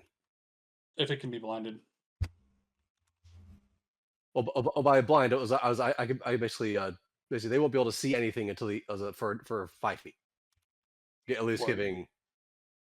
So it's not necessarily like actual blinding. Honestly, it Let's might see, not be a that's bad fine. idea to try to blind one of the bards instead so it can't target us with a spell. Okay. They'll take an additional 46 damage whenever I shoot.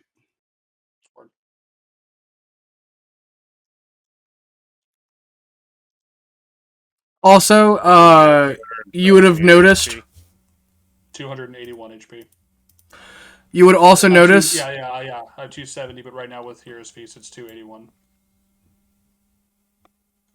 My max currently is 204. Well, yeah, you're still doing that.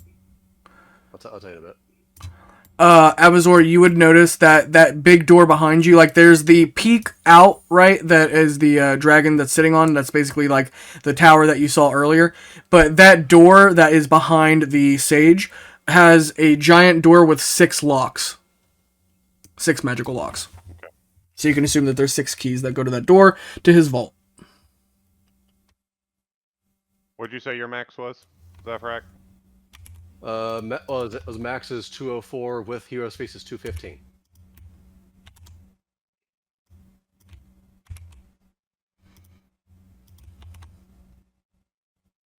Yeah, I'm squishy. I still want to know how fucking Adune's health is the same as mine with a D6 the entire time. Because my con's high as fuck. My con's a +6 too, cocksucker. My con's a +7. I don't care. That's still only 1 point for 18 levels. That's 18 extra HP. Did I do the math wrong? Probably.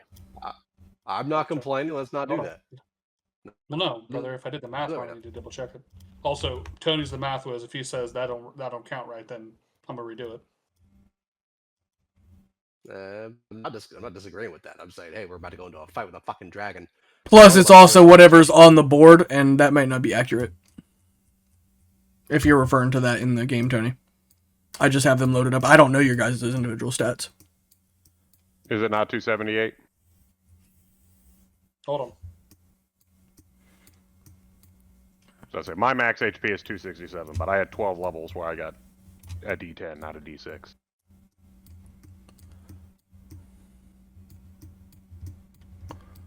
Alright, I need to put in Prometheus. You have Drillian Zarzeth with you, right? And Leshy? Hey, Let's be Drilly and Zarzeth, yeah. Okay. So you'll have to... 250. It's what? 250. 250. 2250. 250. I gotcha. I'm just trying to get this to load, and now it won't let me. It lets me upload mine, and Zephyrax, for some reason, it's not letting me update yours. Oh, hold on. Let me change this one setting that should allow you to. Here we go. Nope. I just was misclicking somewhere. Oh, okay. It does allow you to? Okay. Yeah. Okay. And then how much did you get from Hero's Feast? 11. So I'm at 261. Alright, you dirty cuck. What? No, it's not letting me fucking... You see, I'm hitting the plus button. You all can see my screen. Yeah, I see it. You see how it's not going up? Yeah, I'm pretty sure the same as on mine as well, because this will be at 215 yeah, yours it was. with Hero's Feast. Alright, well, you guys are going to have to keep me honest, then. Is Yep. Lucy got 206 health? Can someone check? Lucy has... Yes, 206 on this one. Someone want to roll his Hero's Feast? Yeah, I'm doing it right now. Is there something that needed to be edited, sir? Do I need to edit anything? I was trying to Cool. add extra health to them to make them over. It worked for mine, but it's not working for theirs. Let's Like, see. really, I don't health bar.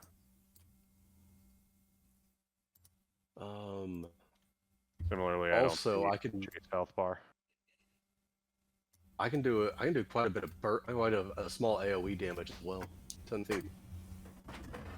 Really, goddamn. Drilly got an extra 15 HP. Leshy got an extra 7. Fuck yes. Lucy got an extra 4. Beautiful. That is really... Really had got how much? I'm sorry. 15. Okay, it's not letting me put it up, so we'll have to keep that up. It let me do mine, but it's not letting me do his, which is okay, I guess. Crib, you got... 12 more. Crib, you got Drilly... Zephyr. Zephyr, sorry. Zephyrac. Jesus Christ. Zephyr, sorry. Zephyr, you got Drilly. I can do Lucy. And I'll do Zarzeth. That's fine. And then you guys technically have Prometheus as well. Can you do Prometheus? I guess I can do Prometheus. You fucks.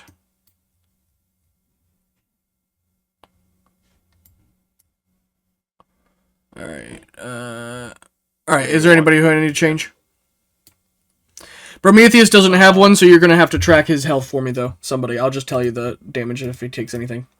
I'll just write He it on also the sheet. gets on top of his HP. Hold on, I gotta open up the 6. Peacemakers doc. Give me a second here. Okay. Leshy He gets an does? extra 6 HP. No, Leshy gets an extra 7. Peacemakers. Who got 6? Bro? Prometheus? Yeah. Bro got an extra 6, bro. Bro. Gotcha. You can call him the Hand of God Nice instead. try. That's his also alternate title. Well, there you go. Yeah, you can deal with it.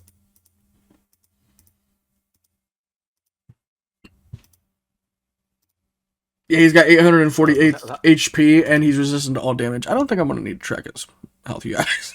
Oh. I'll be honest, you know. Zarzeth, his HP bar is showing, by the way. Zarzeth. Let me see. He's right here. The Drilly's HP is max is 406 with Hero's Feast is Where is Zarzeth? 421. Did I not pull him all the way over here? He's right here. Oh. He's literally right next to me. Oh, right next to you. Oh, okay.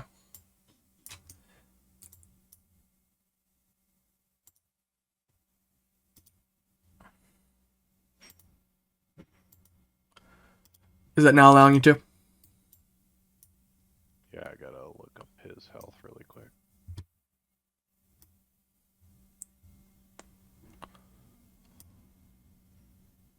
I don't remember a bug being in here. Oh, it was definitely there. I promise you. No, there was no bug.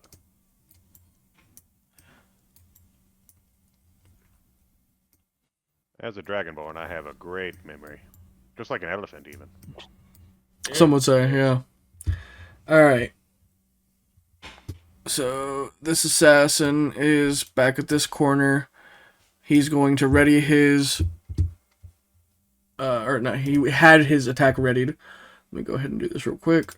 And you are surprised by it. Can we do do the assassins go first and then we do our attacks that we have? Just his readied action because he was trying to out stealth. He was trying to, as soon as the tide of battle hit, he was trying to fire a shot at Abazor. That's what he was trying to do. Word. And then it's Fucking make it count. Technically Abazor because he said he was jumping into the fray, and then at that point battle would have kicked off. You get your ready reaction, and then we take it from there on the top of the round. So give me 1 second, please.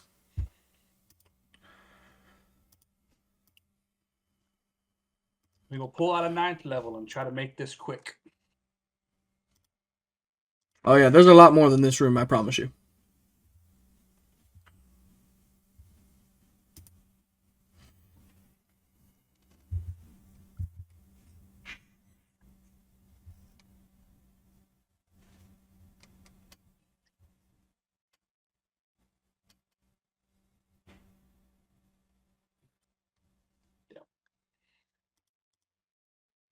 Does a 23 hit you?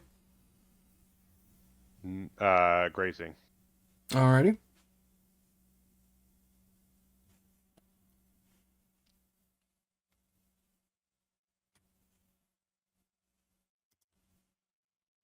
So, 4.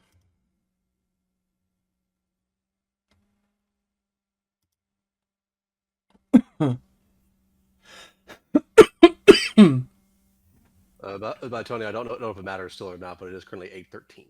Can you take any poison damage? Not from Hero's Feast. That's it. No, you can't be poisoned. You can take poison damage. Oh. You just can't be poisoned. Okay. You said 8 damage? No, can you take poison damage? Oh, yeah, I can take poison damage. Alright. That'll be...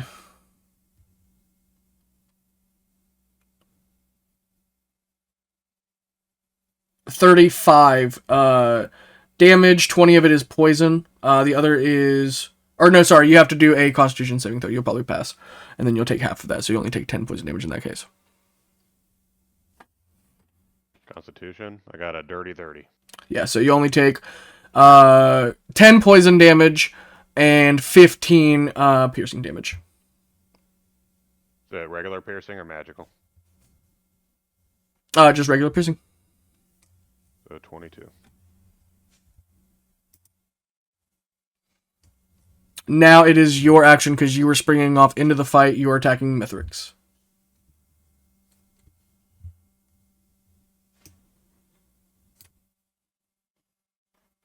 I like to imagine I death stepped at him. Sure.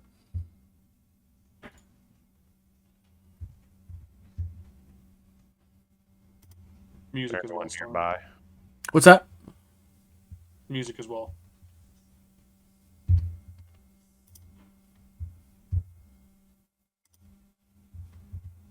Technically, I do have music on, but it's like more like ominous stuff.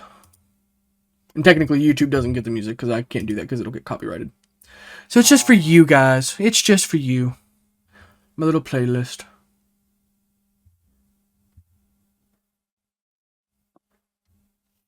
I said, is there anyone nearby? There's not, so I don't have advantage. Pretty sure I missed. That's a 22. Hold on 1 second.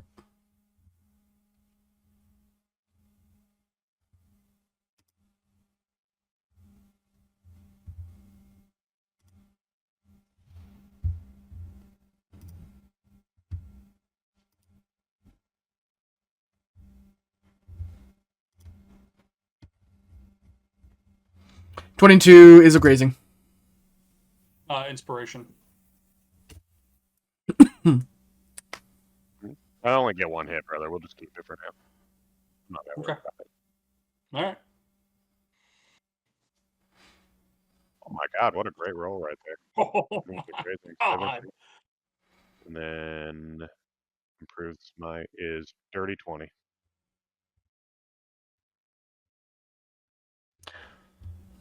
Dirty 20 damage? Some of that was psychic. Does psychic matter to him? Nope. What damage did you do? I'm sorry. I did 30 exactly. Some of it was radiant, some of it was psychic, and some of it was magical slashing. None of that had any different effects, no. Okay. So you did 30 in total? Yep. No, 20. 20 in total. Oh, Not okay. 30. It was only a grazing hit.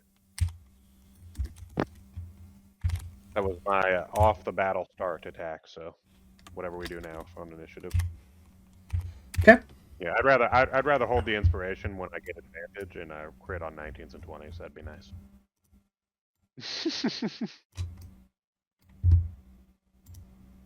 That'd be nice. Real nice, you know. There you go. Alright, you done?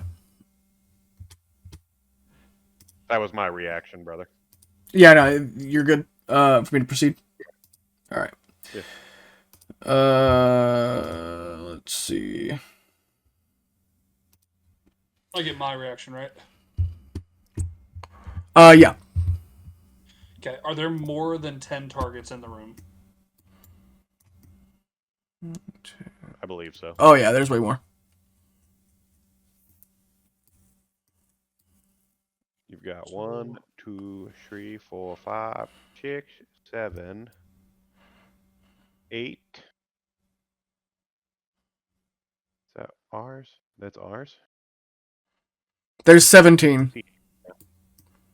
18, 19, Where are 20. all these guys? Well, actually, you can't see some of them behind you, technically.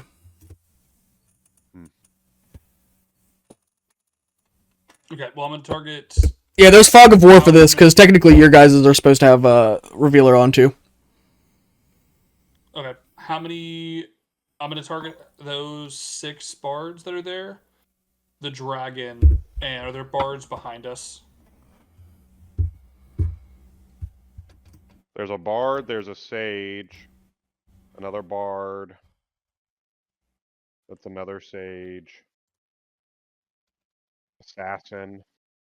Okay, so both a sage, a bard, and assassin.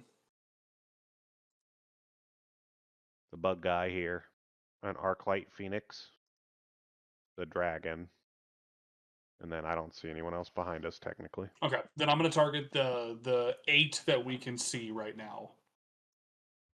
And then 2 others that I could turn, that my character could turn and see behind us. And Hold on, you might be able to see a little bit more since I just added Drilly. Or like I just changed everybody to the same color. So you might be able to see a little bit more now.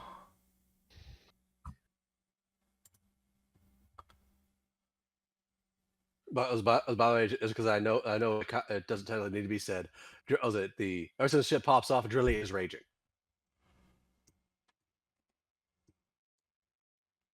Oh, it's time to big dang whack out.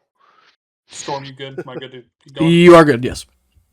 Okay, it's the 8 that are in front of us, and then two targets that are behind us in the room with us. Alrighty. Because the spell is 90-foot reach. They all need to make intelligence saving throws. Alright, I will start with, let's see. You are right here, so I'll start with this bard right next to you. Okay. If anything has an intelligence of 2 or lower, it is unaffected by this. And if they fail, they are stunned. Oh, and they take damage. They're stunned and take damage. This intelligence, or this bard got a 10. What happens to him? Fail. He is stunned. And then they're going to take...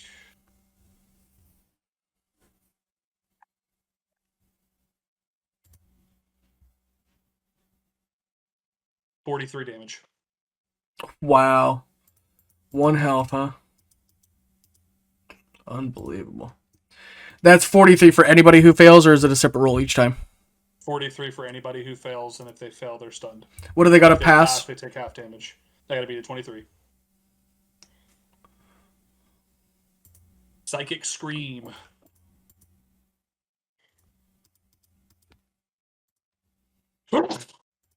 Bless you. Thank you.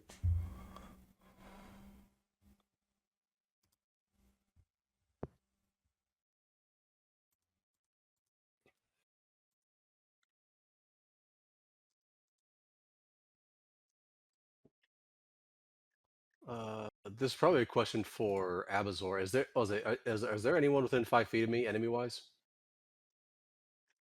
Currently, yes. You got a bard. Okay. So there are those 2 bards. Okay. What's the amount of dice that you rolled for that? 14d6. So we would take 14.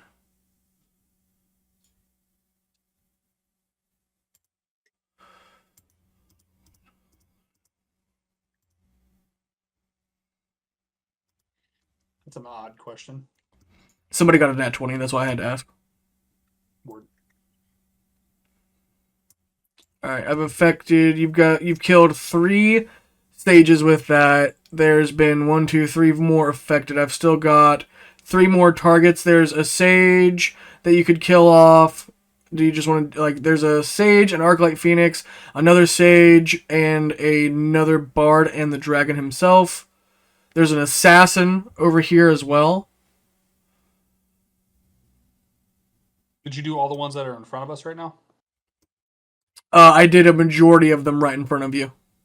I did the 2 in the back, like you asked, and then I did 1, 2, 3, 4, 5 in front of you. So that's, yeah, I still got 3 more choices there. Do you just want these 3 directly in front of you as well? Did I hit the orcs that I can see in front of us? Because I want the assassin, the bard. Give me the assassin, or give me the sage, the bard, and the dragon for the last 3. Okay. 'Cause I was about to say, I think, yeah, if you wanted to hit all the orcs, you might be able to hit the 3 remain. Well, there's 1 more back here. There's another sage back here, but you could also hit, because this sage, I wouldn't say is right directly in front of you. He's more to the left of you, all the way across the hallway. Zarzeth might be blocking your view, so you might not be able to see him as easily. Yeah, Yeah, I get 10 targets. I'll take the sage, the bard, and the dragon. Okay. Sage, or did you say assassin, sage, and dragon? Or sage, bard, and dragon? Bard, dragon. Okay. Sage, bard, dragon. Alright, I will kill this sage off if he fails. Yeah, he fails. And anybody who fails and doesn't die is stunned. Yeah, I got you. I gotta add that in just a second. And then this bard. And he fails.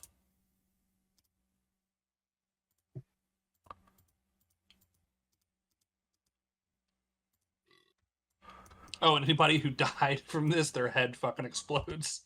Oh, that's perfect. Cool. Alright, yeah, so you're hitting the dragon with the last one, correct? Yeah. Okay. Can we possibly even get a morale check of all like the normal guys around them? Oh wait, no. You said sage, bard, assassin. I'm sorry. I'm fucking up over I here. said sage, bard, dragon, brother. Oh, okay. All right. I'm flipping it back. Okay. All right. All right. Intelligence save. Oh, okay. Did he fail? I haven't rolled it yet. Hold on.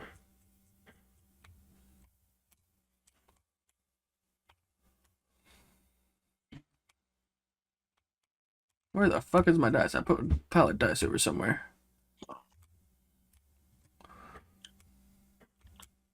So let's get the fucking here it is. casters out of here immediately.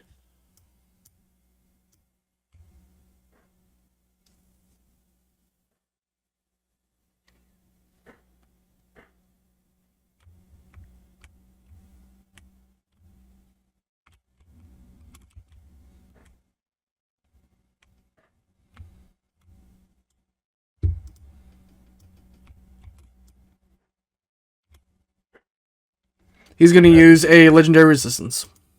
Beautiful. Perfect. He takes half damage.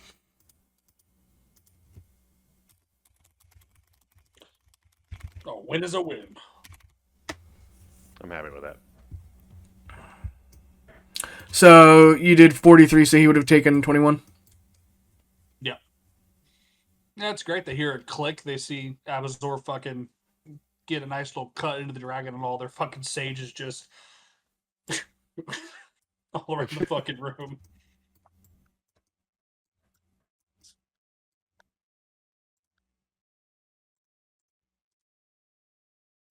Alrighty. After that, you're done with your readied reaction, correct? Yep. Alright. It is now somebody who do you not see?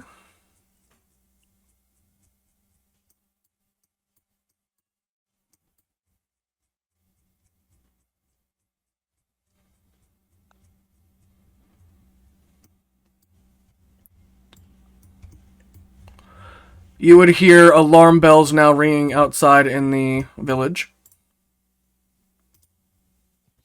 Oh, somebody we can't see sound them. Mm-hmm. All right, come funnel in, fuck boys. I was about to say, it's fine. As Father Makes said, things a this is lot the easier for choke me. point. Yep. You just back us into a corner. This is like the best position we can be in right now, actually. We have no way to go but through you. We love this. But by the way, I also have gust of wind, which will also slow them down even further. I think you've told me every session we've played since you've gotten Zephyrak that you can do Gust of Wind. I don't think we've had a session where you haven't told me that you can do Gust of Wind. Well, in case you need it. Yeah, exactly. And then even then, we can, at least for one of the passages that I saw there, we can basically completely block that shit off. Not say block it off, make whoever slow their approach. And we haven't really had much actual good use of it.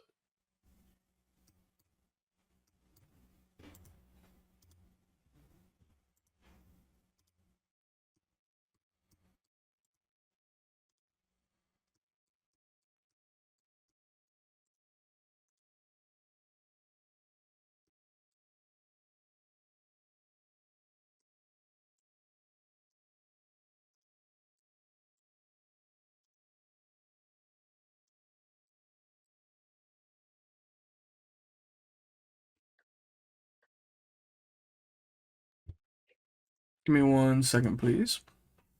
You're good. I'm getting Lucy's stuff ready for me, anyways.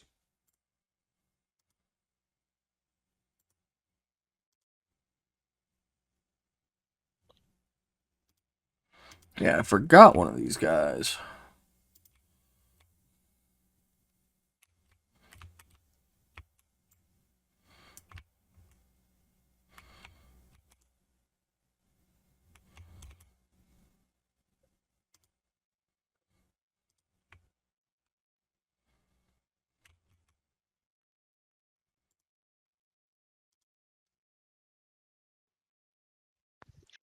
I'm gonna put the girly down in just a second.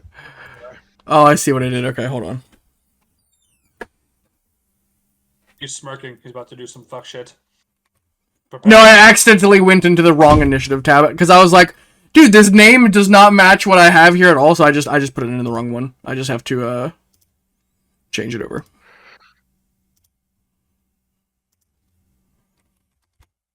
He's about to fuck us. Yeah, this is a way different initiative order. I might have to. Okay. Let me see. If you have to re-roll it, bro. No, it's fine. I just have to put it I'm into okay it. with I already had everything rolled beforehand. That's the reason why I was saying.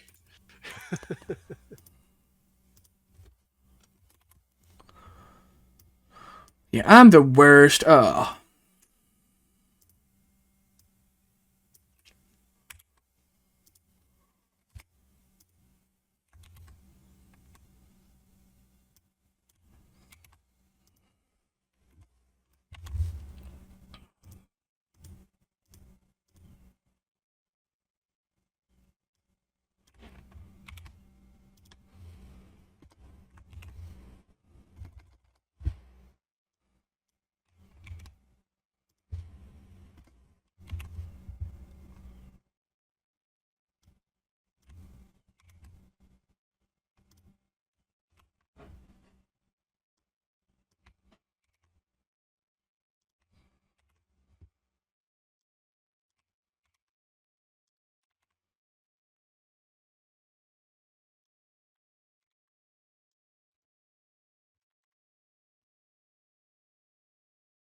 What's the distance on your aura? Roll a d20, Zephyret.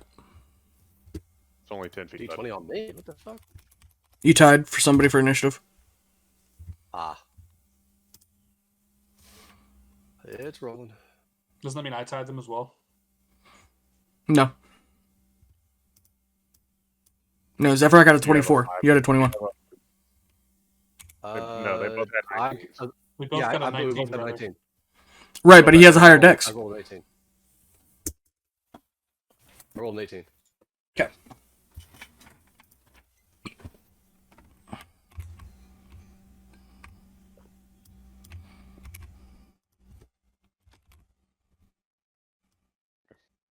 All right, I'm walking away for a second. I'm gonna put my daughter to bed. No worries, brother. Okay, I was just told dinner is ready.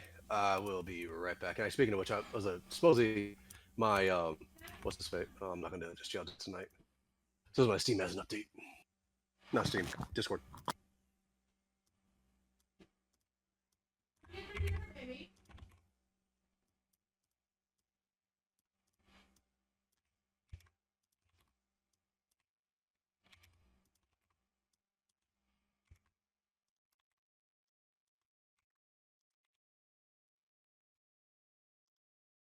It'll all be fine. It's all gonna be okay. It'll be fine.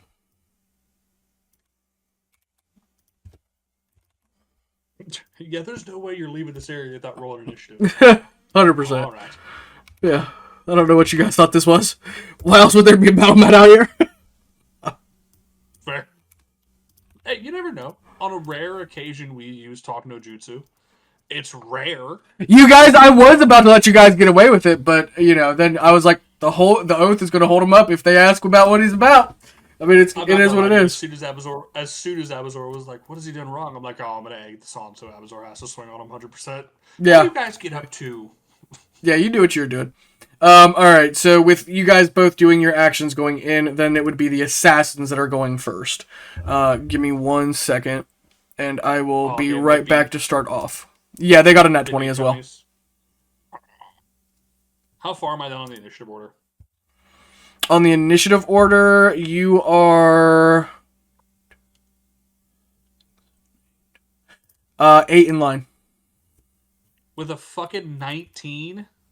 Yeah. Oh my god.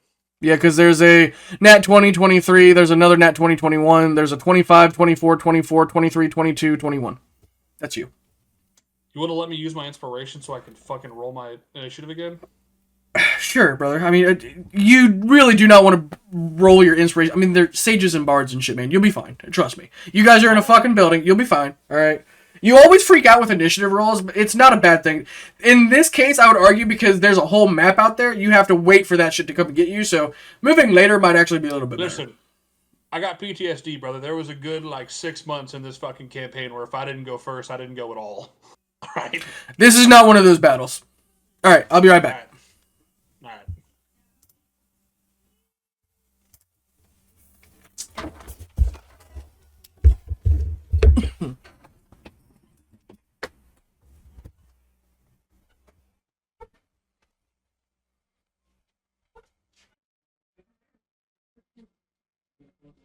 Yeah, I know. So don't tell me to do anything about friendship except for what I want.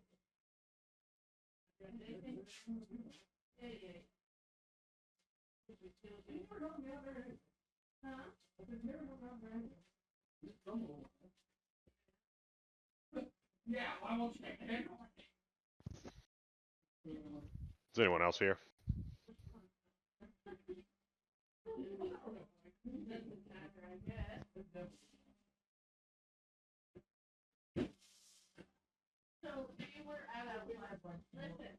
I think it was here. Storm stepped away for a second. Okie dokie. Yep, I'm here. There we go. I'm just eating food. And yes, I know what I'm eating this time. What are you eating this time? A shrimp Alfredo with rice, not pasta. Straight Peruvian ass. No, actually, she ghosted me. I was with a small little tuna steak.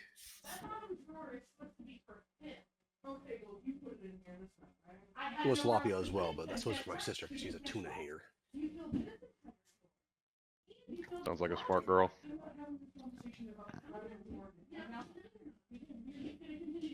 I eat tuna all the time, don't get me wrong, but it's not very good. I get it.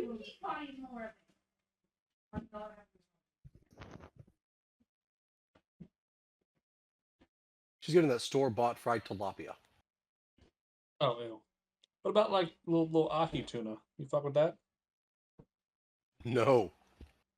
If it has tuna, no. I meant Tony.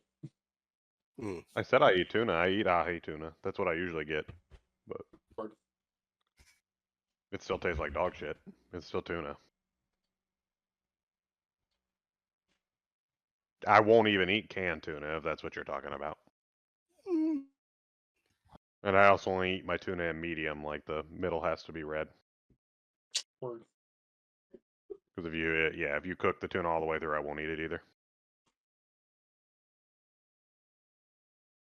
But The raw aren't tuna all is steaks bad. cooked? Aren't all good cooked steaks very well done? Get the fuck out. Don't worry, I never eat my steak like that. Never will eat my steaks like that. I just want to try to get Logan's reaction there for a second. Foul. Shame on you. Disgusting. And in that case, you might want to talk. The next time you talk to my mom, you might want to ask her how she likes her steak. Burnt. I like it Okay, still fair. moving. Yeah, no, You well, eat I it rare or like do you mine eat it raw, but Rare. If I can. Rare if I'm by myself. It grosses Gabby out, so I get medium rare if we're having steak together.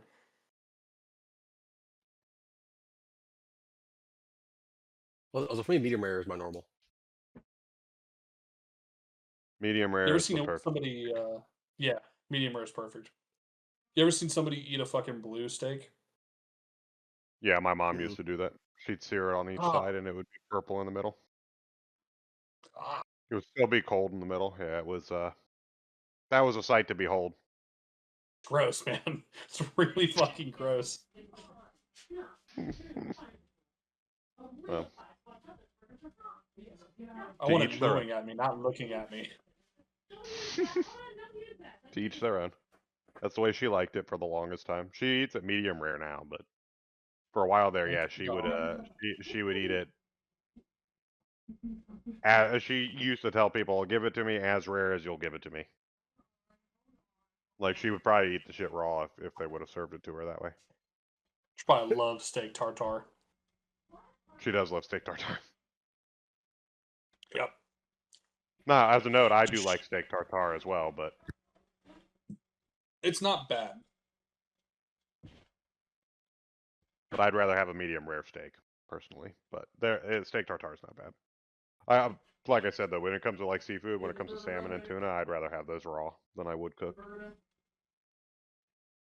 Like I'd rather Yeah. have them as sashimi and or sushi than I would as steaks.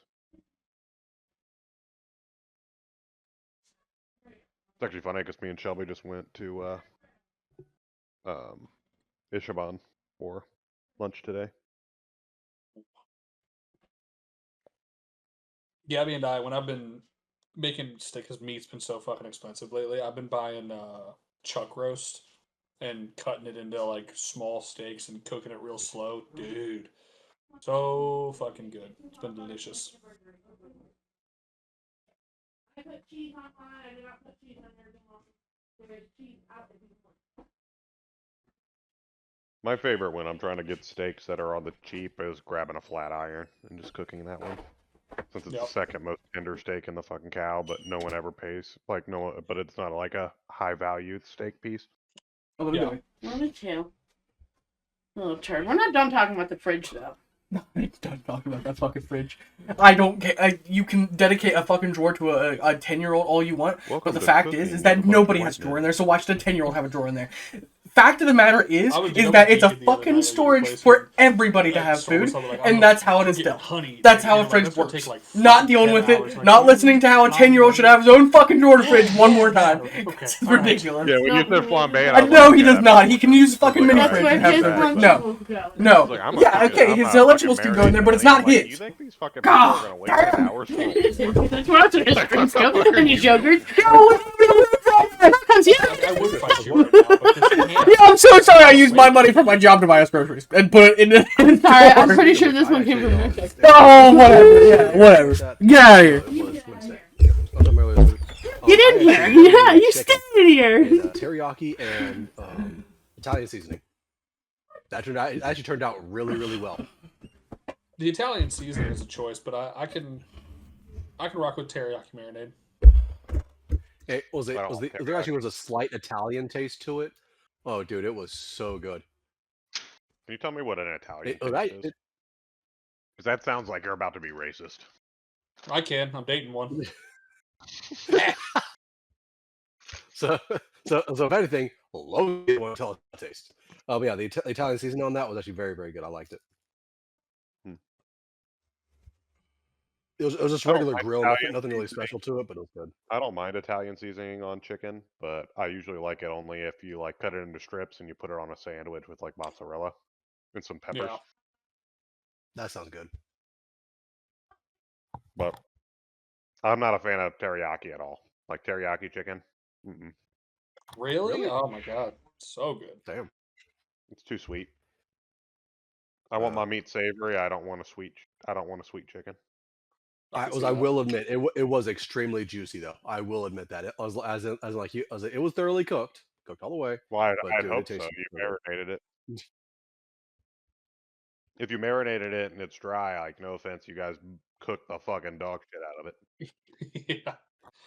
I used to not fuck with pork real heavy, but Gabby's been making a lot of like pork dishes at home as of late, and she made like a breaded like fried pork dish with mashed potatoes. Oh my god, so That good. sounds really good.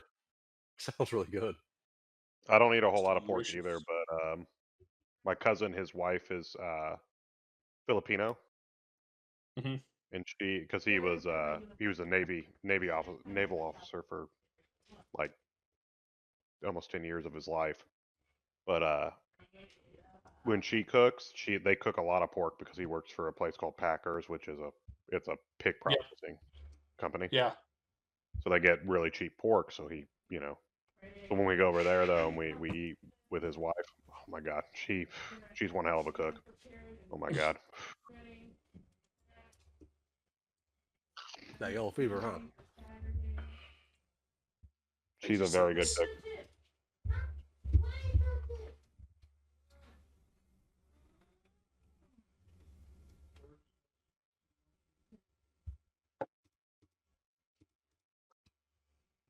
Does a 23 or a 24 hit you, Abazor?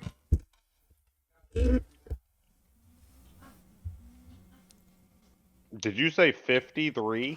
No, a 23 or a 24. I thought you said. I was like, go fuck yourself, bud. I'll use that even my. possible? Right, Storm. I'll use my free caster shield, and no, it doesn't. Both miss. Alrighty. Good call, because that was against the assassins. Alright. Does a 25 or a 12 hit you, Adun? Yeah, 25 does, brother. I'm a wizard. I'm just making sure, man. I don't know. I haven't played against Adun in a long time. I don't know his stats. That's fair. Yeah, you know? Yeah. Alright. I need you to do a Constitution saving throw. By the way, while you were gone, Storm, we were talking about steaks and what's the perfect doneness on them? What's the perfect doneness on a steak, Storm? Medium rare, and if you say anything else, you're wrong. I got a 32. You're Out good. of the four of us said the exact same thing. Technically, Logan said he likes it better rare, but Yeah. if Gabby's there, he takes it medium rare. That's what he said. Yeah. She thinks it's gross. To be fair, I sometimes have to order my steak rare because people don't know what medium rare means. But I expect if somebody knows what they're doing, medium rare is like what you're doing. Mm-hmm.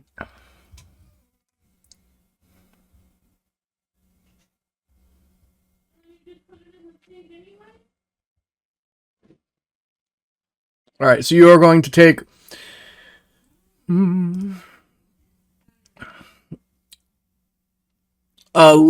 poison damage and 19 piercing damage.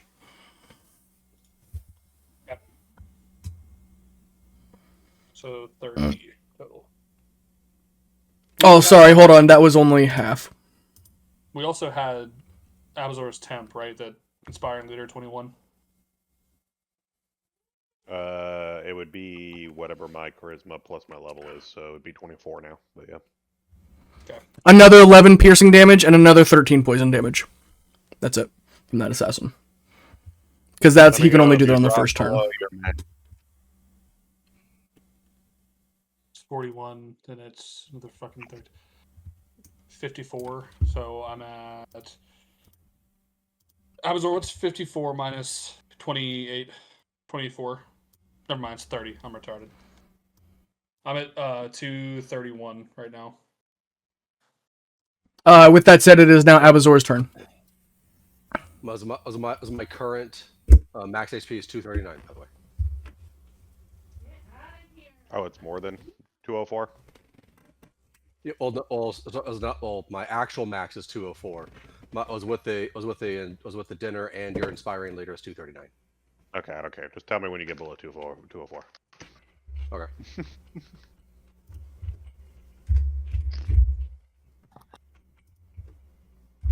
Did you say it was someone's turn? I said it's your turn. Yes, sir.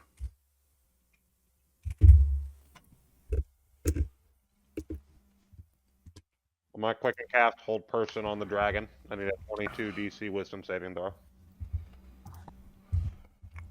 Give me 1 second.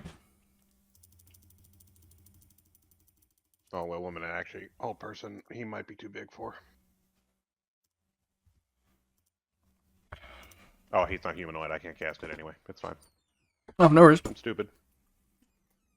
So no, I'm gonna bonus action attack, and then I'll do 2 regular attacks. Did anyone else move up, or is it just me? Still just me. You cucks. You were the first one to go over there, team. This is I'm my a fourth red tiger, bro. my first, second, third, and fourth attack, and you guys still haven't moved. You all suck. You talking to me right now? Yes, Fuck. you, bitch. I'm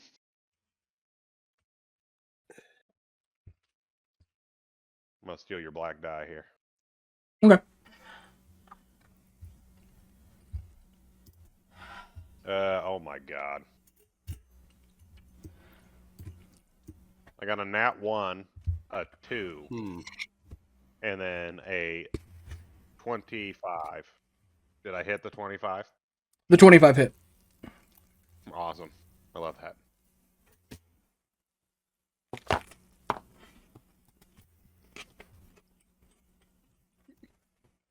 Ones. That's awesome. I love that. 30 damage.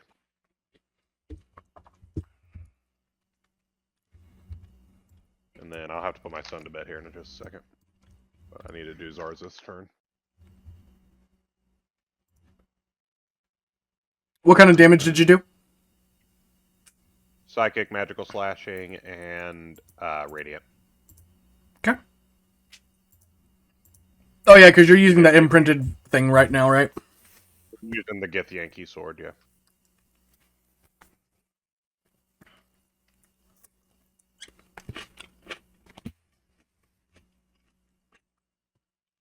Did you say that's it for your turn? That's it for me. I'm doing Zarza's turn. Sorry, give me a minute.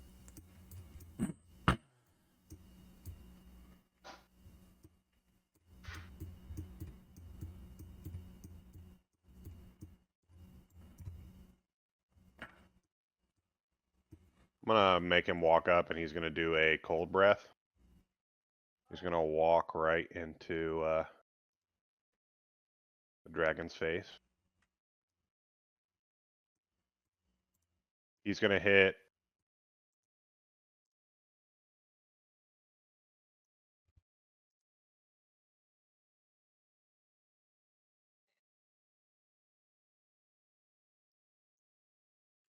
He's gonna hit he's gonna hit me, a sage, an assassin, the dragon, and then this bard over here. And I need them to make dex saves.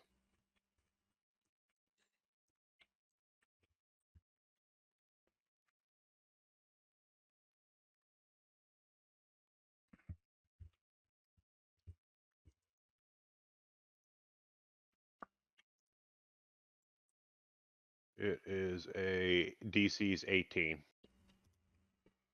Give me 1 second here.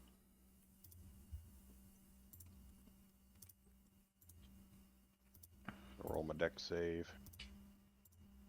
I got an 18 exactly, so I passed.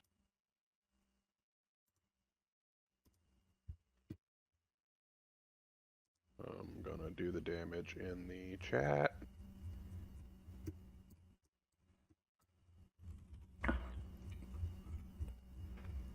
You take 73 if you failed, half if you passed.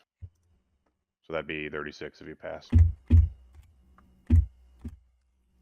I'll take 18 because I'm resistant and I passed.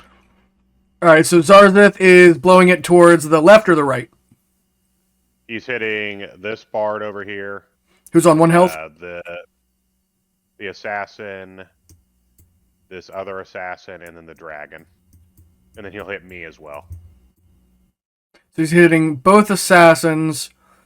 The Well, bard and the dragon. That's all he's trying to hit. there's no 2 assassins. There's a sage, there's an assassin, there's a bard, there's another sage, and then there's an arc like phoenix. No, there's 2 assassins on top of each other. At least right now, what you have. You got an assassin that's right next to him, and then you got an assassin underneath the dragon's wing.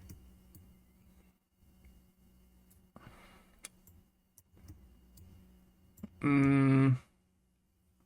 maybe that. No, I'm sorry. That's a sage. You're right. Yeah, it's a sage. Okay, so everything in this corner. Yes, he's sitting. He's shooting to the.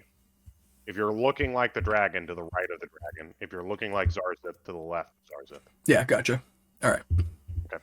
So dex save 18, fail, correct? 30, yeah. If you fail, 36 damage. If you pass, 73. It's cold. The sage is dead. This bard is dead. The sage is dead.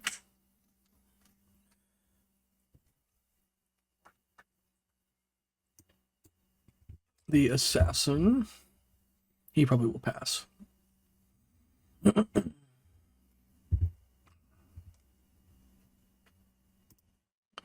15, he did not pass. So that was 73 damage to the assassin.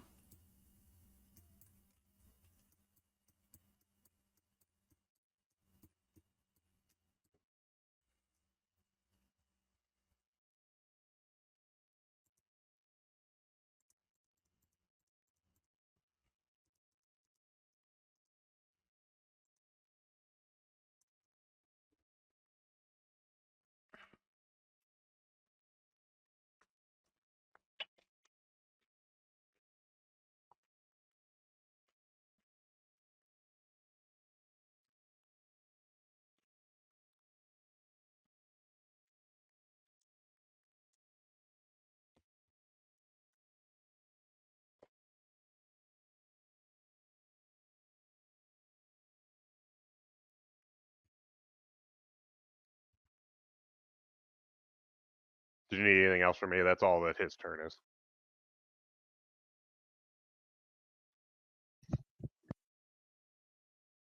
I'm currently dealing with one other person. And then it will be Zephyrac's turn.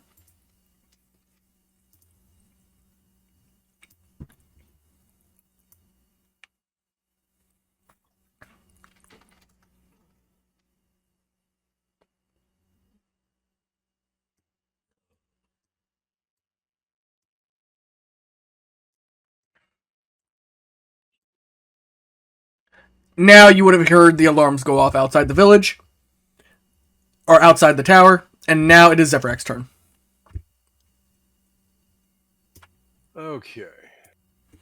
Are there any bards near me right now that are alive?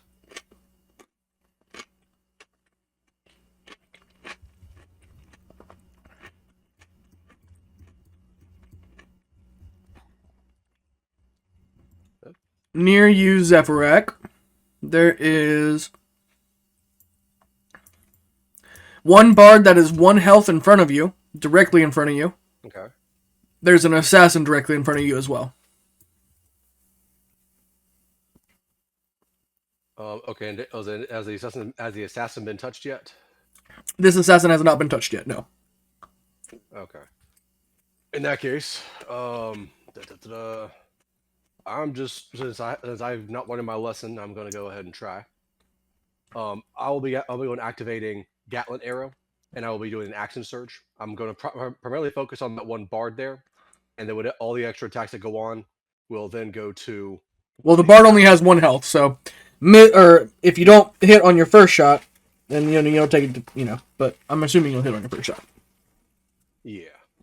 Is there anyone else around me to give me advantage? No, I'm just right up. Never mind. That's stupid. A dune. No, a dune's around him. You're right. Okay, cool. This is a dune right here. And I will be using the sharpshooter feat. So instead of my plus 13, I would get a plus 9.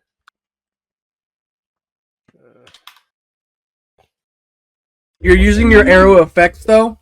You're shooting a ranged attack, right? Yes. The enemy is within 5 feet of you, so you technically get disadvantage. So I was just rolling straight then?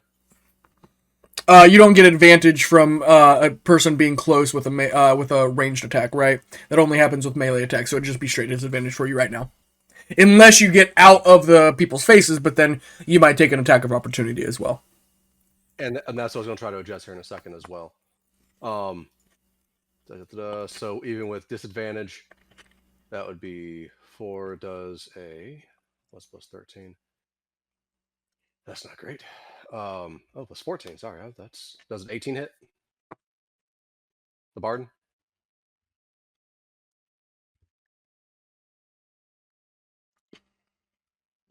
18 hits the bard, yep. So that guy is dead. Yeah, that guy's dead. With the assassin, I will be, and I can't get a. Can I get a? You know what? I'll take one attack of opportunity. I'm actually going to go up into the air and away from him, so I'll be at least be 10 feet away from him. And yes, it is one opportunity attack. If I was since I would be above him, does it also give me advantage because I'm above him? Yeah, if you're flying up into the air, because it's like 20-foot ceilings, like 30-foot ceilings. So yeah, you can definitely get above him and get advantage on him.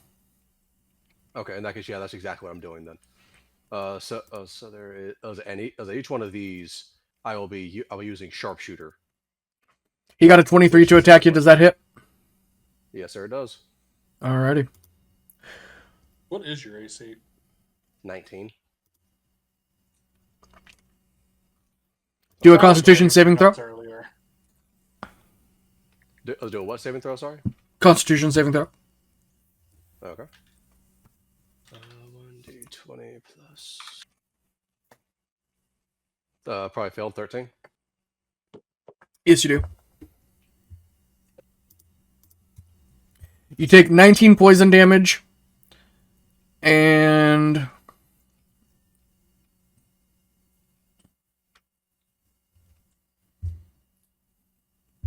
also, just a heads up, by the way, it's not immune to poison; it's immune to poison.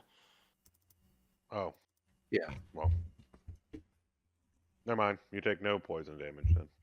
So I'm gonna take my fucking 27 HP back from poison damage earlier. You cock. I didn't say anything about that. It was your fucking. No, I know. It was Yeah. my paladin. Hey, I thought you said poisoned. I apologize. 9, that's 18. I'm the worst. And then you take 24 piercing damage. I'll take that. Take that deal. Did you have a did Thank you you. have a way not to take that? Technically yes, but it's one of those things where I'm not going to use that until I actually like really need it. But even it only half that damage. That's it. That's not bad though. Secrets. Okay. I got it from Anya. If that helps for anything. Mm-hmm. More secrets. So that's something on top of the secret you're already secreting. Secrets upon secrets. It's a secret within a secret. No, I told you I was blessed by Anya. And he gave me a couple of things. I told you guys that last time. Okay, so that is 5 attacks. That would be 10 d20s in order to get the advantage. So the first one is by each one of these again is with sharpshooter, so that's a plus 9. That is a 21 for the first hit. That is a 26 for the second. That is a 23 for the third. That is a 15. I don't think that one hits. For the 15 fourth. is a grazing. Okay. And then what is that? A 22. Thank you. So I will not be using one half. There you go. Yeah, and I'm not. Is there anyone else nearby him at all? Is there the assassin besides us? No. Okay. In that case, yeah, I'm not going to use any sort of like special effects. Hang on, am I? I might. Yeah. No, actually, he'll have to be close anyway. That'll be a fucking waste.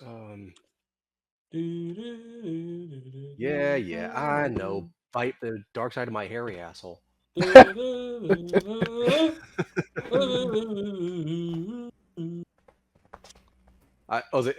a dune near me? He is. Yes.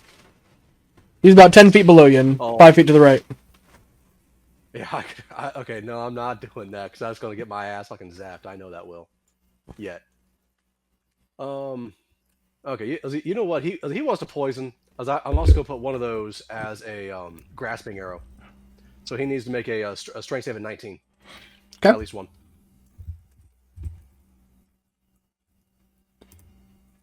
So He got an if 18. Survives. He is restrained. He can make a. He or one of his buddies can try to make a strength athletics check against it. But as of right now, his speed is reduced by 10. He also takes an additional 46 damage. Wrong command.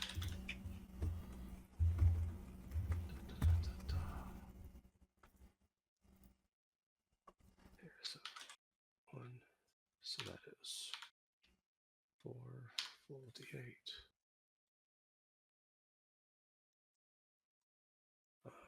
8 times 4 is 32.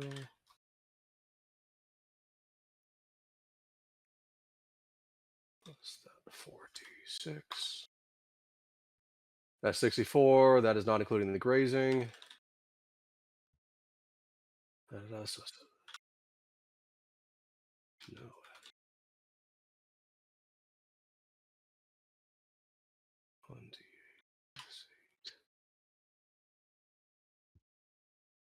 And then half of that would be 69. 69 total.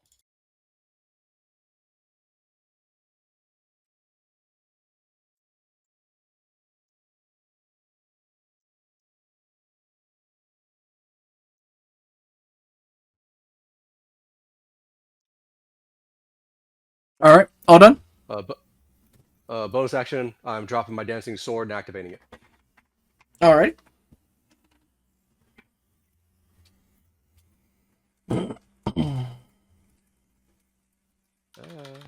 Was it doing the Macarena? Basically over this motherfucker's face, hopefully.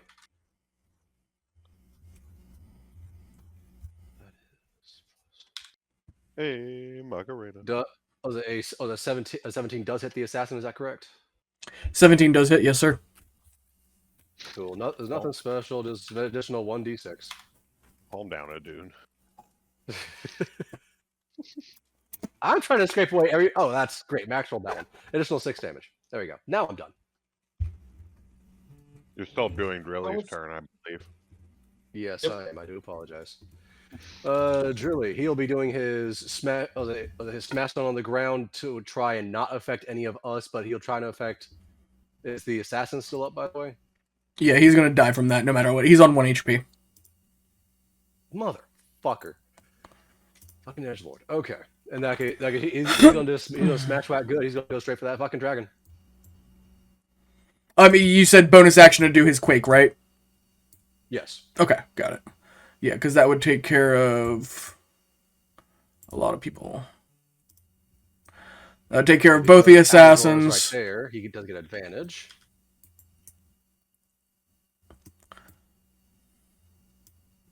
That's the first one.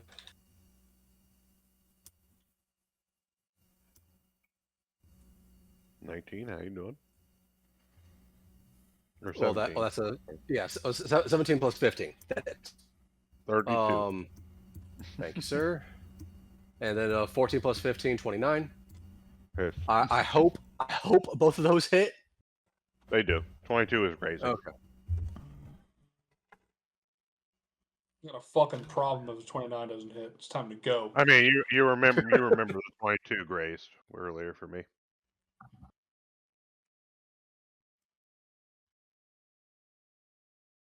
Plus his rage. He does 54 damage. What kind of damage? That was force. Okay.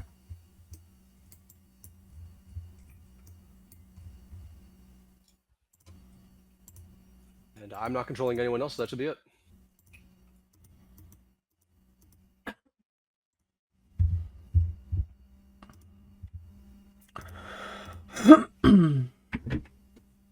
Alright, give me 1 second.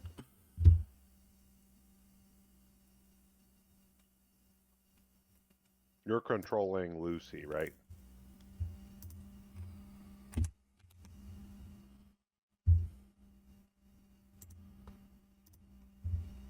I forgot to make Leshy do anything, but it's okay. He'll do Blooming Radiance next turn. I was really holding it off because I wanted to be able to heal everyone. At least that's what I'm going to tell everybody. Hell yeah, brother. Can you roll a d20 for me, Abazor? No.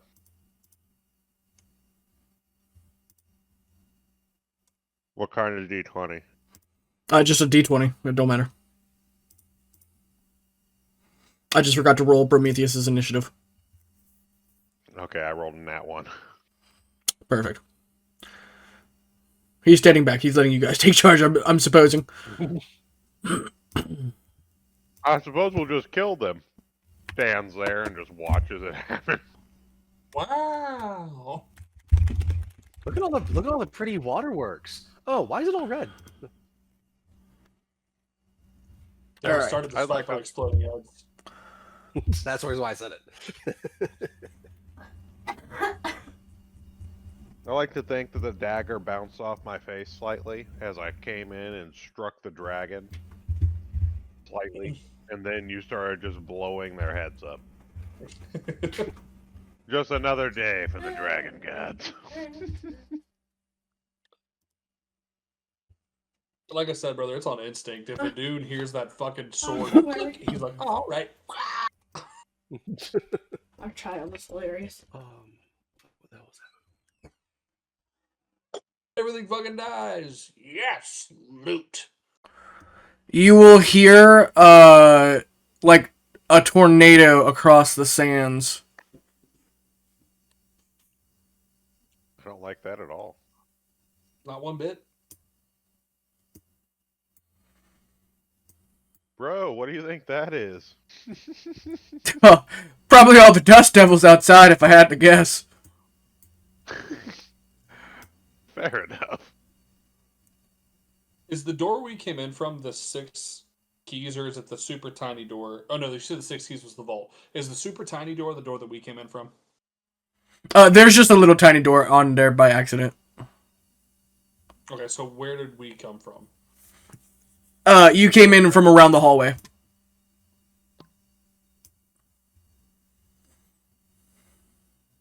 Okay.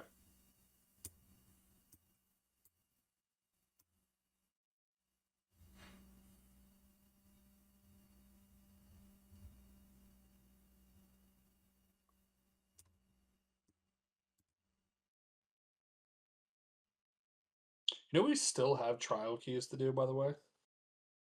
2, yeah. Yeah. I'm gonna do those at some point. Yeah, one of them's a bronze too, I think. Damn. A little late for you boys to be coming in here and doing this, ain't it? Here's your random uncommon item. Yeah.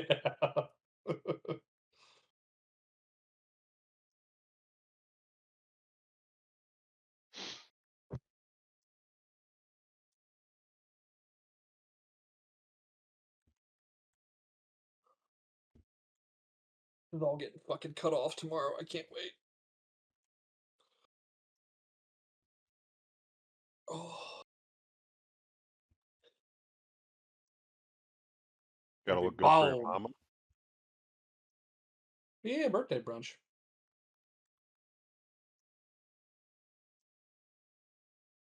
Also, I'm just sick of having even remotely long hair. Working outside makes me want to fucking die. That's funny. Alright, those are the dust devils. He is now going to take a legendary action. No, I don't think he has Don't any of do those. that. None of them. Alright, each creature within 15 feet, please make a dexterity saving throw. 24. Am I within 15 feet? Hey, am I in that 15 feet? I'm basically right against the ceiling. You're 20 feet up, brother. Okay. You are within 15 feet at Dune. Just on the cusp, yes, sir. What's the DC save? 24. I failed. I'm not even going to roll it. I can't pass. Leshy Unless failed. Nah. Yeah, no. And Zarzith failed. You got to roll for Drilly, Zephyr. Well,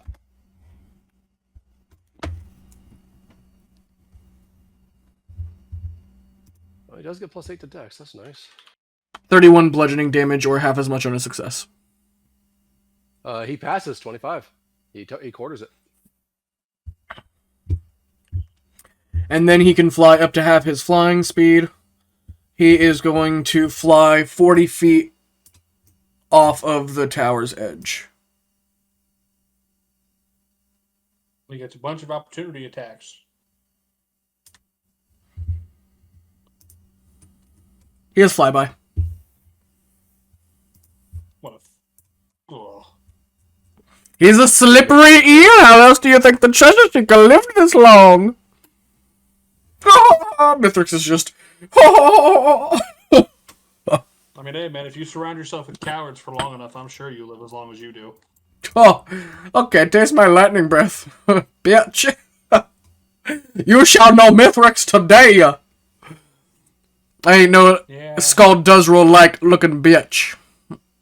Yeah. I'm gonna put one of my fists in your eyes. Yeah, come out here and say it to me, pussy. Okay. Was I? You don't want me right? close to you. Oh, actually, I do, so I can eat you. Oh, you look so tasty. Wrong wizard. I think Wrong you are a lot tastier in that physical form, not that metal form that you told me so much about. Too oily for me. Gonna put my grenade launcher up your sphincter here in a minute. Okay. Alright, it is now Norvish's turn. Bombs at people's hearts. I'm gonna put a bomb up your ass.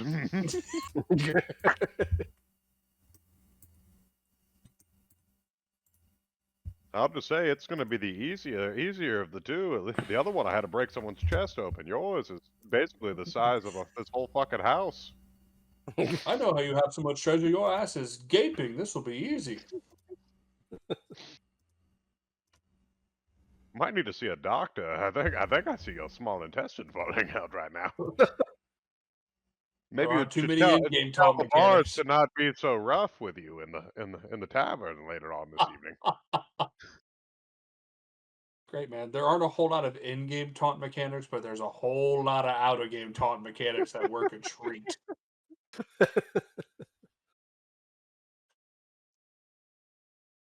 The talk no jutsu, it's talk shit jutsu. Works great.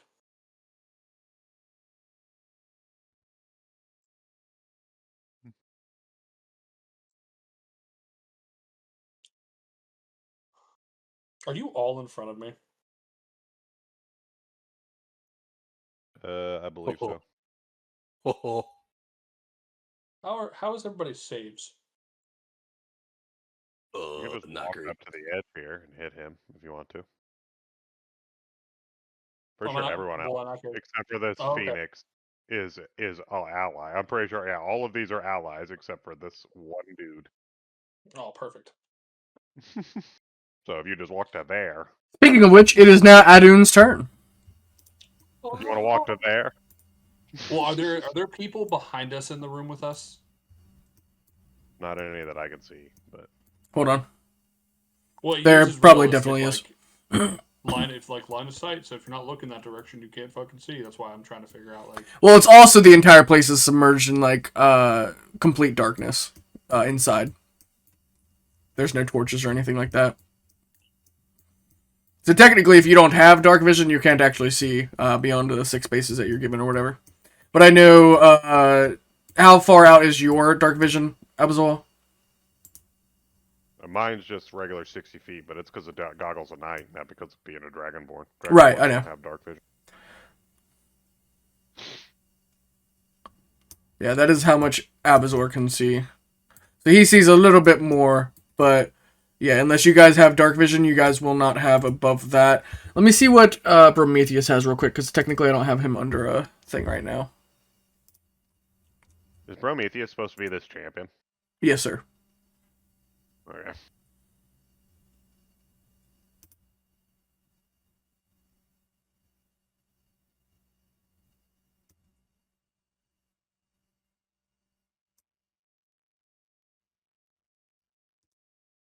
I just love looking at this down here where it says Terramancer is disconnected. Kindred Marauder is disconnected. Kindred Marauder connected. Kindred Marauder disconnected. Terramancer How far? is the color red. Terramancer has disconnected. How wide across is that? The larger section, not the one we're standing on, but the This? the squares. Just yeah. How? 15 squares, so 50, 65. Okay, that's fine. Uh, we aren't good. We aren't going to need to turn around for a little bit. We do need to turn around, or we don't. We won't need to. By the way, Storm, is there walls here? Yes. Except for the So this is the platforms beyond the gate. Well, I'm asking because, Storm, like, if I'm we gonna- went... Go ahead. Sorry. No, you're good. Go ahead. It's your turn, brother. I'm not trying to interrupt you. I'm gonna drop a wall of fire. The section of stone in front of, like, right in front of Prometheus.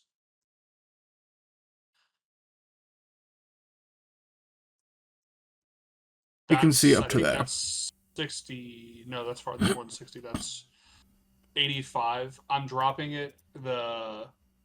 There's 45 squares end to end right there, like 45 feet. I'm gonna drop one square out on each side across in front of him. Wall of fire. Hold We've on, got a I'm wall get of the fire, wall right? of fire template for Tony, and then he can deal with putting that down to wherever you guys want it. And then I will. And it's facing out away from Prometheus is the direction. Do they take it as they walk into range? Just wondering. When it appears, each creature in its area makes a dex save, and then it's also so when it enters the wall for the first time or ends its turn there. Okay. So the first time anything tries to come through that way, they're going to get hit by it. And then I'm going to take a shot at that Phoenix.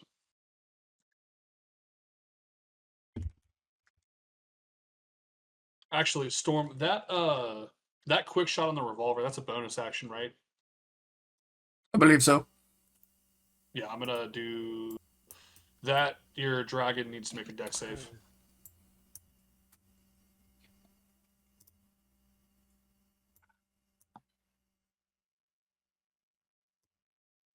Here's your wall of fire. You can deal with that, and then Abzor can tell me what I need to do.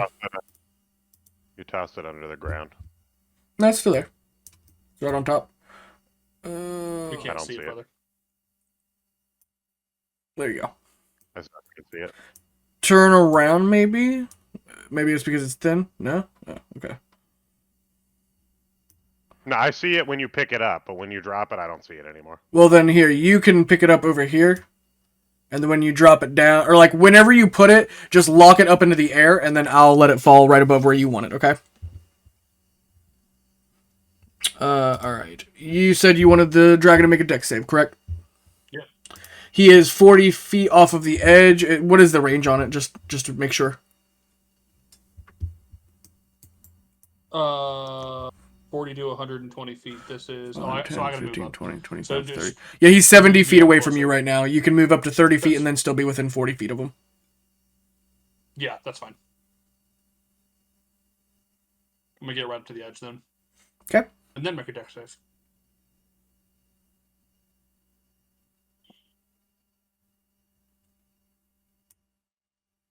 You're right on the edge. You want him to make a dex save.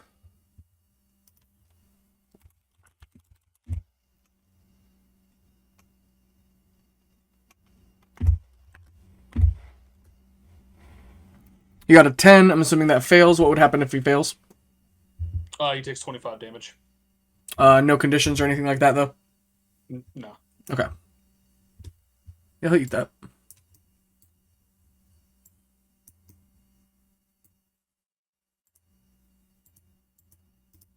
And now we have some light as well. How do you force it down again, Storm? What's Oh, does the wall of fire reveal fog of war? It's a light source. I'll say it does because it's darkness. Yeah, it's not magical or anything like that. So there you go. That should. Damn, I think I got that about as perfect as I could have. So it's not going to affect anybody, but it will serve as a barrier to let anybody in. Well, it'll affect anybody who gets within, I believe it's 10 feet. They start their turn, right? No. If you enter it for the first time, Okay. you take it, and then if you end your turn in it, you take it. Okay. And it's within 10 feet. So if they come within 10 feet of that line, and it's keep in mind, it's not the thin line back there, it's that on that set of squares and then 10 feet out. Okay. Let me also change its toggle as well.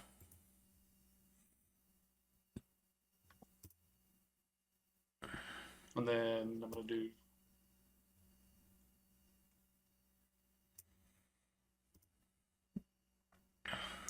How much does it shed light for? 30 feet?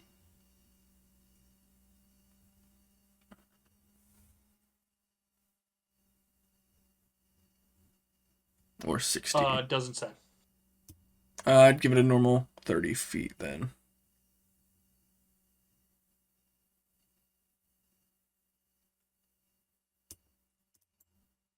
There you go.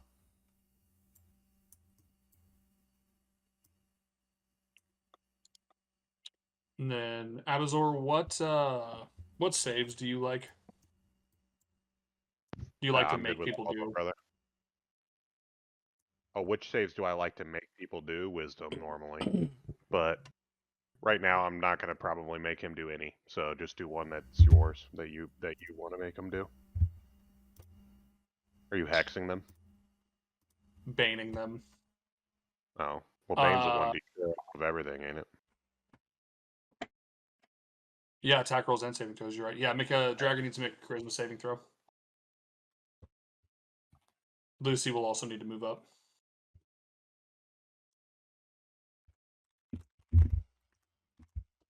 Trusting Abazor to put Lucy. You got a 26.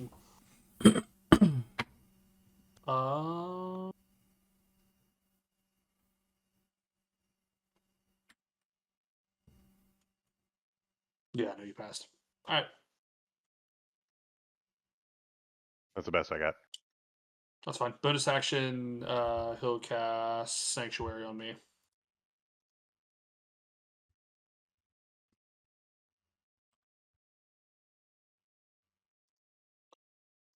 And that's all I got. It is the Lair's turn. No, there's not one of those.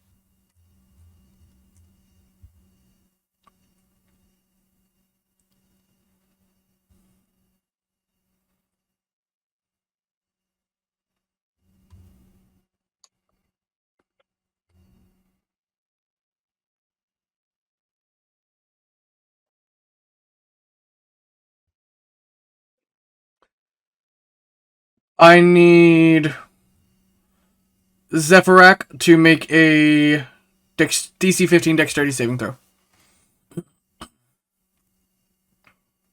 Okay, get a +7. You'll notice as part of the ceiling is collapsing in on Zephyrak. That's rude. The shitty ass temple. 21. You pass. I mean, You only it's take better. half. Okay. Are you not entertained? So you'll take 7 damage. Or sorry, 6 damage. Bludgeoning. Okay. All that treasure and you can't pay for repairs? Damn.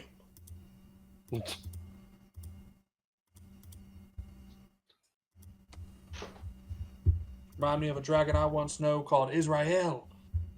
It's crazy. Holy fuck. Okay. Oh, Jesus Christ. Alright, it's the Arc-like Phoenix's turn.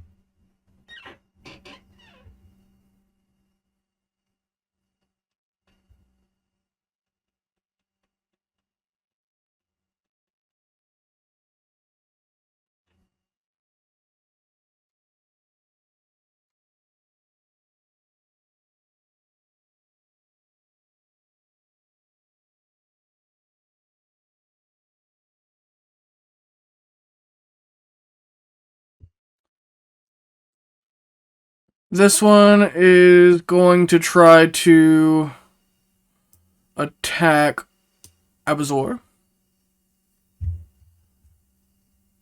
What is this one? Arclight Phoenix. Oh, okay. I assume with that name they're not actually bugs, right? No, they're literally manifestations of lightning. 16 does not hit you, I'm assuming. Nope. Alrighty. Your bitch ass hands off me. That being said, you can hear the sky crackling outside as you know a herd are on their way.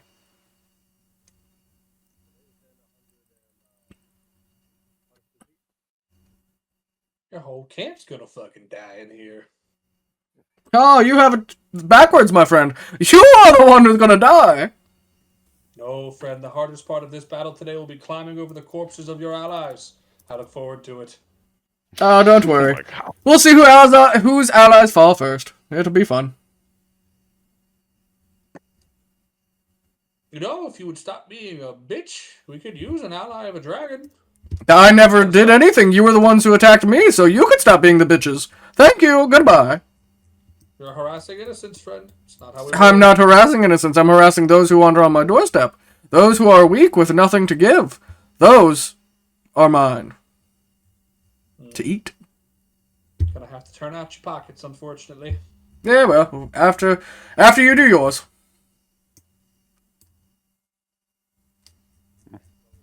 I'm not turning out your pockets. I'm going to turn out your bowels. Well, don't worry. My creations can Yeah, we're move 240 feet. Respectively, we'd rather have him not turn his prison pocket inside out. Oh, no. We're gonna turn his prison pocket inside out. Julie needs a new fuck toy. Don't you, buddy? Julie smash back real good. Yeah, he does. Give me show you that where dragon he's pussy. Yeah. Gonna stick that club where the sun don't shine. Watch out. Give me that dragon pussy. Let's go.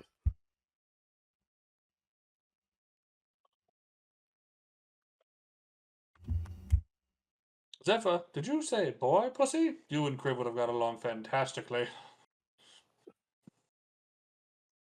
Though he liked to give it, not take it. The fuck?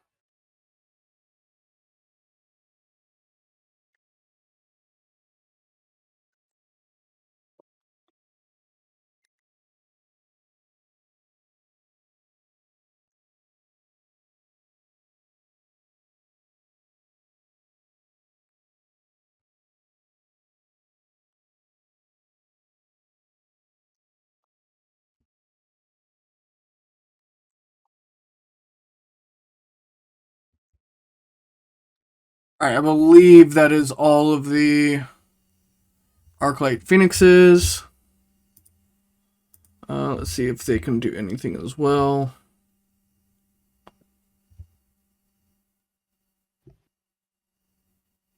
No.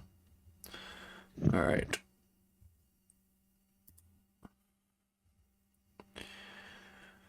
They are not doing anything. Now it is Gimru.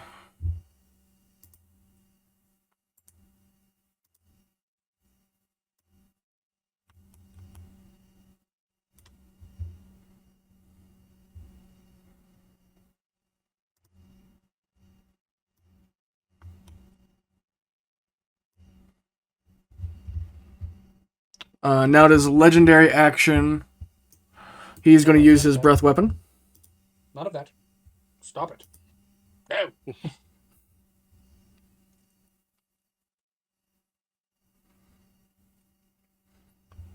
Everybody in that room needs to make a DC 23 dexterity saving throw, please.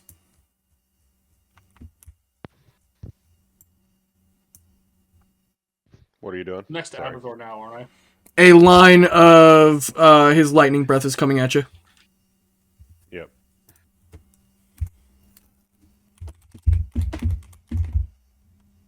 What's your plus, Abrazor? It's +6, right? +6, yep. Is Drilly close enough to get your +6? Yes. Okay, so in that case, Drilly is a 25. He passes. I unfortunately do not. I'm gonna. You use also all my inspiration. anybody who has metal on them has disadvantage, by the way. I don't actually. I failed. You take 119 lightning damage if you failed. Oh. And I'm gonna use Hey, Arcane Deflection to turn that into a 25. And you did that with disadvantage, correct? You- Or if you have metal on you? Yeah, because you have metal on you, don't you? I can't remember what Adun has on him. I think the you gun said at it was least. 119 damage. 119 lightning damage, yes, sir. Or half as much on a success. Damn. Cool. What's the half? 60? Yes, sir.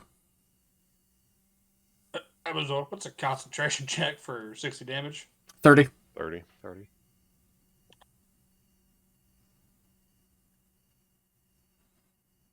Hey, Abazor, I am now below my initial. Drilly passed. Drilly's fine. He doesn't give two fucks about this. What do you have? He's at 302 out of 406. He's at 3. I'm tweaking right now, Storm. For concentration checks, do I get to add that as a save from his thing? And is it con or is it? Okay, thank you. Concentration checks are Yeah. con saves. The DC is half of whatever damage you've taken, or to a min of 10. I need a 6 or better, and I get it. Got it. Wall of fire stays. What are you at, Zephyrak? 90. It's okay. You have just as much health as Abazor. It's fine.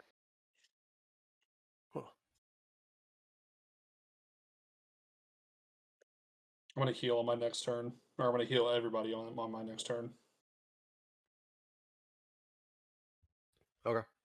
In that case, do you guys want me to go, just focus the dragon himself, or do you want me to, or do you want me to try to focus on the arc-like phoenixes? It's up to you, brother.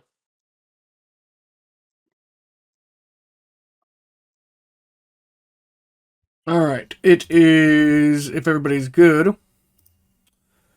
Lucy is at 50.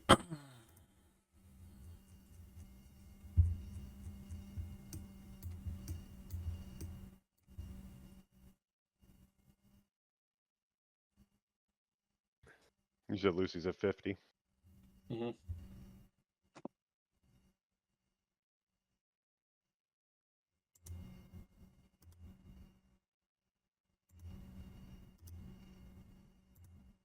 Well, everyone but Drilly and Adun will be dead soon.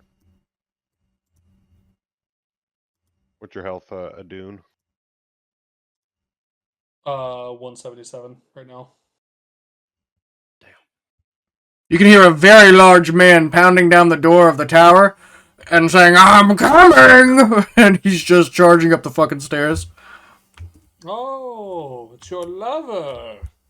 That's why you're. Oh yes, they do all love me. Actually, it's so funny you say that. No, they'll love to meet you too, and then feast on your corpses afterwards. Yes, they do take a liking to that demon's blood that's been drifting around. Oh, yes. Doubtful.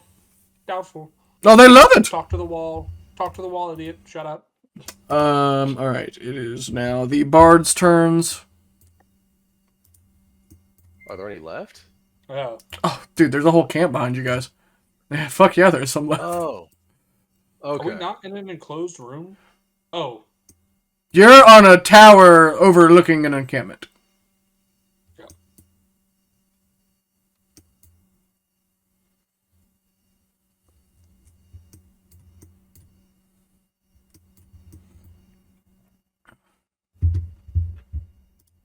Are we able to see like? Was it like incur about how much or how hurt this dragon is right now?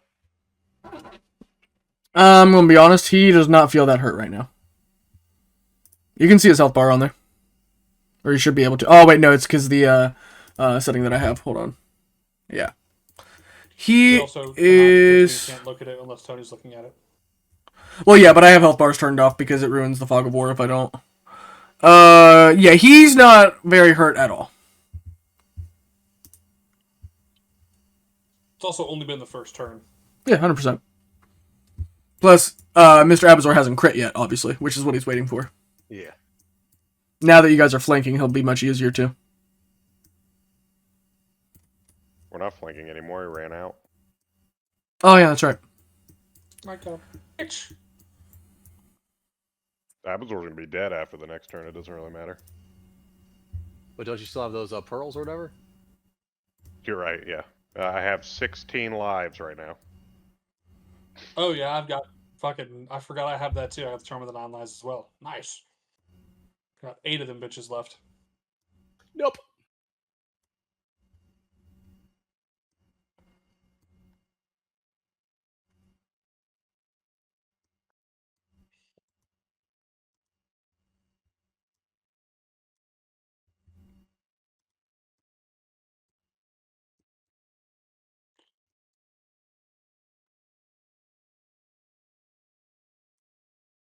Or no, I have 9. You haven't fucking killed me yet.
Let's see. Then it is the Colossal Scorpions.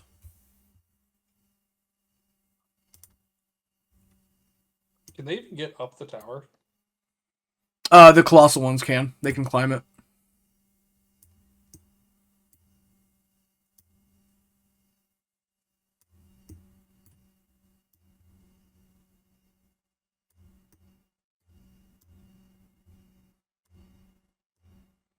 But no, they can come in through the traditional way if that's what you're thinking.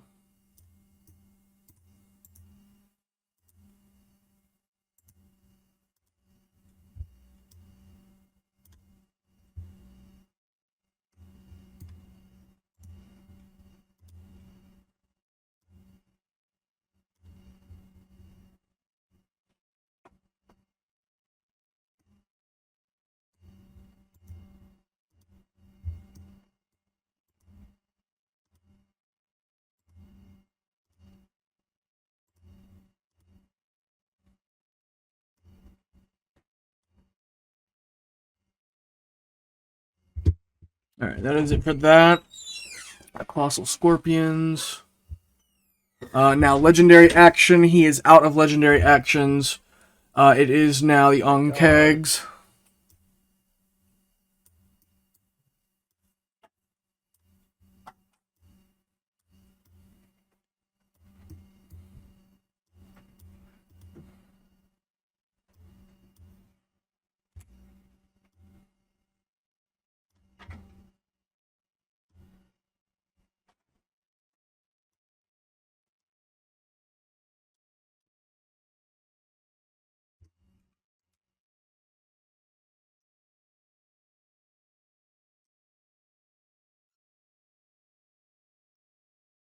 That's it for that.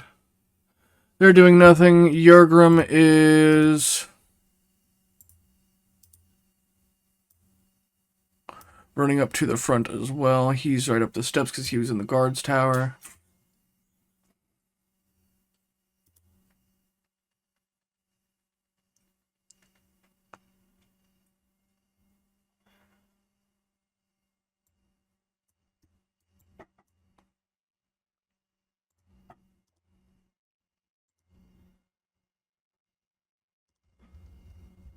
Oh, Storm.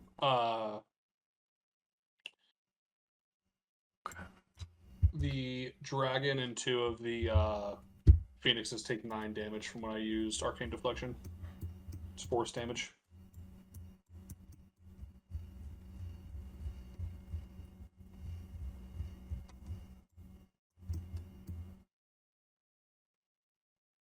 Nine each. Yeah, each take 9. Okay. So 2 phoenix and the dragon.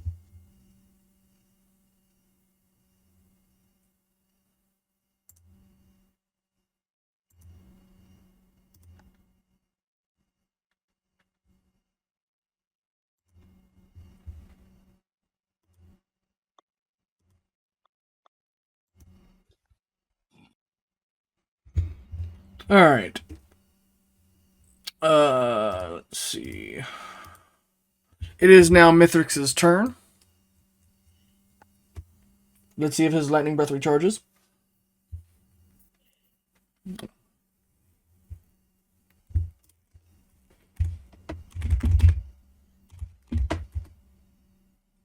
It does recharge. Perfect.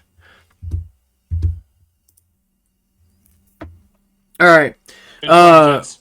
Who can be frightened and who cannot? Can nobody be frightened? None of us can be frightened. All right. None of us will be frightened due to the hero's feast. Alrighty. I can't be frightened. So his frightful presence will not work. He will use his lightning breath this time. It recharged. Yes, it did. Yep. Farewell, fellas. Been fun. 123 Or lightning frost. damage. If you fail. It just doesn't matter if he saves. As a reaction, I'll be doing the as Constellation's Embrace from Anyo's Blessing. I'll be taking half, and my AC goes up by 2 until my next turn. What's the DC? It is 23.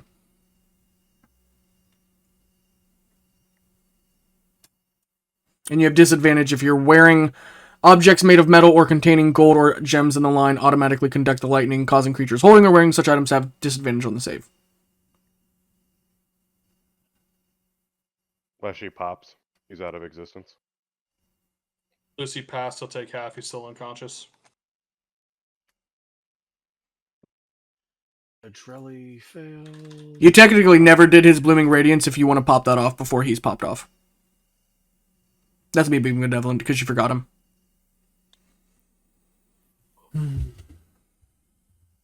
It's 68 damage, bud, and we hadn't taken any damage yet, so there's no point. No worries. Adrelli and I both fail, but I take half damage.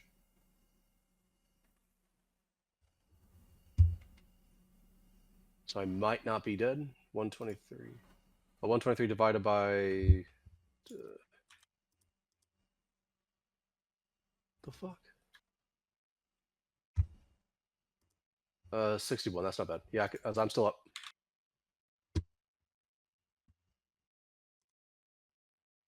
$14 lives left. They are not doing Lucy's at anything. Lucy's at negative 83.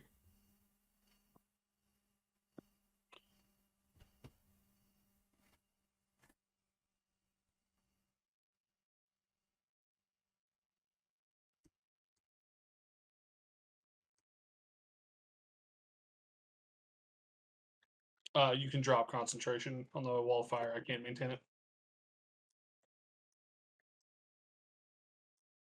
You can't make a 61 con save? No, I can't. What? Who would have thought?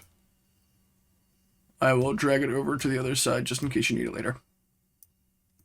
There you go. Need it later. The fuck are we talking about, brother?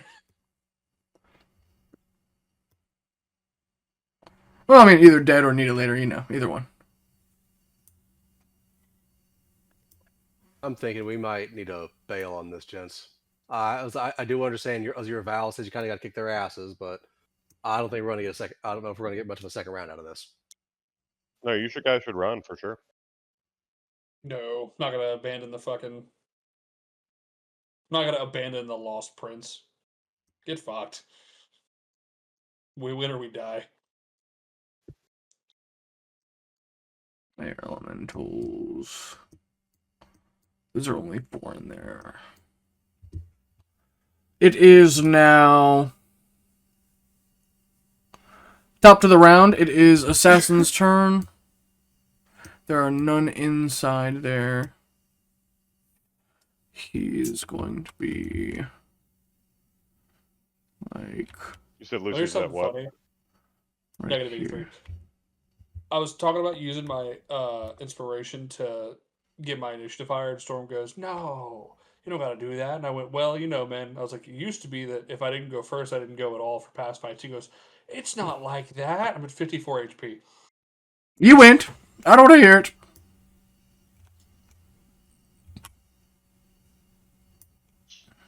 Can you remove Leshy from the board? Yes, sir. Give me 1 second. What's Unless you full up Zephrak at? popped.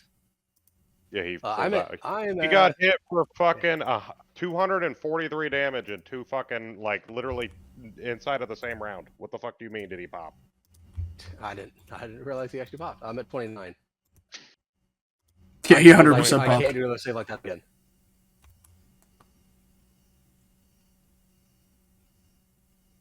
Sorry, Storm, what was that? I said, yeah, he definitely popped.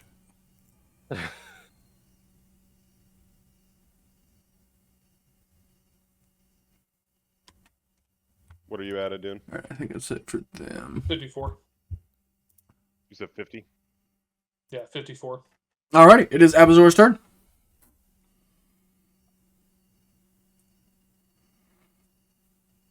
Beat the cheeks off this fucking dragon. Yeah, go out and gore, brother. I have 2 inspirations if you don't get crit. You don't get crits. We're gonna bonus action attack and regular attack. Let's see if the 1s and the 2s come again.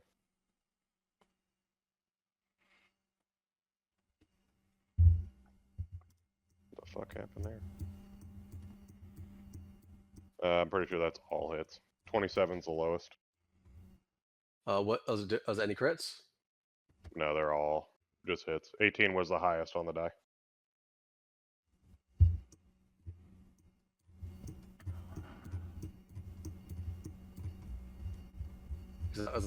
I imagine that if the dragon goes down, the rest should be scared or at least give us a decent fighting chance. Yeah, he said they love him. They're probably going to fight to the death.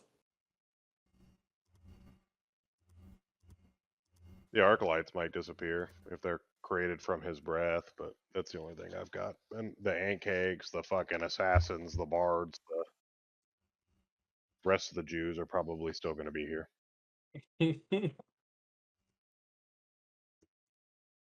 Yeah, you walked into about a hamlet of 20 to 80, so there's anywhere from 20 to 80 people under him. Probably closer to 80. Yeah. Oh. I'm going to use 2 5th levels and a 4th level smite on that. Okay.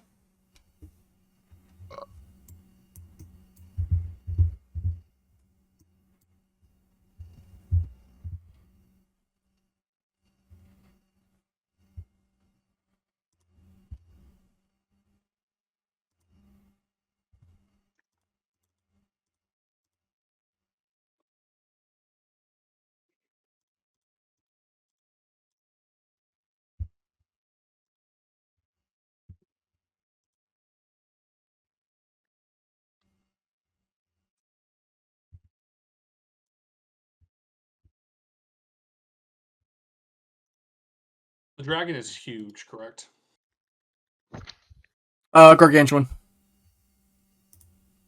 Sick.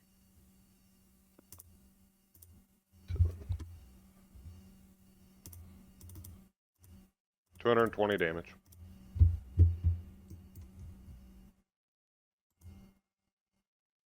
That is psychic, magical slashing, and radiant. Okay, give me 1 second.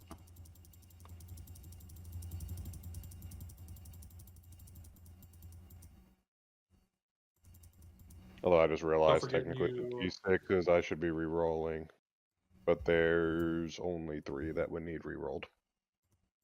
You add an additional 2 damage to each attack as well, if it matters. Oh, then it'd be 6 more damage.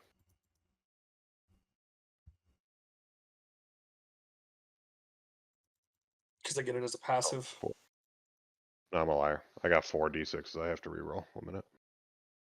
You said you did how much? 1 minute. I'm re-roll. I gotta re-roll some of it. Okay.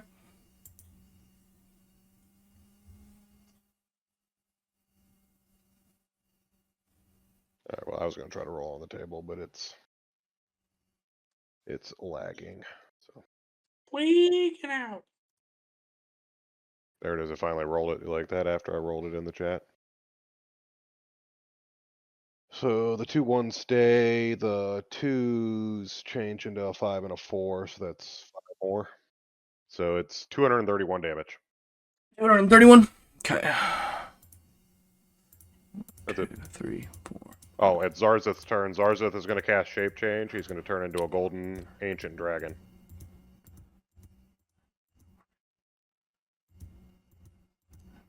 $233, you said? 231. Oh, okay. Why didn't Prometheus go? He rolled on that one, brother. Oh, I did forget to go. We'll do him after this. He's about a third health right now.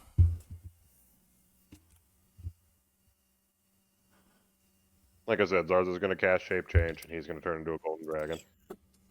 Prometheus, what are you going to do, sir? I don't think he actually can do his action after casting this, but let me... He can do a legendary action, can he? No, when you Shape Change, you don't get legendary actions. You get legendary resistances, but you don't get legendary actions of the creature you Shape Change into. Word. Part of the spell. Storm got me from that too.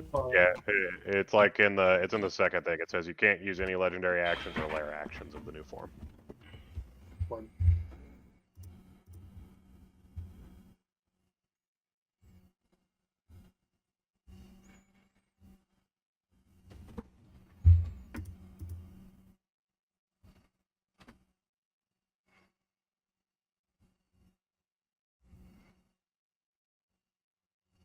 But how far out is that dragon away from us? 40 You feet. said 40 feet. earlier. 40 feet from the edge. Damn. Okay.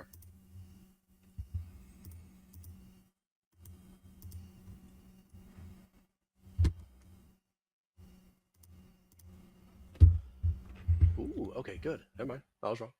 Happy I'm wrong for that one. Yes.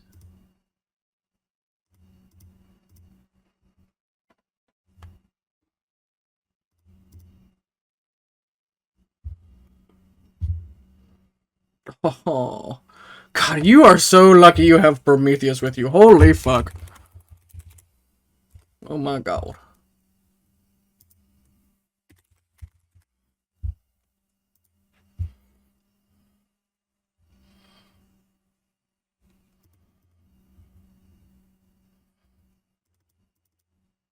He can't use his action. He can use his movement.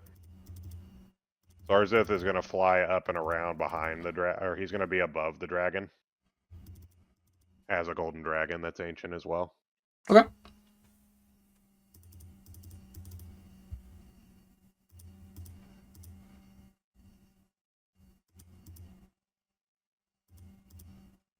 Looks good, honey.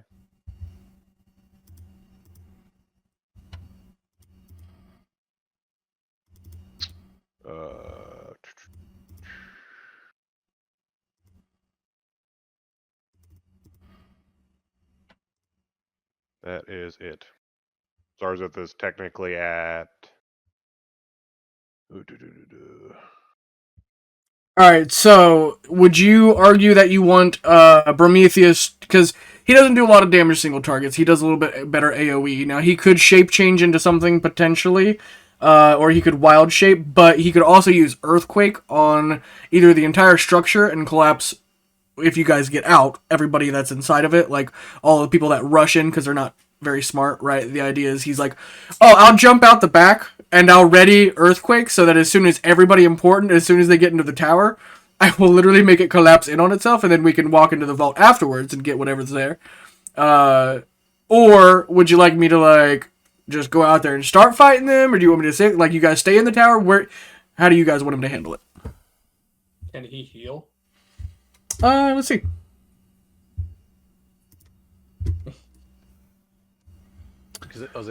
His spells, transport via plants, reincarnate, wrath of nature, wall of stone, control winds. So you could technically get rid of the storm too, so you could see everything around you. Scrying, bones of the earth, druid grove, move earth, regenerate, firestorm, reverse gravity, earthquake, sunburst, tsunami, storm of vengeance, and true resurrection. I mean, I think you should just. Oh, he also has 3 scrolls of imprisonment because he carries them at all times. So you could use one of those if you wanted to.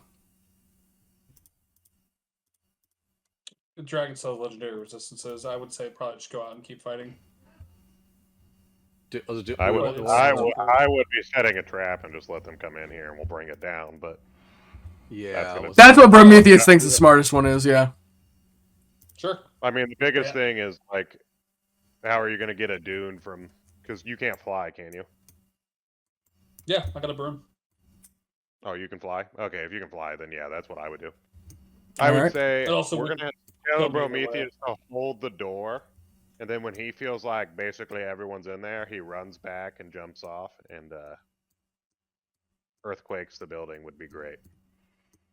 Yeah. Oh, so you want him to go over to the door and just hold it and keep anybody from coming into this top floor? Basically, let them get stuck. Okay. I want to make them funnel as many into the building before we crush them. All right. Let me go ahead and have him do that then. Let's see. What's his movement speed? He should be able to make it there. I mean, since he's just holding the door, if he wants to cast a spell at the dragon too before he like runs to the door, that'd be great too. Like, I'm not gonna hate on that.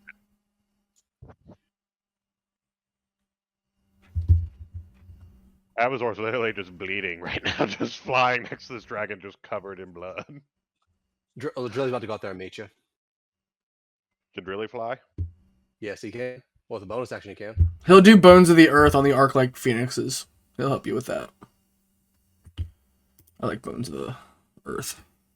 And then he'll try to hold that door. You're doing great. He baseball batted a man across the world. He will hold the door. What I'm talking about.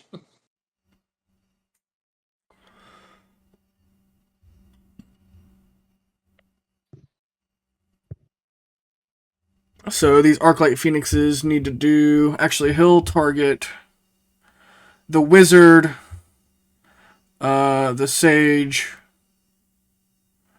that other Sage, because he doesn't want to do the Air Element just because they're very dexterous. Alright, they need to pass a spell save 24 dexterity.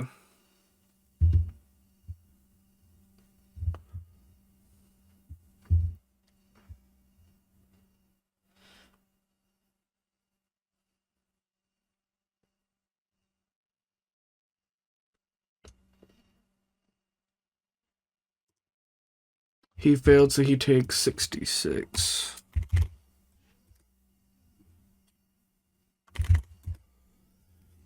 That was 18 damage to this man.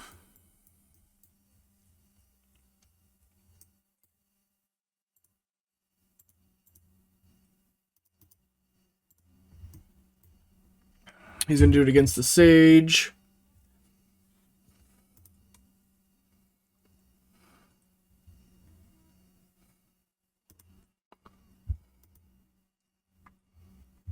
He failed.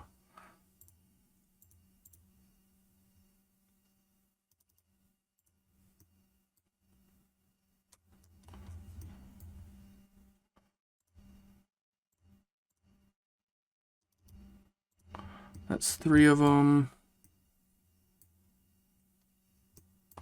And he'll do it against these 2 animated breaths.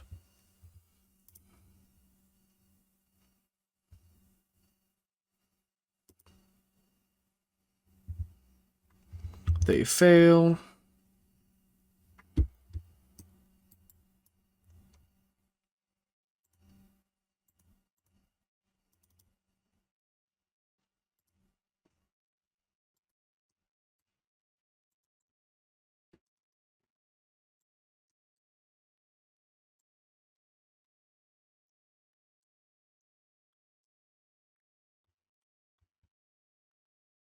He's like right here-ish. So he's like, all right, I'm going to go hold down the door. And then I'm going to try to make sure nobody... So he's going to take like 2 turns to get in there, lock the door, and then try to get back out, jump off the tower, and cast Earthquake. So maybe 2 to 3 turns, and then he'll be able to do that for you. All right. And that should be everybody within the tower by 2 to 3 turns. He can roughly estimate that.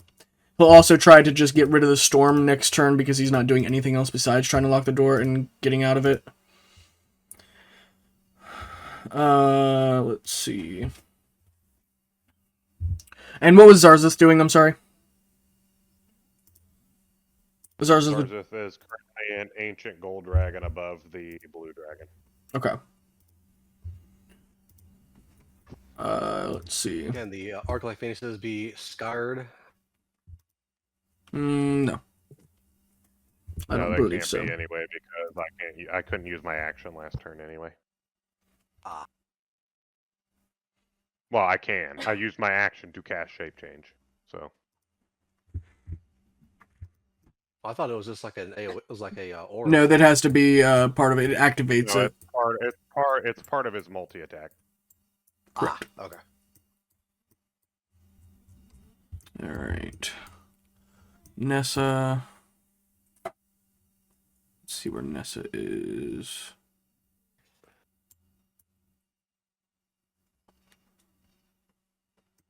So if he were able to attack, yes. But he couldn't because he had to use his action just to become the dragon. Which is fine because he had like 40 health. 33 health, actually. Now he's got 519 or something, I think. And now it is Zephyr's That's turn. nice. 546. Beautiful. The Drelly's going to go before me. Bonus action, Gem Flight. He has 1 minute. He has a 1 minute where Spectral Wings, Manifest Spectral Wings will be flying. He has 45. He has a 45 fly speed, so he's going to go right up to that dragon and try to hit it just a few more times. Oh, and I'm sorry. If you guys just want nobody to come back further this way instead, he's literally going to cast Bones of Earth on... Oh, wait, no. Bones of Earth wouldn't go all the way. Never mind. No, he's going to keep on doing that same plan. Okay. I was about to say, down in those hallways, they were shorter, but still not short enough. Bones of Earth would have almost gone all the way to the ceiling. Yeah. Drilly has advantage. He has plus 15 per attack, so that is a 26 and a 25. Is that both of us at the dragon? Mm-hmm. You already know it does. Okay. 22 is bracing, but... I know. Sometimes I like to hear it. Yeah, he's a fucking... He knows it. Fair. Yeah, I get it. Fair. It's fine. Yeah. Like I said, we took an effective 243 HP right there. It's fine. You take your 25 or 26 hits, buddy. I have faith. Drilly does 77 damage to him.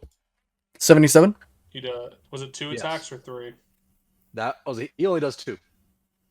He took 81 instead of 77. Ah, thank you. Zephyrak, I will be doing one thing you guys have not seen yet. But as a bonus action, I will be going into my what form is this? What's the proper term for that? Go fuck yourself. I want Constellation of the Archer. Okay. So basically, my eyes will start glowing, and my bow does an additional 1d8 plus my int mod. And I will be I'll be shooting the far side of the dragon to not affect Drelly nor Drelly nor Abazor. Mhm. And I'll be using using hopefully 3 bursting arrows. And would that just be straight attacks or no? Or would that be with advantage? Straight. Again, I'm like 20 feet up. Straight up. Did you say you needed something from me? Okay. No. For those 2 attacks, I will be using my sharpshooter feat. So I'll be adding plus 10 to each one of these. 17 plus 9, that's a 26. That is a... Ooh, that one does not hit. Never mind, I'll see sharpshooter once then. You're above Okay. him, aren't you? I was You're higher also up in the supposed air to than be... the dragon is. I was also supposed to be 20 feet up in the air. Yeah. So Oh, if you're 20 feet up in the air, then you would have advantage, yes. Okay. In that case, let me go ahead. Thank you. Oh, go fuck yourself. Do what I want.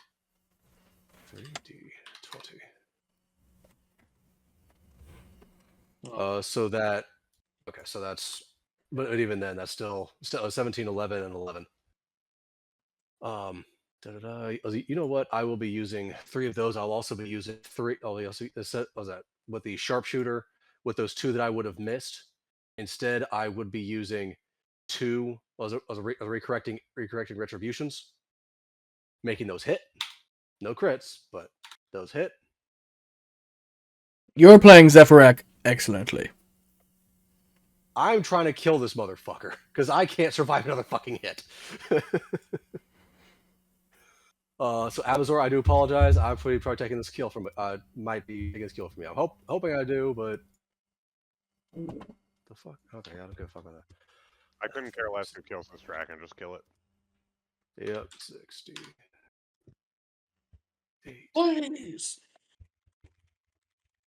What do you mean? You beat me to it by like half a second. That's so funny. What do you mean? Hey, honey. Plus 30. I guess I'll help. The fuck?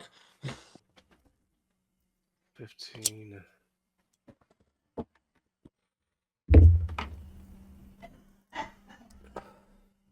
Additional 97 damage. Oof, always so close, man. Always 1, 2 I away. add 6 to that. You get a +2 every attack because of my passive. Add 6 to that, so it's 103.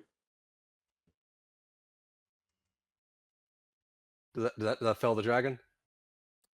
You will notice, as soon as he takes on that volley of arrows, he becomes enraged as the lightning begins to crackle around him. He's going to take his mythic action. Motherfucker. I can't do that anyway.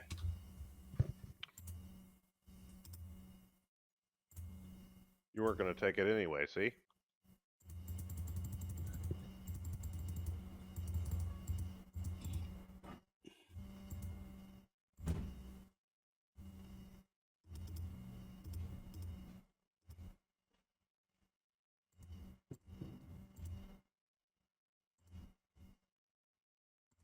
All right, is that all Zephyrak's doing? Yep, I've already used all of that. Unfortunately, I used my bonus action, my action, everything else. I break it. Go ahead. All right, he's going to immediately take a legendary action. Oh, you seem to be stronger than I once thought. You know, there's still time to put down your weapons. We can always make that alliance that you were talking about. Did you take Drilly's turn? Yep. Yeah. Okay. Because he didn't move, that's why I was asking. Is he supposed to be on the dragon? Yeah, he's supposed to be on the dragon. Potentially even giving you an advantage now. Oh, I'll take that as a no. All right. I need Drilly and Abazor to both make a dexterity saving throw, please. What's the distance on it? His wing attack, it's 15 feet. Zephyrak has to too. I didn't. I was also 20 feet up. Should not have been Not closer. Zephyrak. Sorry, no, not Zephyrak. Sorry, Zarvik. No, he's doing it in front of him. He can't do it behind him. Ah, cool. That's fine. Gay. I saw that. Gay. I saw that from shadows. Gay. Gay. That's actually the opposite of gay. Just me to you. I don't think that's true. No, What's I think you're the wrong. deck save? What's the DC? Deck save is 24. I failed. It doesn't matter. What happened? You're knocked prone, so you're gonna fall I'll be right back. onto Give the me a second. ground. Okay. How much damage?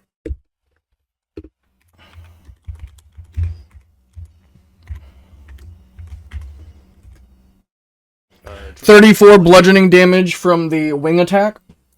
And then if you were knocked prone, you're 4 floors up. Each floor is 20 feet, so you're about 120 feet up in the air. What does Jill need to roll again? That's Dexterity two saving lives throw. more.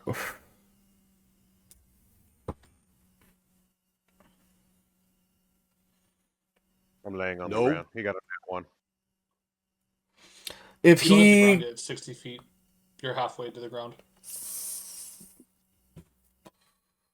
if they're knocked prone, they immediately, like, the way I'm saying that, like, they're 120 feet. If they have to be knocked prone, they have to be knocked out of the sky, right? That's what he was trying to do. He's trying to get you into the sky and then knock you down to knock you prone, causing you to Do fall. you not do 60 feet per then? Because for clarification, I'm not arguing. I'm asking. No, I believe it's raw as you basically fall straight, right? Am I I wrong? think it's 60 feet. I could be wrong, but If it's 60 feet, it's 60 feet. Then he would just fall 60 feet. That would be him knocking prone, right? He wouldn't actually have the prone condition since he's flying. If he only falls 60 feet, then he would just fall 60 feet. But if it is, because I thought it was you immediately fall all the way. I could be wrong.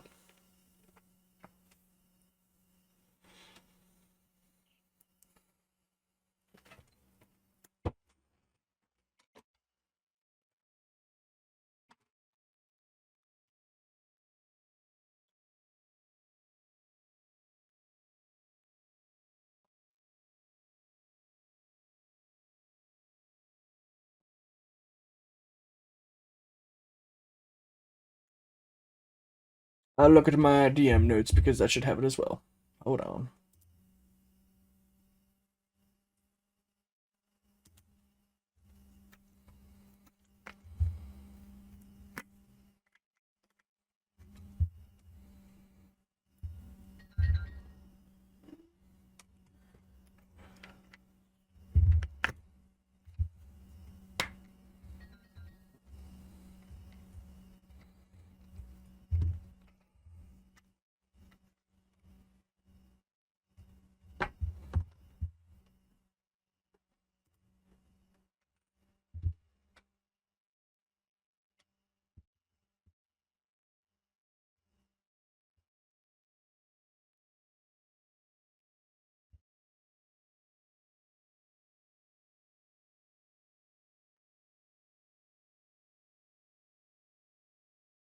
I apologize. Standard rule falling is usually instant. Long falls 500 feet per round.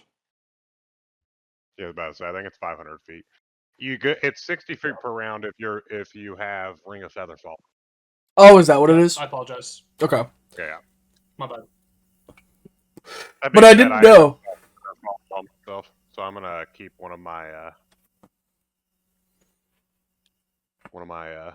lives. You do have the Cloak of Featherfall, or you said? Or... Oh, I have Featherfall though. Oh, okay. As a spell. Got it. And that's a reaction. So Oh, okay. As a reaction, cast Featherfall. Trilly just hits the fucking ground. Yeah, it's like Wile E. Coyote stuck in the fucking sand. What? Yeah. Yeah. He is going to then use his movement to fly 40 feet straight up in the air.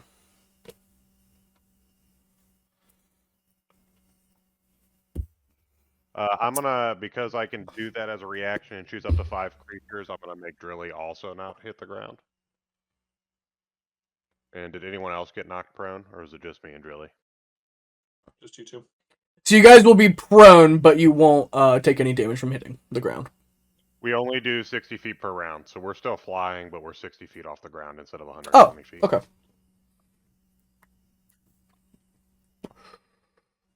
But we are I'm a wizard. My Flying brain thinks like spells. Superman, I guess.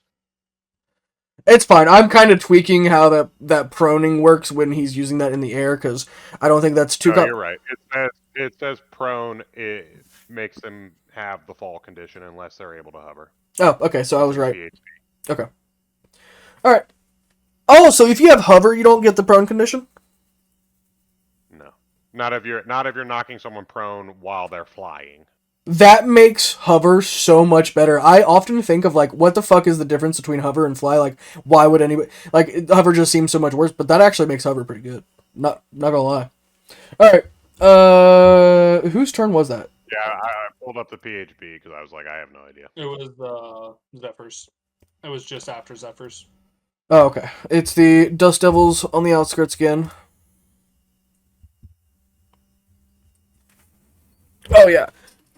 I feel like I'm looking at Abazor through like a shitty pair of goggles. Do you see the Oh, two I see him guns? perfectly. They're way, Is it way a up piece? for our leading bitch. Since he would have used his wing attack, all of the area in this area would have cleared.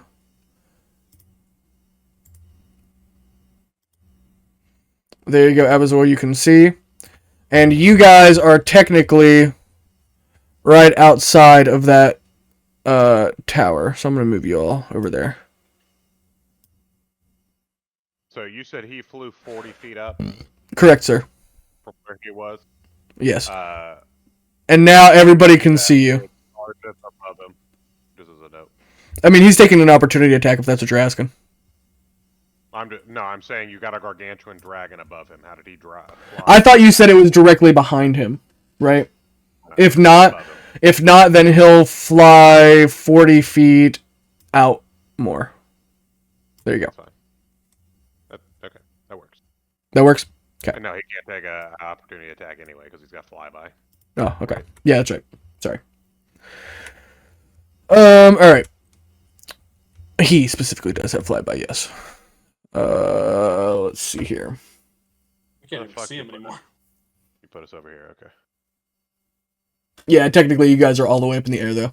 So you guys just came out over top all of the people who were about to rush in. Oh, so we would have fallen to our deaths. Okay, good to know.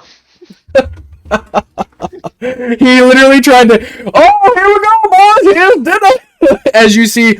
Oh, you will also notice that all of these orcs have devilish, fiendish features because they've been drinking the demon's blood. Storm, you're a lion bitch. You know that? You're a lion ass bitch. I never said I wasn't maleficent. The malevolence! Just a lion ass bitch. Oh, yeah, it's hilarious. Alright.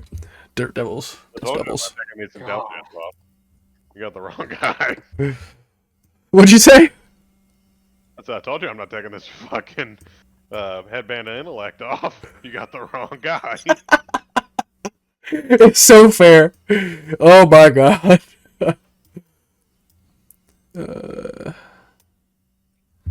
Dust Devils. I got 4 lives on one, by the way, and 9 on another. So 13 lives left.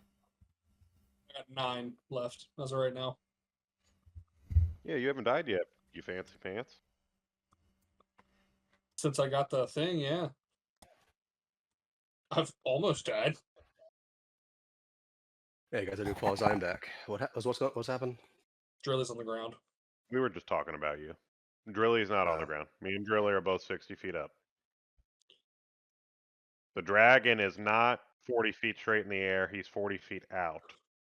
So he's whatever 60 by 40 if you want to do the hypotenuse there. I don't. I'll be honest. He's Yeah, 40 I feet got from you. you, and that's all that matters. Yeah, exactly.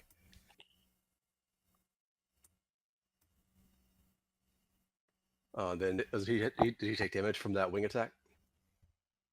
Yeah. Or he just He took damage, yes. He took damage, but he did not fall to the ground because I cast Feather Fall on me and him. okay. And I guess how much was that? No, he'll be fine, but just want to keep it up to date.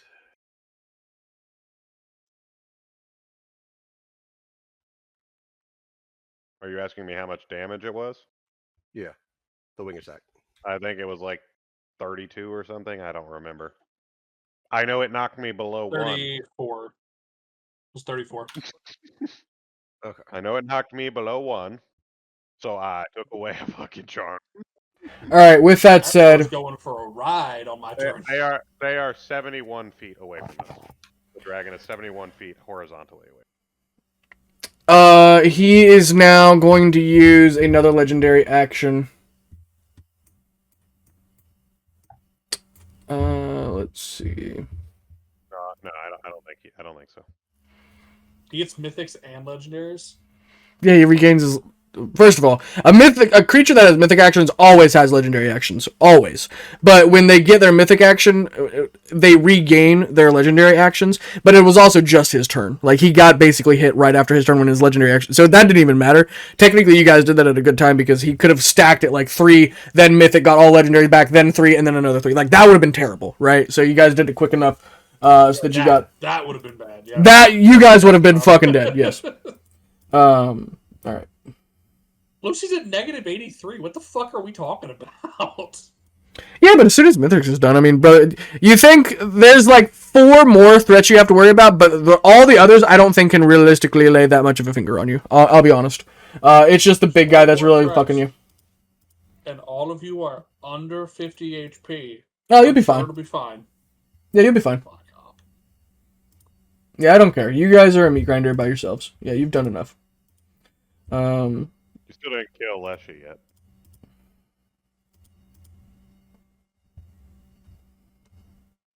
Just remember, as the last time his head popped, he doesn't have my bag of holding anymore. I've been holding my bag of holding. I said that last time. I'm just re-saying it again.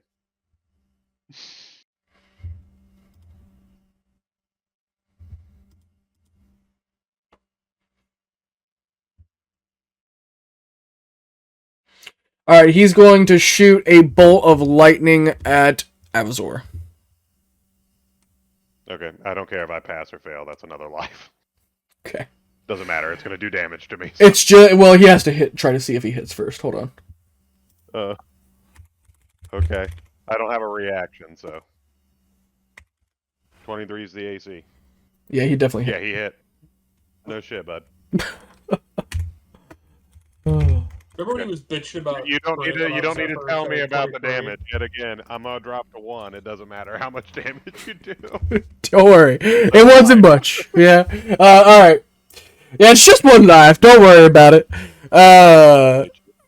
Alright, that is it for his legendary action. It is now Norvish.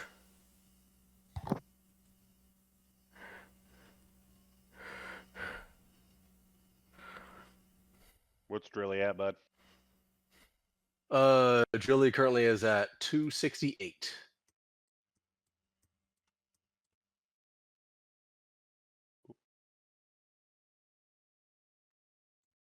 Oh.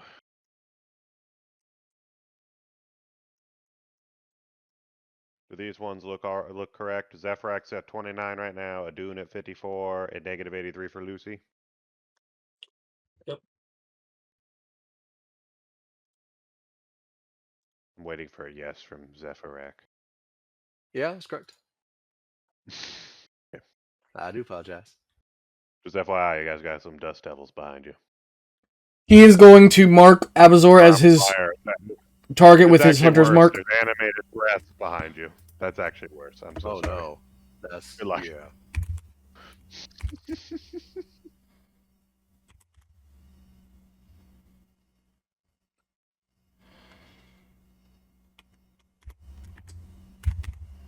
He marked me as what? He's marking you as his hunter's mark. Oh. Who is? Norvish. He's a Devil Master Hunter that's walking up. He got a 25 to hit you. That is 1 more of yours. And then let's see if the second one hits. Thanks for telling me. Thank you. And a 32, so that's 2 more. Okay. Oh, yeah. Thank you. Okay. Alright. After Norvish, it is Bergru. I'm gonna get a fucking turn again? I've been fucking sitting here for like 2 hours. You come right after Burgru. Fuck. Well, man, I mean, 45 of it's been Crib's turns. The fuck are you talking about? To be fair, he's been doing the Lord's work over there, alright? he caused the mythic stage. That was good. Kinda. I mean, it's not like you can stop the mythic stage unless we had like a Vorpal sword, Yeah. and then we could have just cut his head off. Well, no, Gargantuan, his head probably doesn't come off there. Sever his spine. I like to believe his head would have come off though. That would be nice.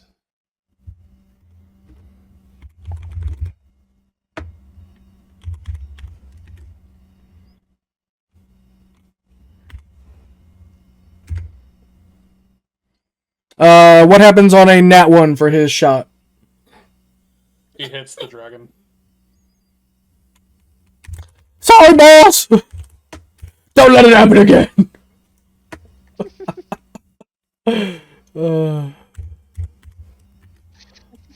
Okay. Oh shit! He takes 15 damage. Actually, how much is that resistant to? No. It's not. It's gonna be perfect. You're gonna be able to do a Dune's turn and do the other 5,000 creatures you have on the board, and then I'm gonna tell you I'm gonna go to bed. Cause I'm an old man. That's fine, we can wrap it up here. It'll be perfect. What will happen next time on the Dragon Lords? We're all coming back with brand new character sheets.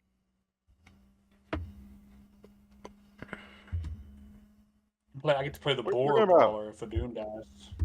What are you talking about? I got 15. 10 more lives. I just sure I got 9. I got 9 more. Plus hollow. Yeah, we get it. I come back with a brand new character sheet. I've lost 8 Oh, lives. so you're the so only far. so you're the only one allowed to talk about your fucking charms of the 9 lives, huh?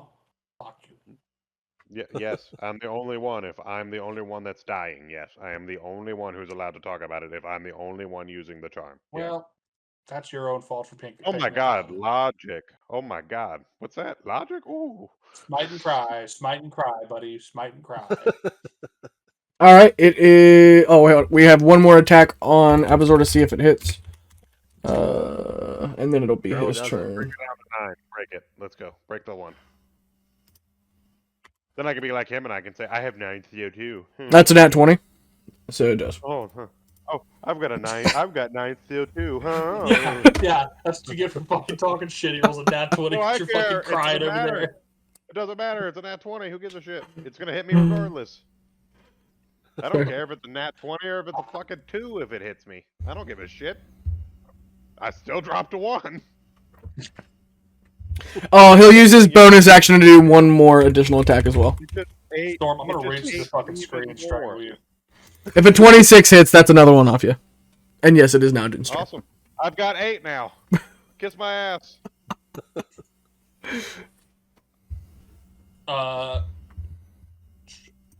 Lucy gets 45 HP. We're gonna roll his death save.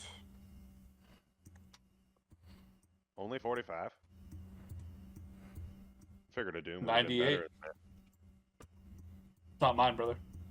That's Lucy's.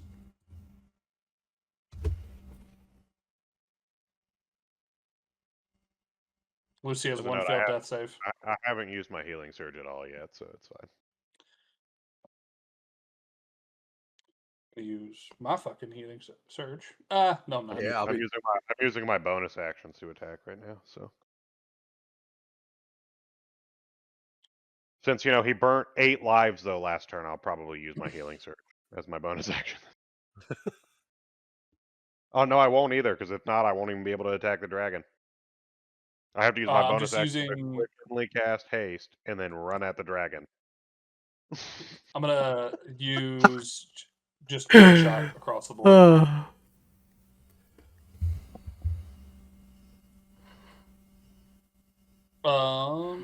All of them hit. None of them crit.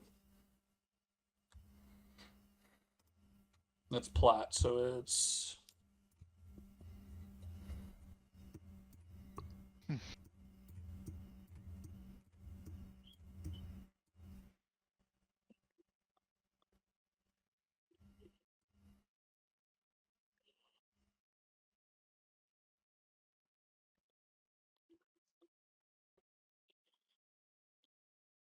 That's 123 damage. To which one? I'm sorry. The dragon.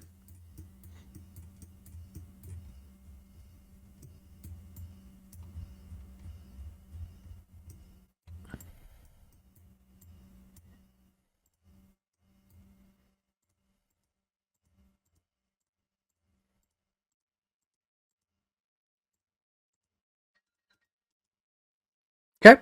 Did he look like he fully recovered when his mythic triggered? Or does it look like he's like went up to like half as good as he was before? He's standing strong. He's like, come at me, pussy. Finish the job, fuck boy. Trying, we've hit you with like for like 800 fucking HP, and you're just still kicking our ass. I don't know what else to do. My turn's done. That's all I got. Alrighty. It is the Arc-like Phoenix. We're going to have them all start attacking Drilly. He's like, oh god, this feels a lot like Oral's fight again. Boys, this is what happened last time. I'm gonna be the wall for you, alright? I don't even see Drilly. I see his health bar, but I don't see him. I just accidentally knocked him over. They got me, boss. He's right there. He's right next to you. Do you see him now? No, I still see his HP bar. It's in the same spot, but I don't see his mini. Oh, there you go. Oh, yep, there he is. I don't know what was going on. I think it's still triggered by Fog of War or something like that. Alright. There are...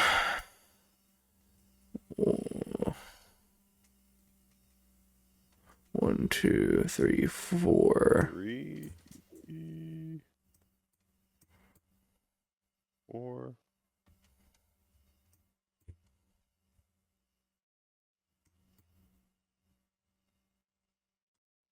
Don't forget there's 6. This Arclight Phoenix is going to attack you. Aren't we still 60 feet up? So we're falling down? An Arc-like Phoenix can travel 90 feet to get you. Okay. So wherever you guys are, he's definitely making it to you. You're now bait. No, it was right now Drilly's bait.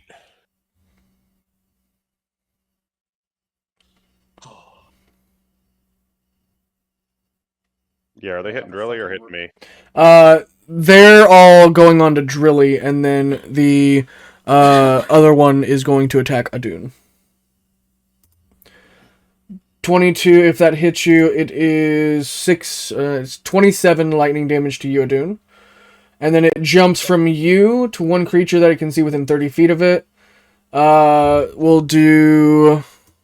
It has to be Lucy. Nothing else is within 30 feet of me.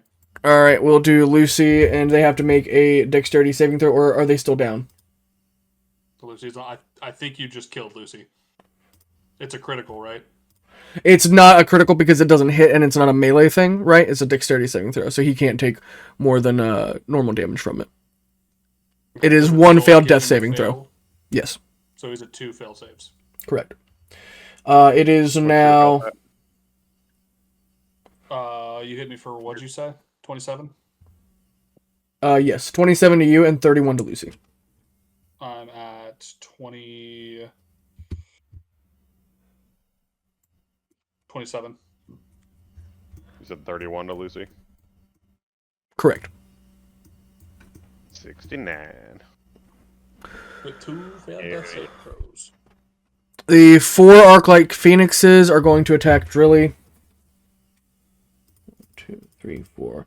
28, 28, 27. nat 20, and a nat 1. Nat 20 was a hits.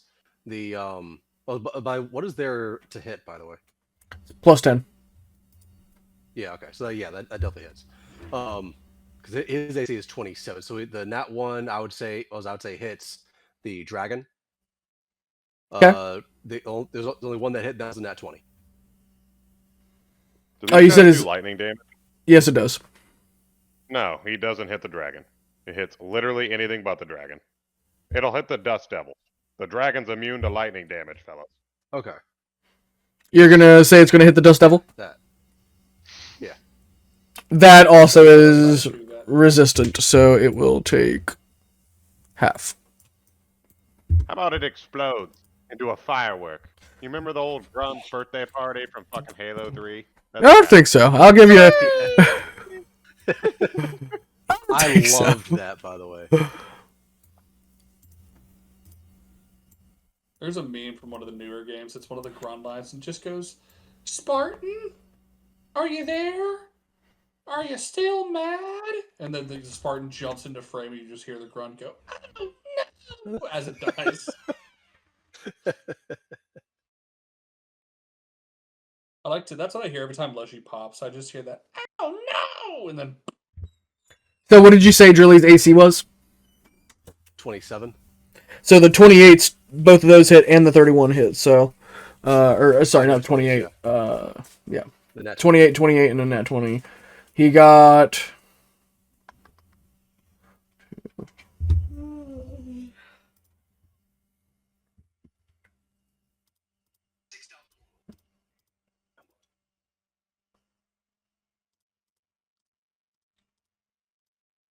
$119 lightning damage from the 4 attacks.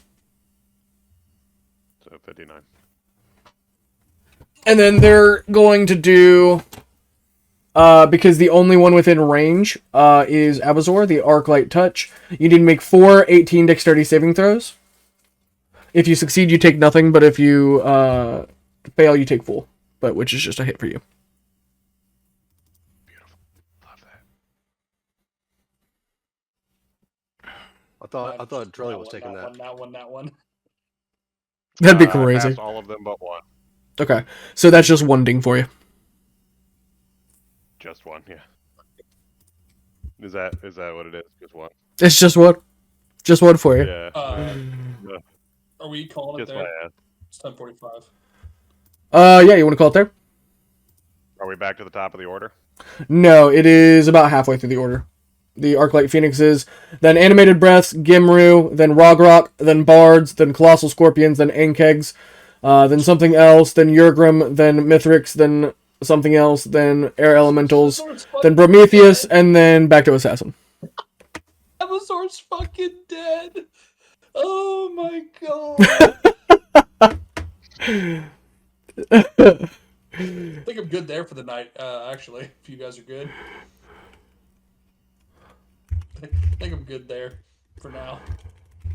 Yeah, maybe take some time to... I'm taking my headset off because I was just pretending to die there. Okay. Just rolling over and taking it. Oh, fuck. Yeah, Zephyr, I need you to accept in your heart that Paladin's gone. Lucy's also about to be gone, so it's about to be just you and me, buddy. Is there any way that we can somehow teleport the fuck out? Not anymore? No, all of our turns are gone. But we still have what's his face? We still have Prometheus. At the bottom of the order. After which, yeah, we can teleport Abazor's body and then go fetch his soul too.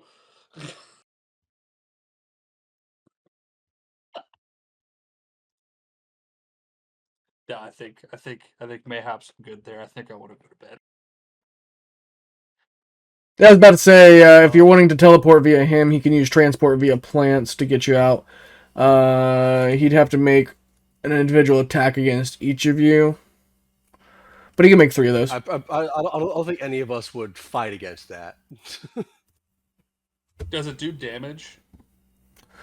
No, it just pushes. Wait, hold on. Yeah, no, they just fall prone and they just get pushed up to 10 feet. So the idea is he flicks a seed, throws it into the ground, and then he just, everybody can transport through that. But alright. Calling it here tonight, fellas? I'm good with that. Yeah. Alrighty. So before everyone gets off, what's the goal, shit like that, for tomorrow? Just come over and do whatever you can, and then we'll head over to Tony's whenever we're done. Doing whatever. Cool. Just do random what shit? time, Tony, have you decided What do you mean? Have I decided? for what time we're starting tomorrow? Right now I think it's just normal. Word. All right. We'll try to pester them into getting it early. It's fine. Yes. In that case, early by like what, 3 o'clock-ish? Be pretty cool. And like no Yeah, what- D&D except for tonight in 2 weeks. Be pretty sick. That is true. Pretty I cool. mean, you'll be lucky. I don't know. My wife was sick all of last night, so I'm hoping she's not sick tomorrow. I'll put a gut in my mouth. Orange juice. Sounds like we just finished tonight. It sounds like we just finished the pain if somebody's too sick to continue to go on. But I am so ready to get into Air Store tomorrow. I'm hoping that we're going to have some big stuff to do tomorrow. So Yeah. I get to go bull riding on a dragon. If by bull riding you mean the dragon's already dead and you're falling with it, yes. It's not dead yet. Yes, you did. You guys killed it. Straight killed it on the first turn. You're riding that bitch to the ground right now. Although I believe you're flying, though. I don't know why you were asking me about fall, because didn't Shelby give you a mode of flight? Yeah, and I was about to say, I'm on my boots of flying as well, so like I'm fine. I already used the mode of flight. Okay, That's well, how I we got was up to assuming- the... No. It's max 20d6 bludgeoning. You'll be fine. I'll survive it no matter what. Everyone's just gonna stop. Wait, we gotta get our paladin. Stop! Yeah. I'm trying to think of something. Alright. Actually, if my echo's out, would I be able to see him fall and hit the ground, or no? Shelby can just cast fly on me. But it's only after a certain range, isn't it? I mean, sure, It I'm not is. that far from the... And he's gonna drop 500 feet immediately. That's why I'm asking. Would I still be able to see him? Oh no, you're grappled onto the one guy, I thought. That's what I was flying. saying. I'm on the dragon, yeah. No, not the dragon. You're grappled to the demon that was flying I on the killed the dragon's ri- back. No, Business killed the dragon and is fighting the demon. I killed the demon and I'm grappling the dragon. Oh, then yeah, you're on the green dragon's back. Okay. I had you two backwards. It's fine. Okay. Word. Then you're fine. Yeah, I was gonna say, you guys can just cast fly on me. Or I'll just jump off and someone can grab me. That'll be alright. Yeah. I'll The say green I might dragon's do. not dead. The red dragon's dead. Okay. Yeah, okay. Alright, gentlemen.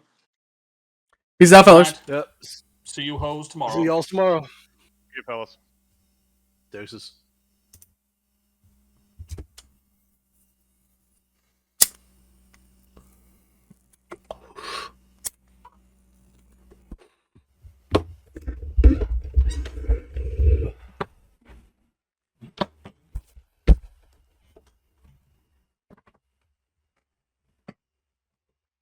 Oh, babe, you're still up. Huh? You're still up. Are you done? I am. What? What? You guys are done? Yep. All right. Nice.